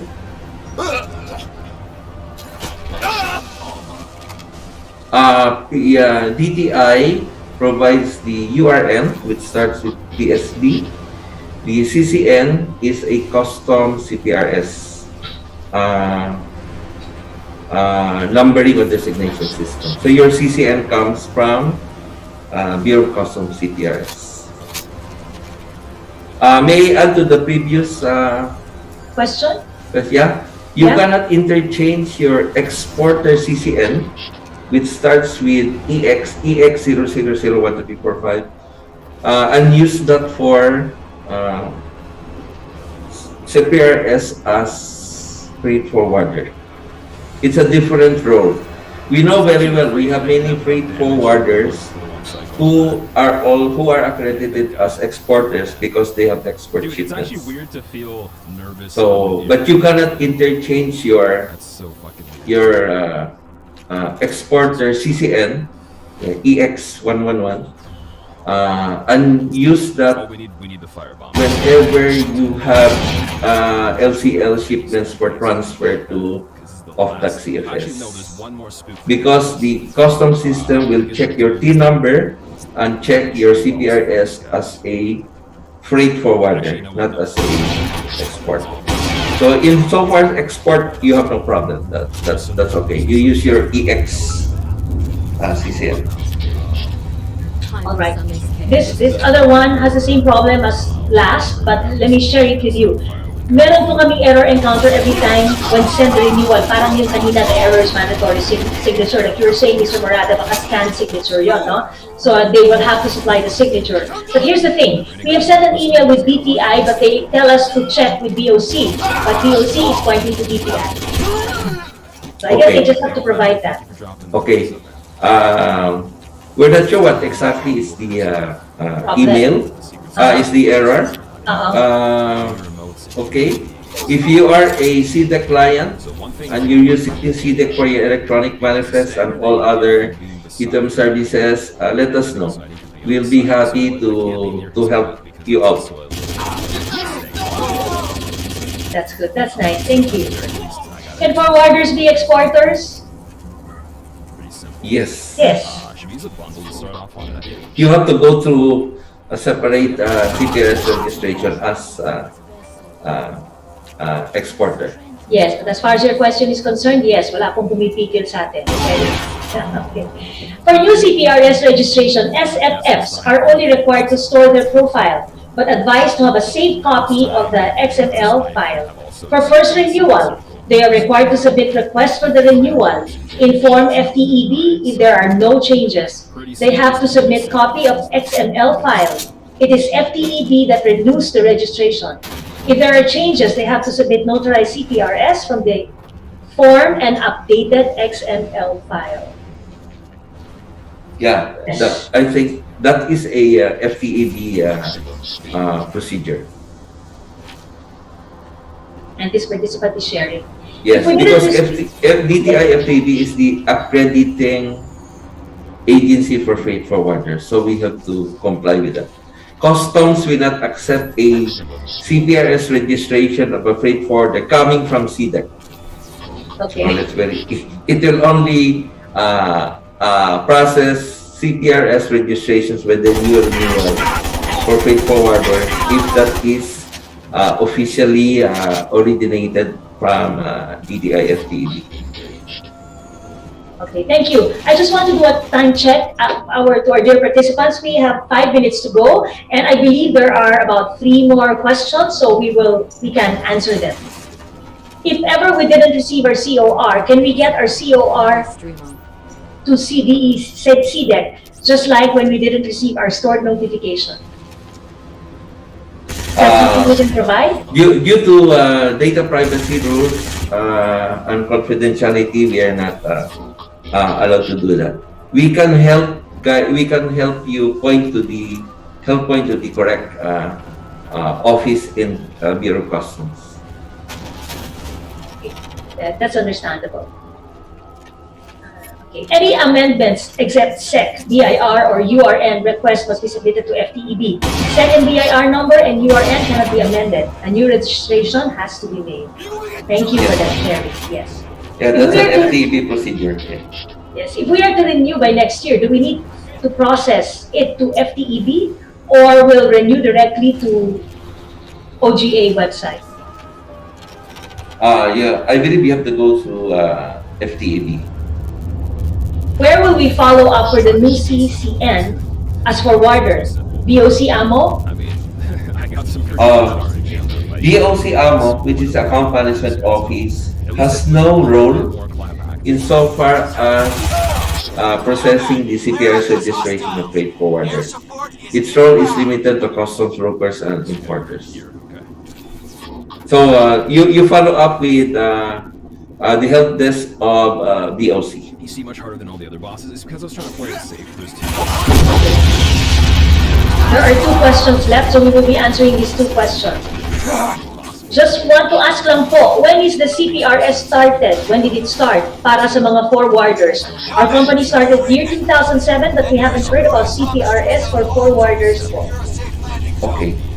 So there must be something wrong with the information dissemination part of either the service providers like us or the Bureau of Customs. The client profile registration system requirement for all stakeholders is part of a customs memorandum order way back 2008 when the Bureau of Customs E2M system was implemented. Is there a cost for the new and renewal lodgement?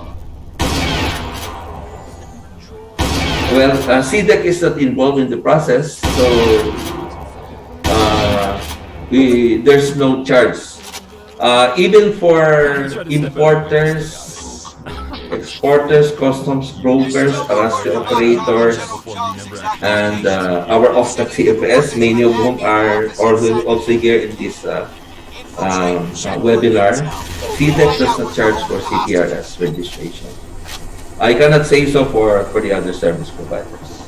Thank you. The updated email address and contact numbers and details of CDEC has just been shared in the chat box. For those of you who are asking, you may take a screenshot. Now it's there. And then a very kind participant also would like to share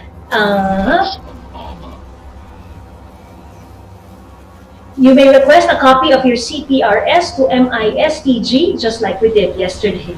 You just need to provide your company name and PIN number. Thank you for that. Yes. Well, thank you so much, Mr. Morada and Miss Angel, and I sure look forward to meeting you very soon, face to face. Okay. That's it, guys. Jesus Christ. Hello, everyone. My chest Do you hurts. want to import in the Philippines? But the question is, do you know what to do? In this video, we are going to teach you how to import in the Philippines. But first, kindly like our video, subscribe to our channel, and don't forget to click the notification bell so that you're always updated on all the videos that we're going to upload. Let's start! We have a special guest today. Ms. Grace Candelaria is Managing Director of MMG Freight Logistics Incorporated. She's had 12 years of experience in sales before she put up MMG Freight Logistics. They've been accredited with FTEB and CAB and are also a member of the International Network Global Affinity Alliance and Frontline Freight Network. Ladies and gentlemen, let's all welcome Ms. Grace Candelaria. Hello, Grace. Paano nga ba mag-import dito sa Philippines? Hi, Maria. Thank you for that wonderful question. You know why? Marami talagang nagtatanong yan kung paano ba sila mag-import. Kasi, you know, most of our daily use products, food, essentials, is coming abroad. Alam mo yan. And on our Facebook page, marami kaming nare-receive na inquiries. MMG, I want to import this. Can we import how much? Akala nila ganun lang. Hindi po ganun kadali. Meron po tayong accreditation with our Bureau of Customs para i-allow nila tayo magdala ng product dito sa Pilipinas. So, we have to do accreditation with Bureau of Customs under AMO kung tawagin po natin. So, first, of course, kailangan meron kang legit na company. So, registered, of course, andyan yung valid mayor's permit mo, BIR to the OT mo, SEC or DTI. So, with that, you can start your registration with CPRS. With CPRS po, ito po yung online application. It's like online application na nakalink kay Bureau of Customs. So, if you fill up niyo po yun, nandun lahat ng information ng company niyo, and of course, yung mga owner ng company, the president, lahat po. And then, once na-accomplish na ninyo yung application with CPRS, merong mag-i-email sa inyo na your application has been stored. So, kailangan mong i-print yon, and that is one of the requirements ni AMO para mag-run yung accreditation with them as a registered importer. And then, once you have that, kailangan mong i-comply yung iba pa nilang requirements. Like yung mga duly notarized accomplish form. Bukod dun sa online, meron ding forms silang binibigay, which you can download that on their website. And then, yung resibo ng pinagbayaran mo with AMO for that processing, which is only 1,000 pesos. 1,000 lang naman po ang processing fee para po maging accredited importer tayo. And then, of course, kailangan meron kayong corporate secretary and then 2 valid ID ng inyong president o kung sino man yung ina-allow nyo na maging, kumbaga maging signatory for that application. And then, yung mga reportal ninyo like with DIR, kung meron kayong GIS, lahat yan kailangan natin, SEC, then again, yung mayor's permit, and importante kasi lahat ng business permit ninyo para makita ni Bureau of Customs na kayo ay isang, kumbaga, operational legit company na before kayo lumapit sa kanila. Kasi if not, hindi nila kayo pwede bigyan ng import license at hindi kayo pwede mag-import. At marami pa pong requirements yan. We can download that with their website. And bago po ninyo i-comply yan, I want to suggest na dapat mag-consult kayo ng mga expert on this. So, para mag-guide nila kayo paano yung gagawin, ano yung mga kailangan. So, you can go with, masundan mo yung tamang proseso. Kasi it's not easy. Hindi po talaga mahirap, guys. And it takes like 1 to 2 months to do the accreditation process. Para kang nagtatayo ng another company. Alam mo naman, di ba? Pag tayo nagtatayo ng another ng ating company, pabalik-balik sa City pabalik-balik sa SPC, pabalik-balik sa BIR, and every time, na-evaluate nila yung mga documents na sinubmit mo, they have the right na manghingi ng additional requirements kahit wala dun sa list na binigay nila. Kasi siyempre, ini-evaluate ka nila eh. So kung medyo hindi sila satisfy with your documents, you can ask more para ma-prove mo sa kanila na you can do importation kasi nanghihingin pa lang sila guys ng bank certificate. So of course, kailangan may fund kayo to do your importation. And then once done, naku, napakalaking accomplishment na. Kasi nga mahaba talaga yung proseso. So after that, yes, thank you Lord. Tapos na, meron na akong AMO certificate, meron na akong COR, di ba? So, pwede ka na mag-import. But, this is annual nire-renew to annually. And si BOC, si AMO, nagkakandak din yan ng actual inspection sa office ninyo, binivisit nila. Pero ngayon, I don't think na nakakapag-inspect sila ng physically, maybe online they do inspection kasi they ask for photos ng office ninyo, signage. Kailangan makita nila na yung signage hindi lang parang alcohol nyo nakakabit. Kailangan medyo makikita nilang stable talaga. Kaya, you have to be ready. Kailangan nyo maging, i-prepare nyo lahat, maging ready kayo. Hindi pwedeng basta-basta po kasi we have to follow kung ano yung procedure ng ating Bureau of Customs. And then, katulad ng sinabi ko kanina guys, always ask sa mga professional, magpa-guide po kayo. Nandito lang kami. You can call me. Our contact details are there. You can email us. Any queries, just send that. Then we will answer and help you queries about this. Thank you, Ms. Grace. Now guys, you already know how to import in the Philippines. I'm sure you learned a lot from Ms. Grace Candelaria of MMG Freight Logistics Incorporated. So stay tuned in our next speed tour here at Port Call's YouTube channel. Bye-bye!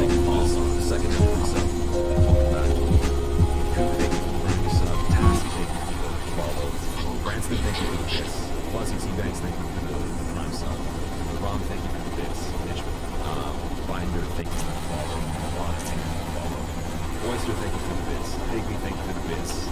TX Crew, thank you for the bits. Full Metal High, just like a Miller to the max. I haven't seen it.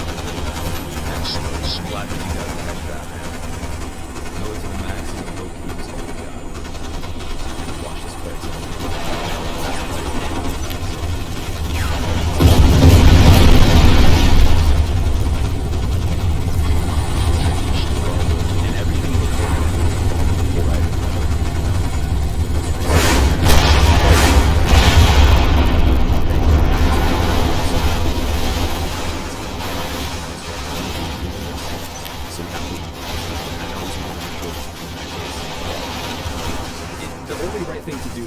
give somebody a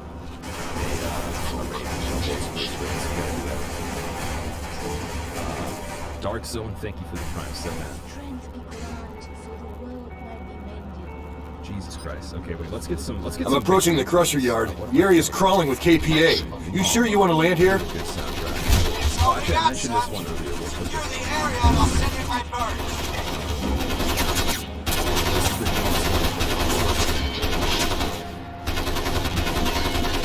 This is the perfect song for Rangers. So basically, just something you want to say before.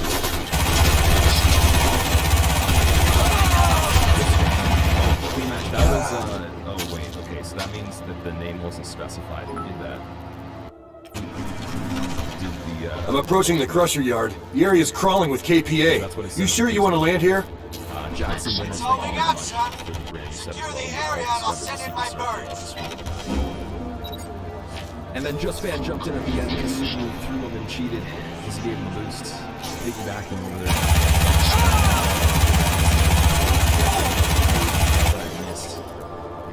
Subaru tripped as he was back. Just Fan.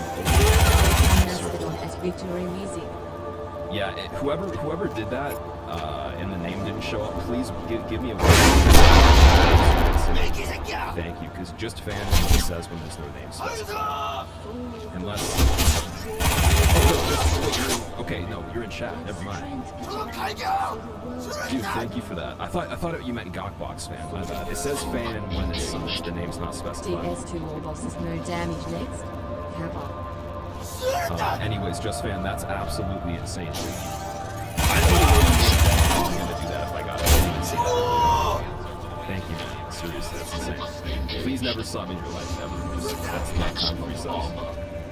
Alright, we are going to go and bring the hype to someone who wants to give them a little bit of rate. And, you know what? Raider Raid, she's been streaming. He's someone that you'll be seeing on the channel soon. So I'm going to go on a trip with him, one of our moderators, Culture, and another streamer, Lucar. So you will see them on the channel in like a week or two, about a week from now. A handful of videos during that week. And there's a lot of stuff planned during then. But if you've never been here before and you want to make it back, we're going to be streaming again tomorrow. I'll probably be doing some DS1 tomorrow. We'll see if we can get back-to-back no hit runs. That'd be insane. Probably.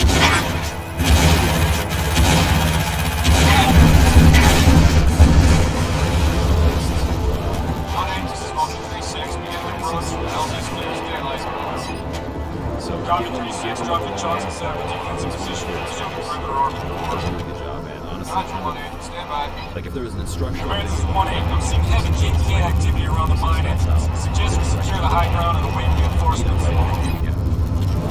Let's do it. This is 3-6. Jocks on the ground. Going in the holding pattern. Over. I need you to take the front line. Get inside that mining complex and find General Kya. My boys will secure the perimeter of the compound. We'll have a VTOL on standby for extraction once you've located the hostages. Good luck, son.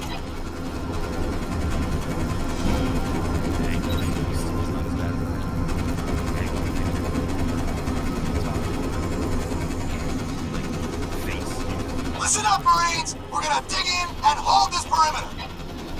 Defensive positions! Let's go, let's go! You're a one-man army, Nomad! We'll take it from here!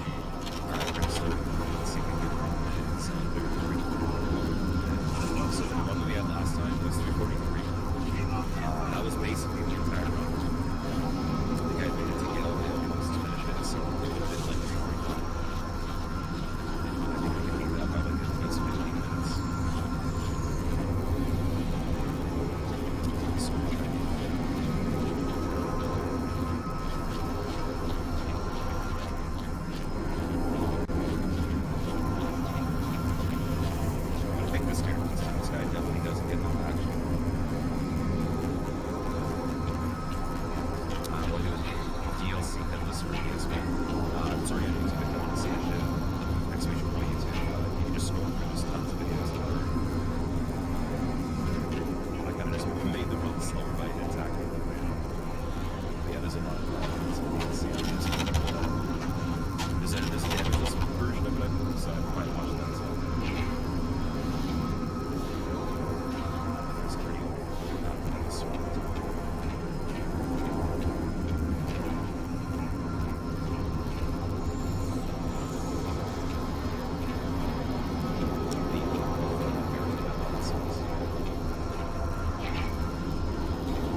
Maximum speed.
Maximum speed.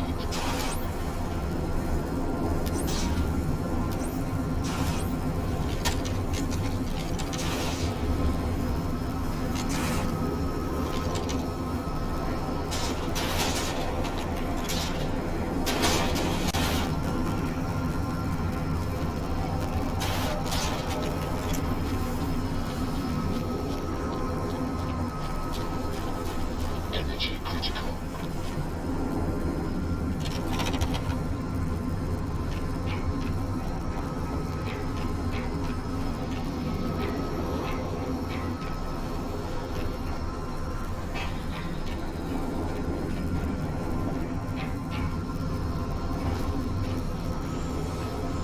You don't have much time, Nomad. Get into the mine and find those hostages.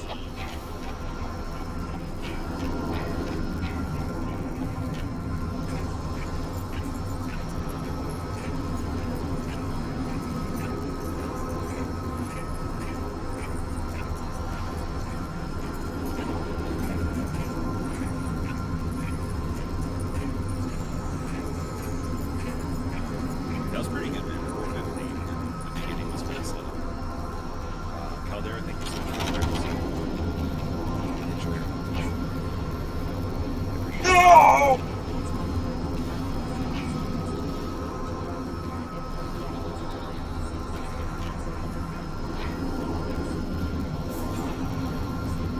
No!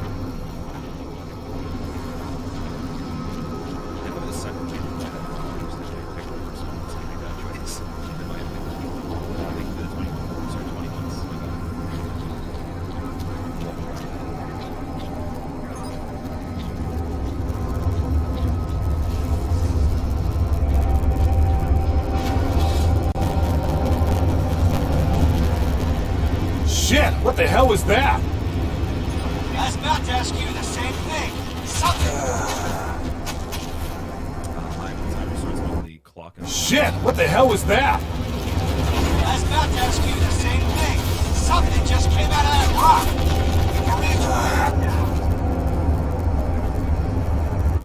Shit! What the hell was that? I was about to ask you the same thing. Something just came out of that rock.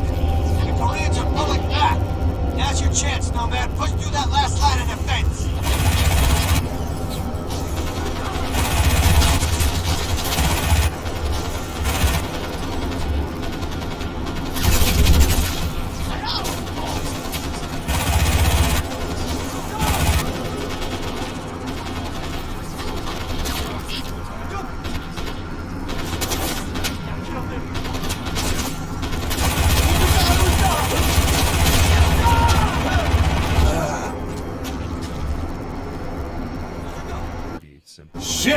hell was that?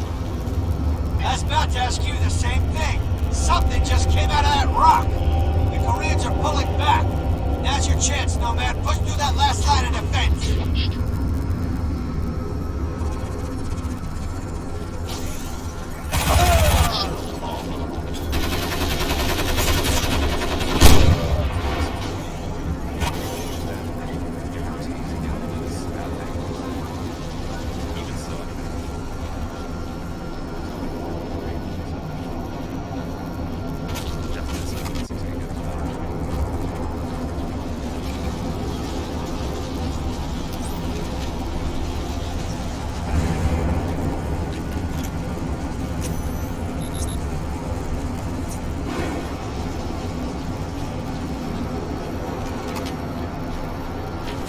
Maximum speed. Energy critical.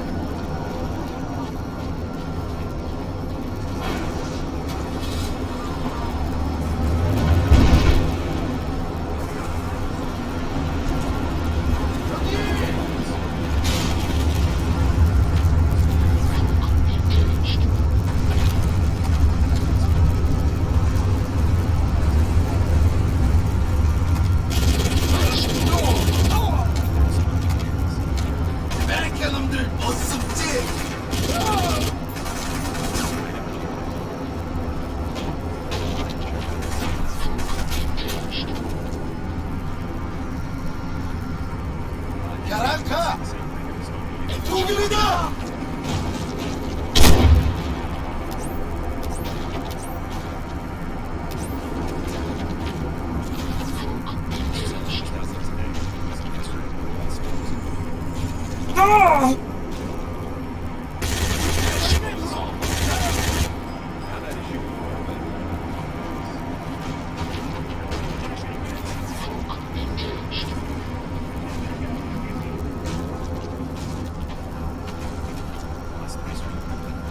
Energy critical. Maximum speed.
Engaged. Maximum speed. Engaged.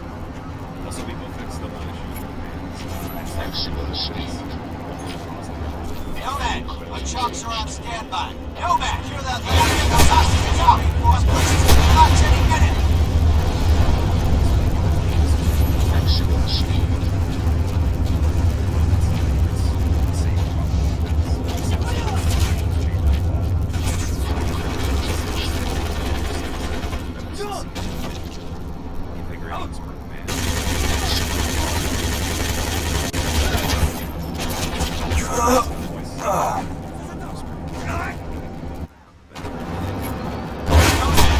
Chalks are on standby. Nomad, hear that? We gotta get those hostages out before us places gonna collapse any minute.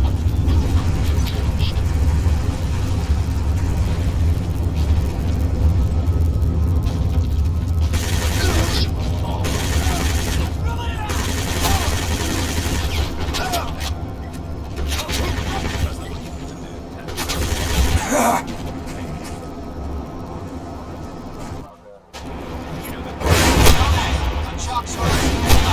Nomad, hear that? We gotta get those hostages out before us places gonna collapse any minute.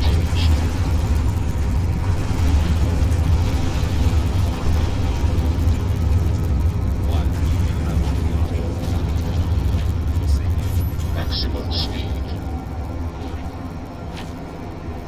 Hook engaged.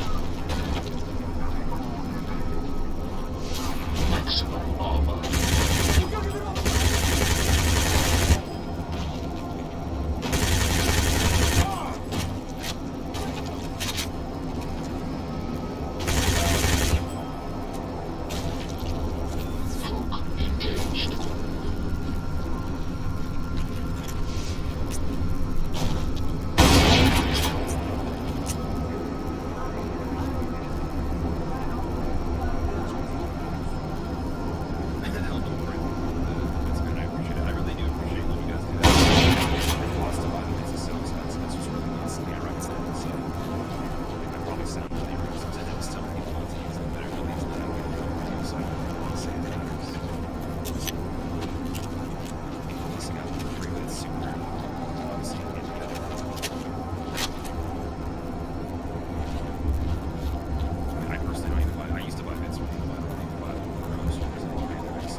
Maximum speed.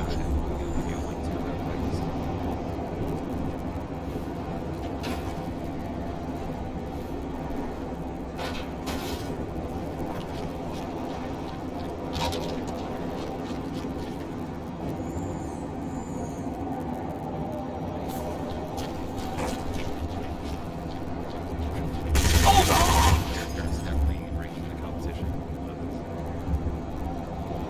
If this scale, they do it on a string to death.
Maximum speed.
Engaged. Maximum speed.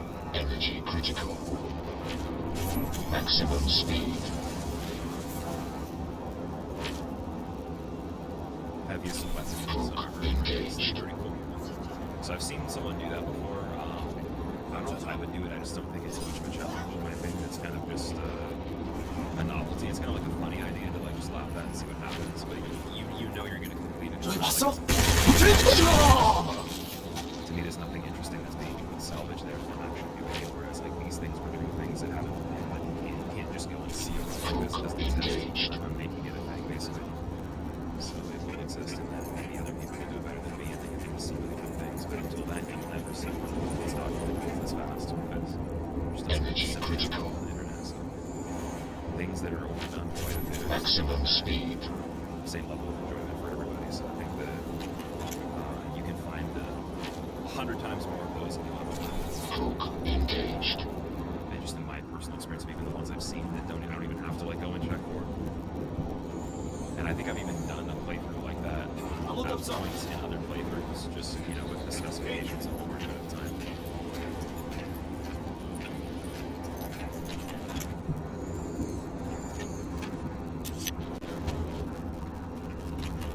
But like no, it's just like I don't think it would be as cool as some of the other ideas.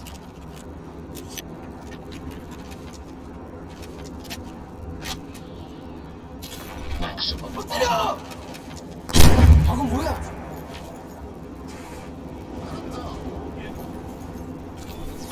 engaged. Conjures.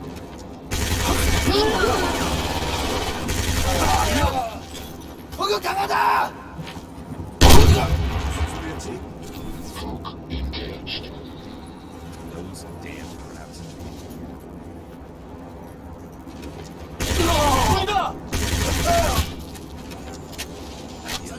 Idea maker, it's just inevitable that you X amount of things you can possibly do, and somebody's going to do things that they enjoy.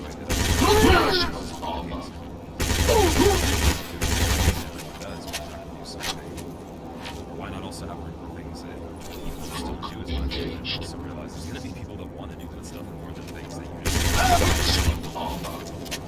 That's the way it works. And to be fair, I'm not even trying to say anything about anybody in chat, but most of the ideas you guys come up with are literally things that I've seen like they've been done like for a long time, not even just like recent, but years and years ago. So I have a pretty good idea of like most runs that have been done on the games in general. So it's kind of like it's hard to come across many people that know more than that about me.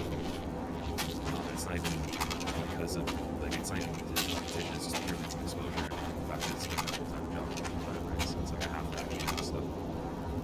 So just that, yeah, a lot of the things you guys suggest are just things that were either done already a long time ago or considered they didn't want to because of other reasons or just other people who don't do it 90% of the cases at least. And then the other percent of the things Maximum speed. aside from the things that are realistic or just not realistic things that we even really do anyways. It's kind of like Engaged. so then you're left with so much that it's impossible, right? And that could be like super Energy critical.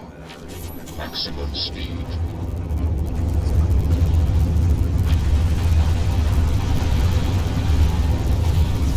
Engaged. Thanks for the tier 3 segment. I really appreciate it. You enjoy your ones.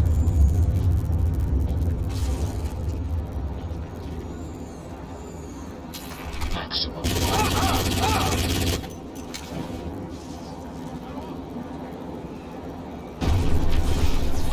I'm sorry, I didn't speak.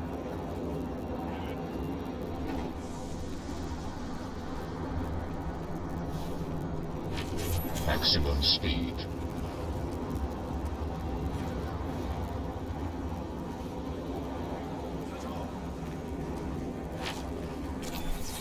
Engaged.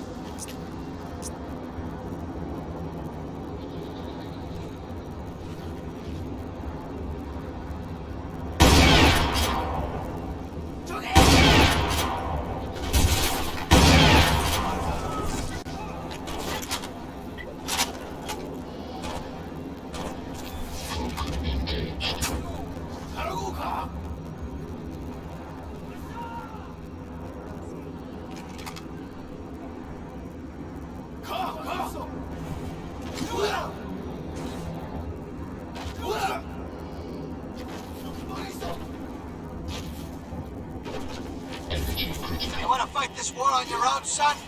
Get to the LZ and clear it out. Engaged. Armor.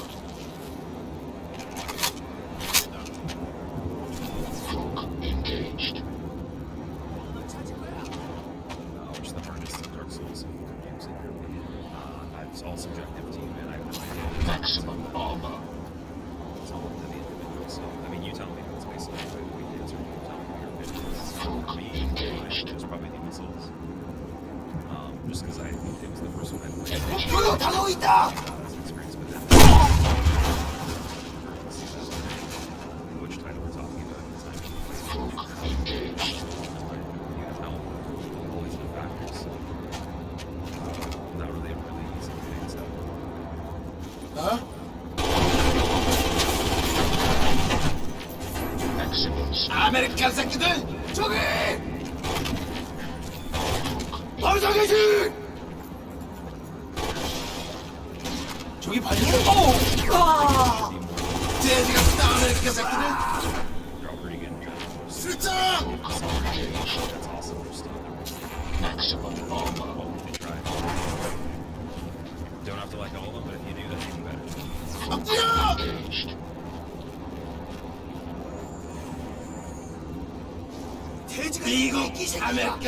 Maximum speed.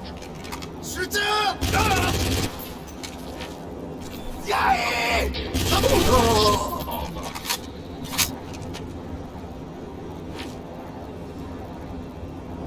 Hook engaged.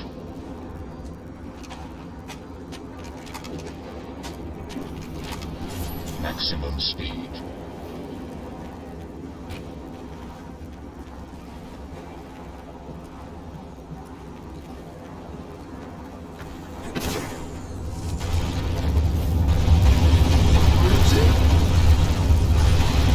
Strickland, I'm inside the office. See if you can access their tactical network. Hook engaged. Maximum speed.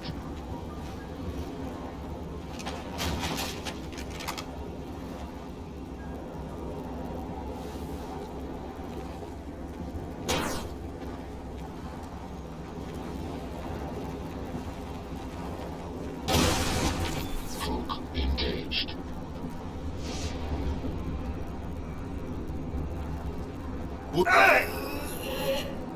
Energy.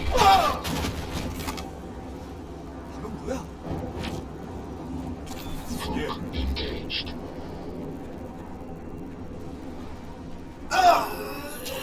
Maximum armor. Hook engaged. 알았다.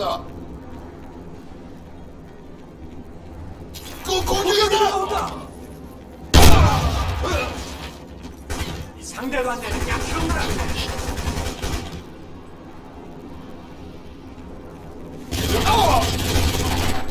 내가 다 찾아낸다 이 아메리칸. 덤벼리라.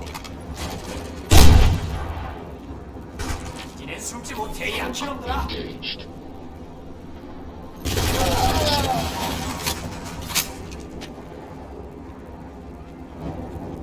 Downloading data now.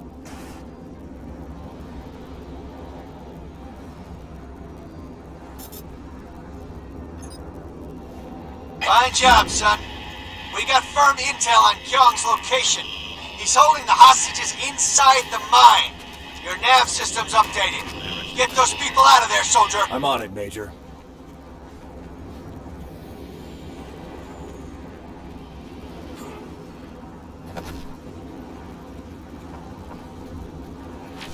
Maximum speed.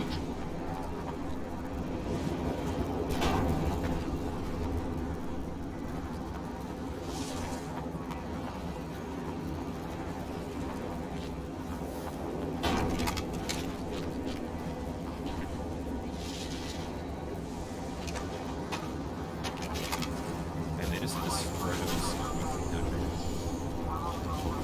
Energy critical.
Maximum speed.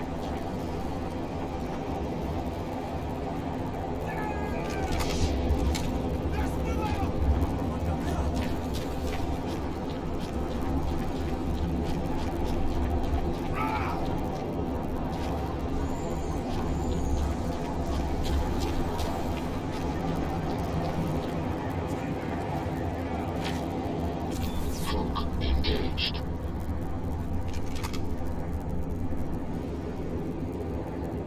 Energy critical.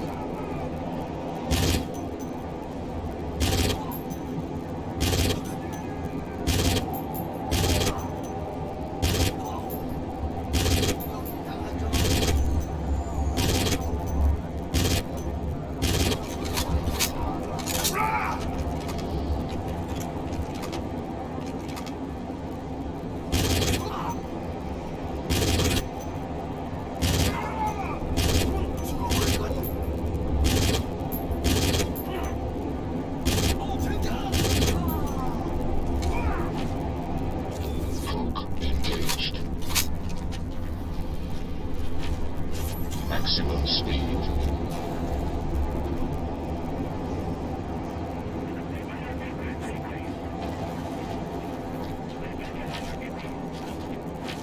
Hook engaged. Hook engaged. Energy critical.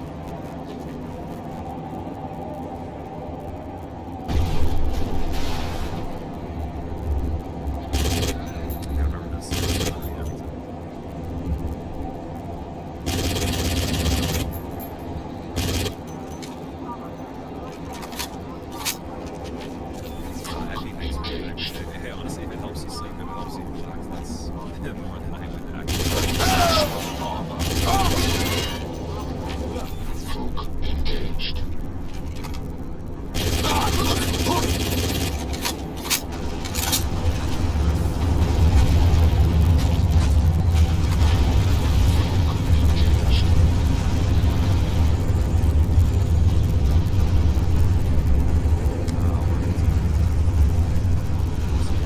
Start today, 46 minutes ago.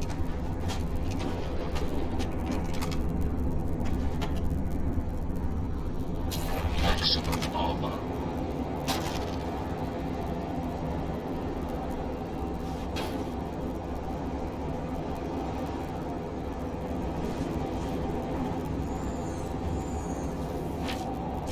Hook engaged.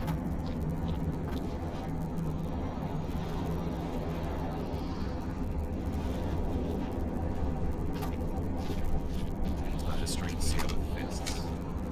Energy critical. Strength scales fisting. Maximum armor.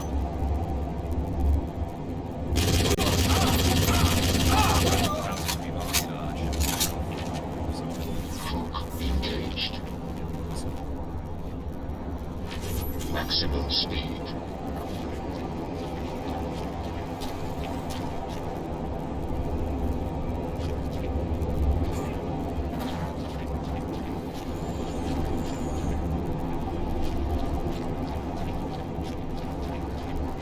I love that thing. It's more than I'm stuck in every single Energy critical. right. Genuinely Nomad, be advised. We're securing the KPA camp and awaiting reinforcements. I'll give you any help I can, but ground support's gonna take time. It's up to you for now, son. see the importance. Understood.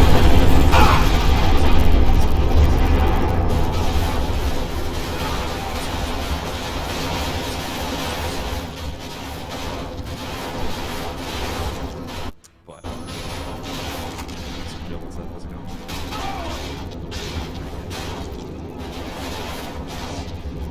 Energy critical.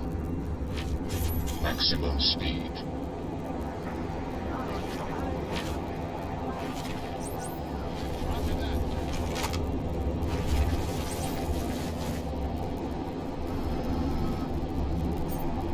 Sergeant Count, thanks for using your ghost. Engaged. Yeah, that's super nice.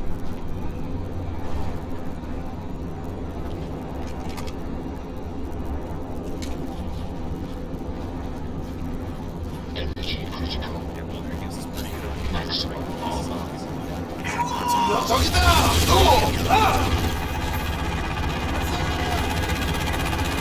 this is Ultra 15. You're inbound. Coming through the air. Over.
wish you was dead!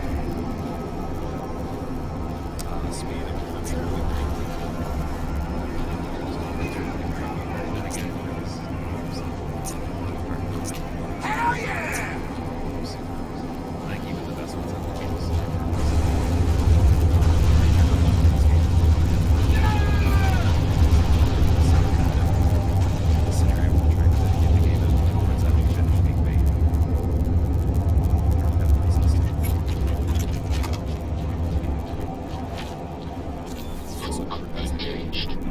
Very close to when they actually released it, so it's like crazy.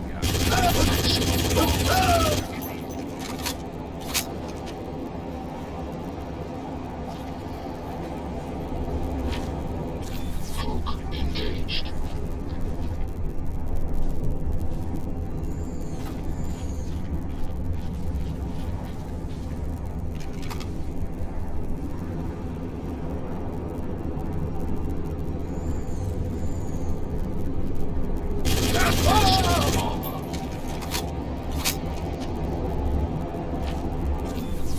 Engaged.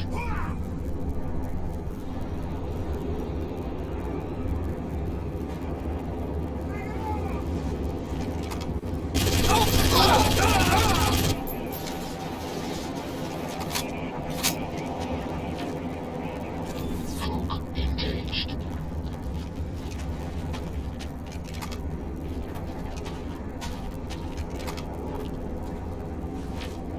Maximum speed.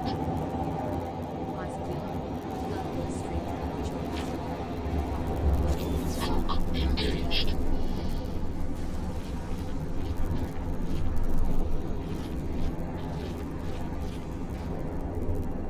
Lonnie, thank you so much.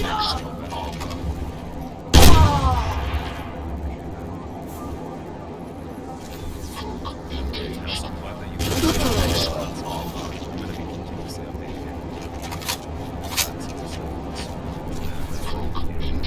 Next week or so. I want to try and get every single bit of music that exists on the website that is good because so I think I can get pretty much all. Maximum armor.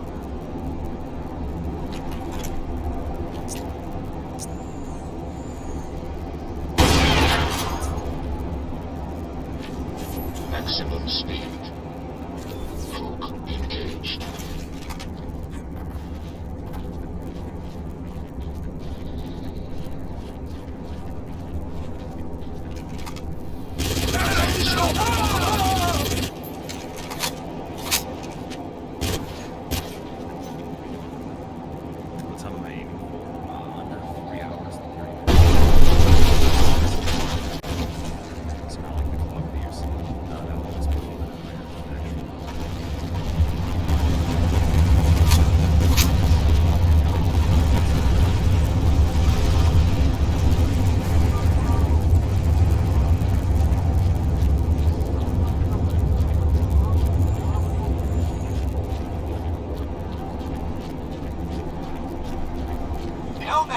advised.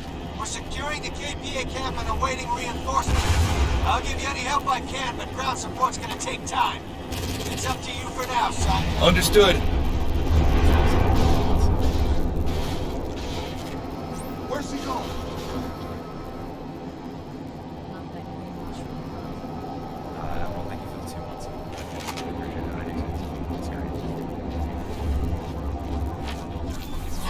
Engaged.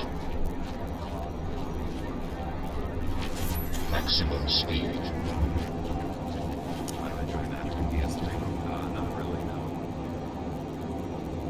Pyromancy's alright, but everything else not really. That's why I think the pretty cool made magic a bit more involved overall, and then just had a lot more variety of the creative physical magic. Maximum armor. 상대도 안 되는 약형들아! Engaged. I'm a big fan of anything.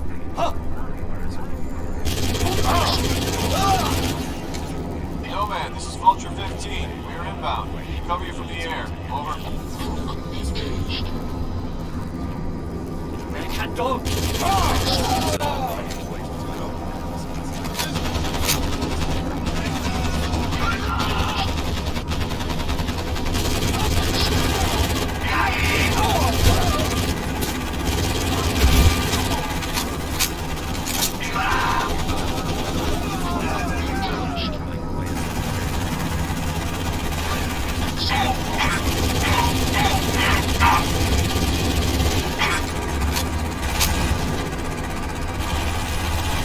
Stand by, Nomad. We're dropping reinforcements at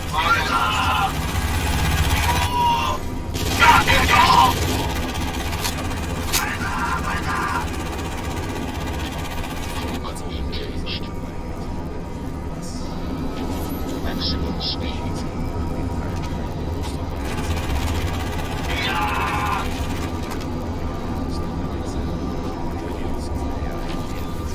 Engaged.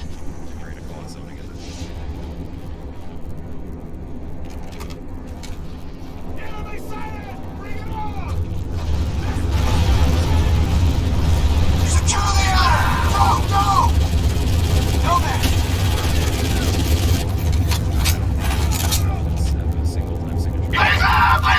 Engaged.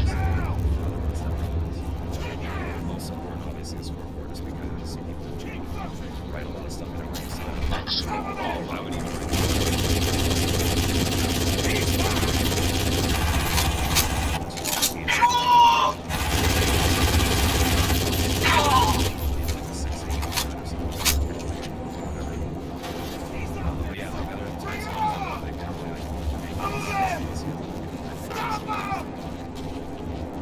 Plus, like a little full-on solo just.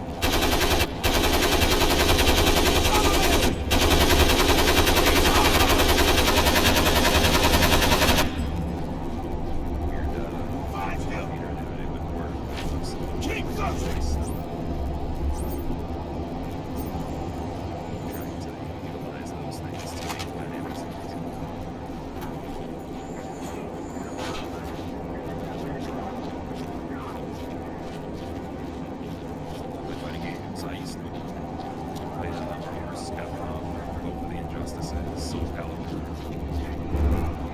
Street Fighter.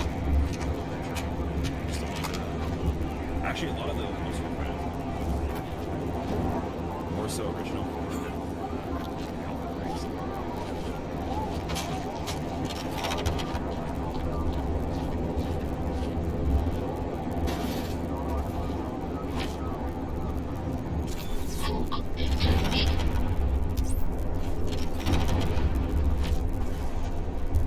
Maximum. Strickland, I'm inside the mining complex.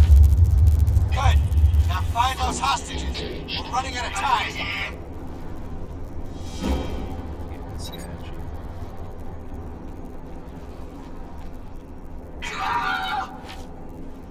Maximum speed. Mercy.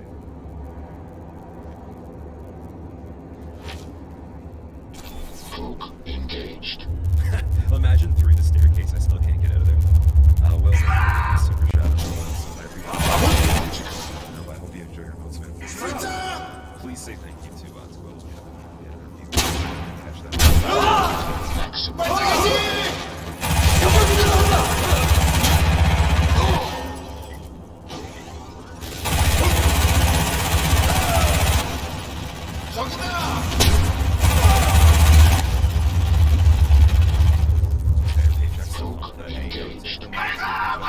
More money with it, or do something nice for somebody you care about.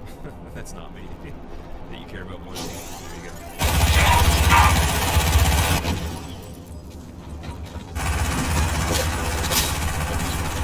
go. Hook engaged.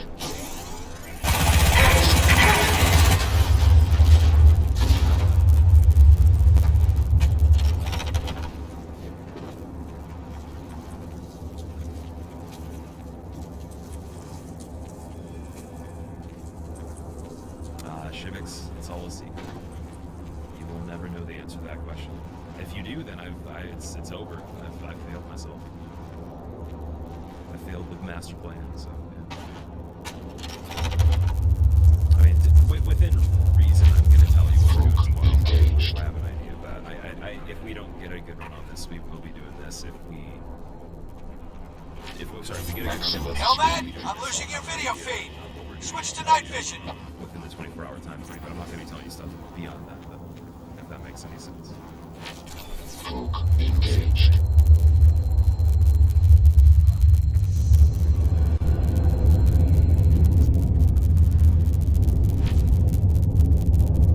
Maximum speed.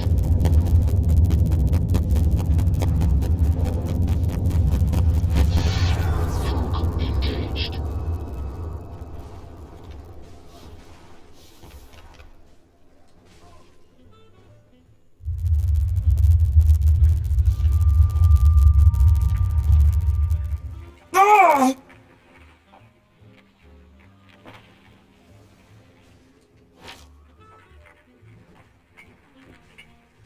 Maximum armor. No!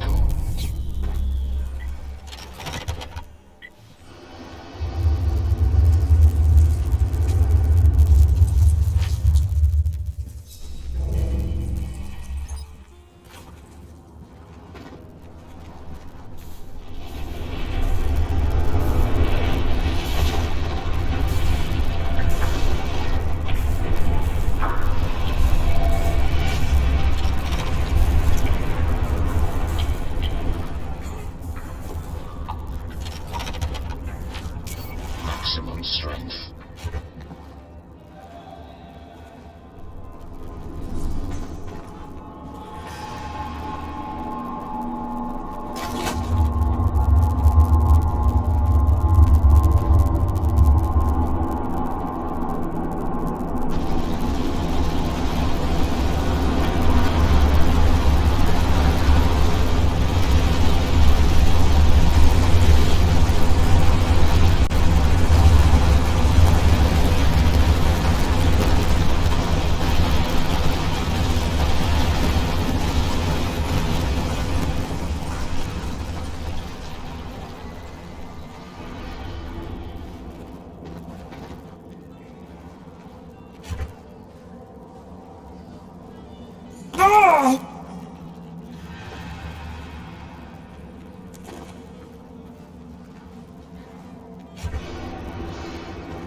General Pyong, this is crazy.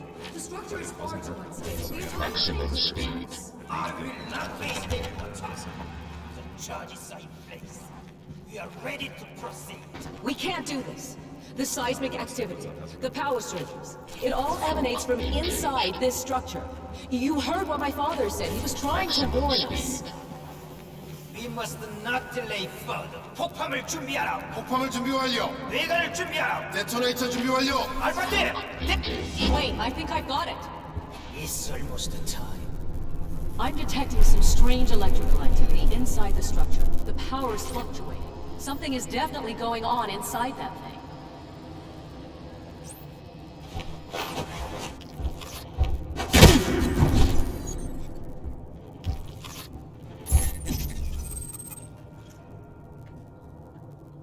Listen to me.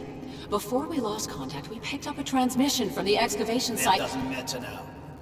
General, something is transmitting signals into that structure. We have to find out what. Probably would have been a good idea to use Spook on this part just to see if. So, you are the assassin who's been butchering my men. Nice of you to join us. Help this part. 그놈을 일으키라. Save your energy. Your nanosuit has been disabled. Your mission is over. General, the electromagnetic activity inside the temple is increasing rapidly. Drop the pretense, Doctor. We both know this is more than just a temple. Would the CIA be interested in a temple? Would the US military be interested in a temple? Would he be interested in a temple? What are you talking about? We may have discovered the greatest source of power the world has ever known. The possibilities are endless. Check Discord after the stream because Your own government wants inside this thing as much as we do. I will not let that happen. Damn it, we're losing power! Stabilize the current! It's time. Please. You have no idea what you're doing. We move ahead as planned. She's right! You have to stop this! You could kill us all! Jesus Christ! Quiet! No. 알파조, 대기하라! Prepare to witness the shift in power! 폭발하라! Load up charges! No. Fuck. Alpaca. 이거야!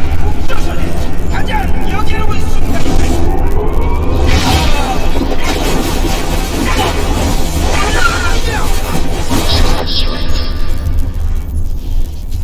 Maximum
Maximum speed.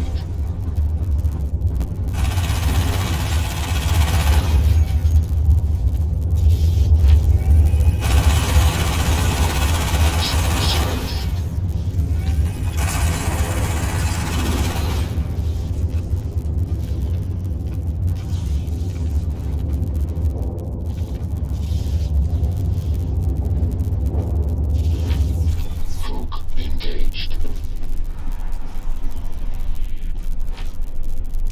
Maximum strength. Maximum speed.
Alright, that's a pretty good pontiff. He gave me decent RNG on that.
question you want me?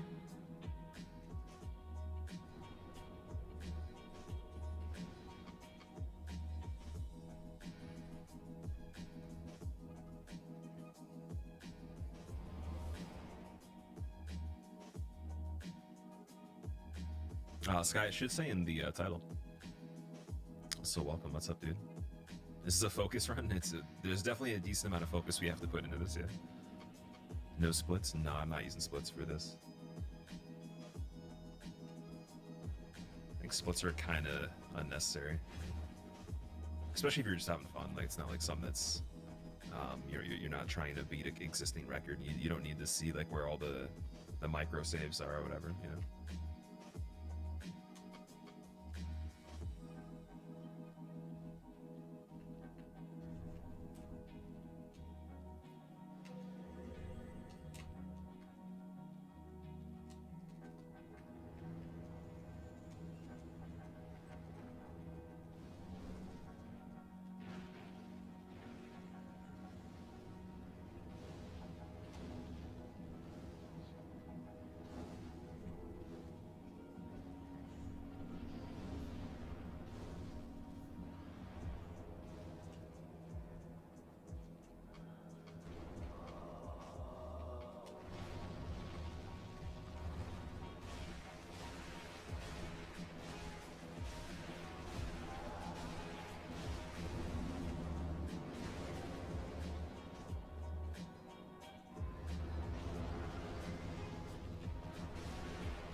probably repeating myself, but even though I like 99 look these days, I still love you, man. Skrill. Salty, thank you very much for the 45 months, man. I appreciate that. And honestly, hey, you're allowed to, like, if you're busy, you want to lurk, or you don't even want to be here because you've got other stuff to do, that's fine. As long as you're happy, man. Thank you very much for the resub.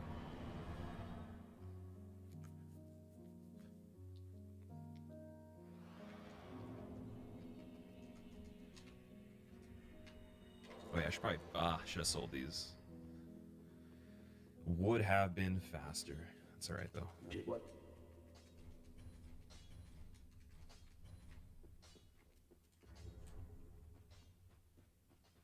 Well, farewell, Ashen, what may the flip.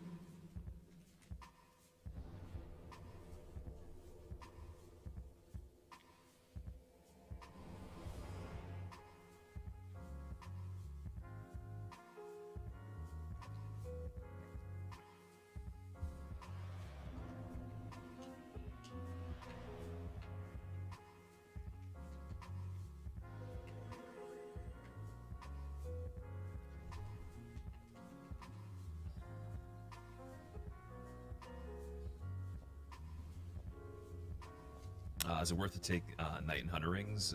So I actually was calculating that the other day. It's not, since we can level so quickly.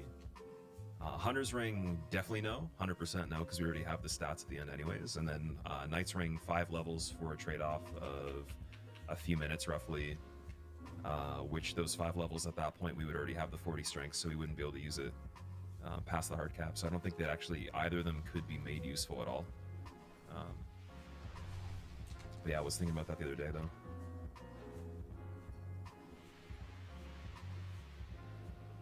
I think it's just because we level so quickly, we get to 40-40 so fast on this, since I'm not putting levels into other stuff. If I was playing really conservative, maybe, it'd be worth it.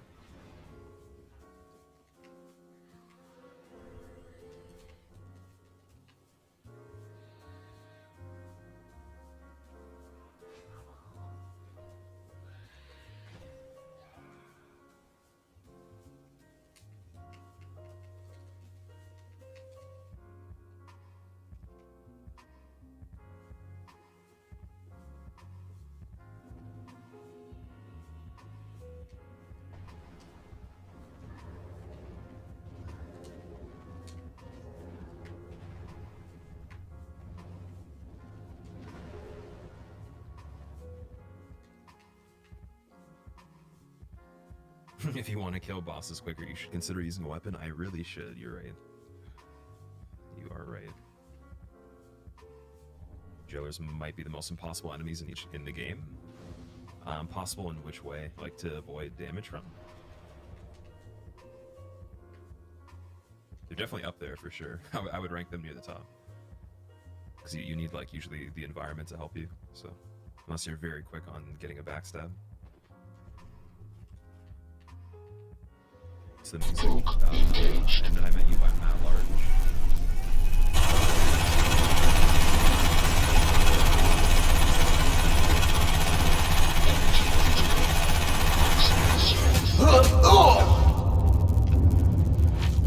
Maximum speed.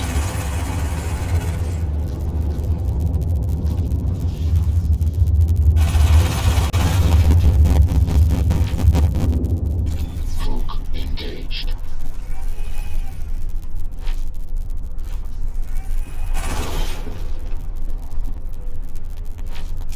Maximum strength.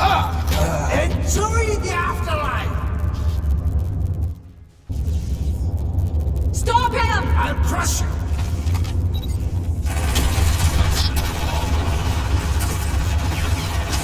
Fight me over, coward!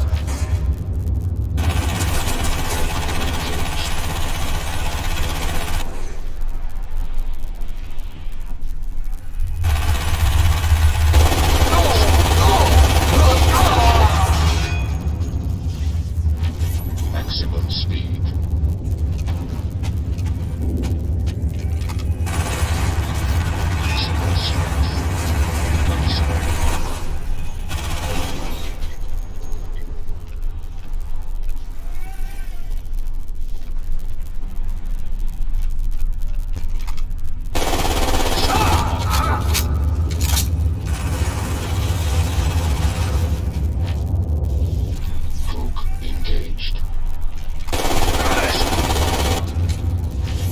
Maximum speed.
Engaged.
Miss Rosenthal, we have to get out of here! I think there's a way out on the upper level. Come on. Who are you? U.S. Special Forces. My father. He was at the excavation site. He didn't make it. I'm sorry. I was afraid of that.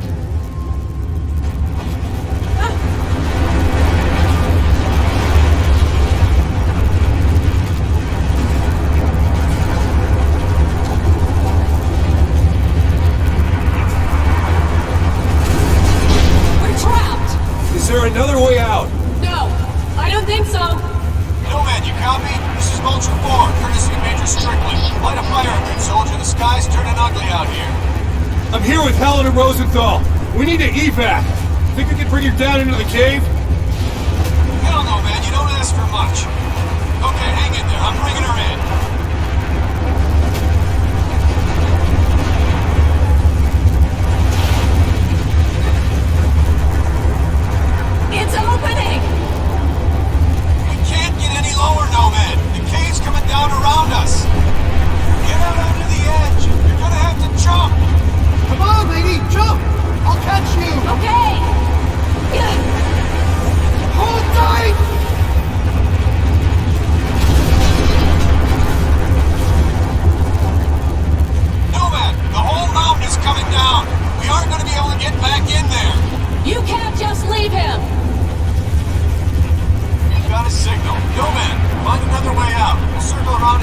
job.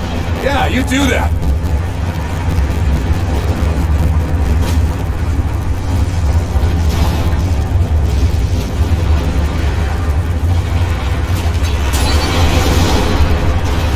Perfect.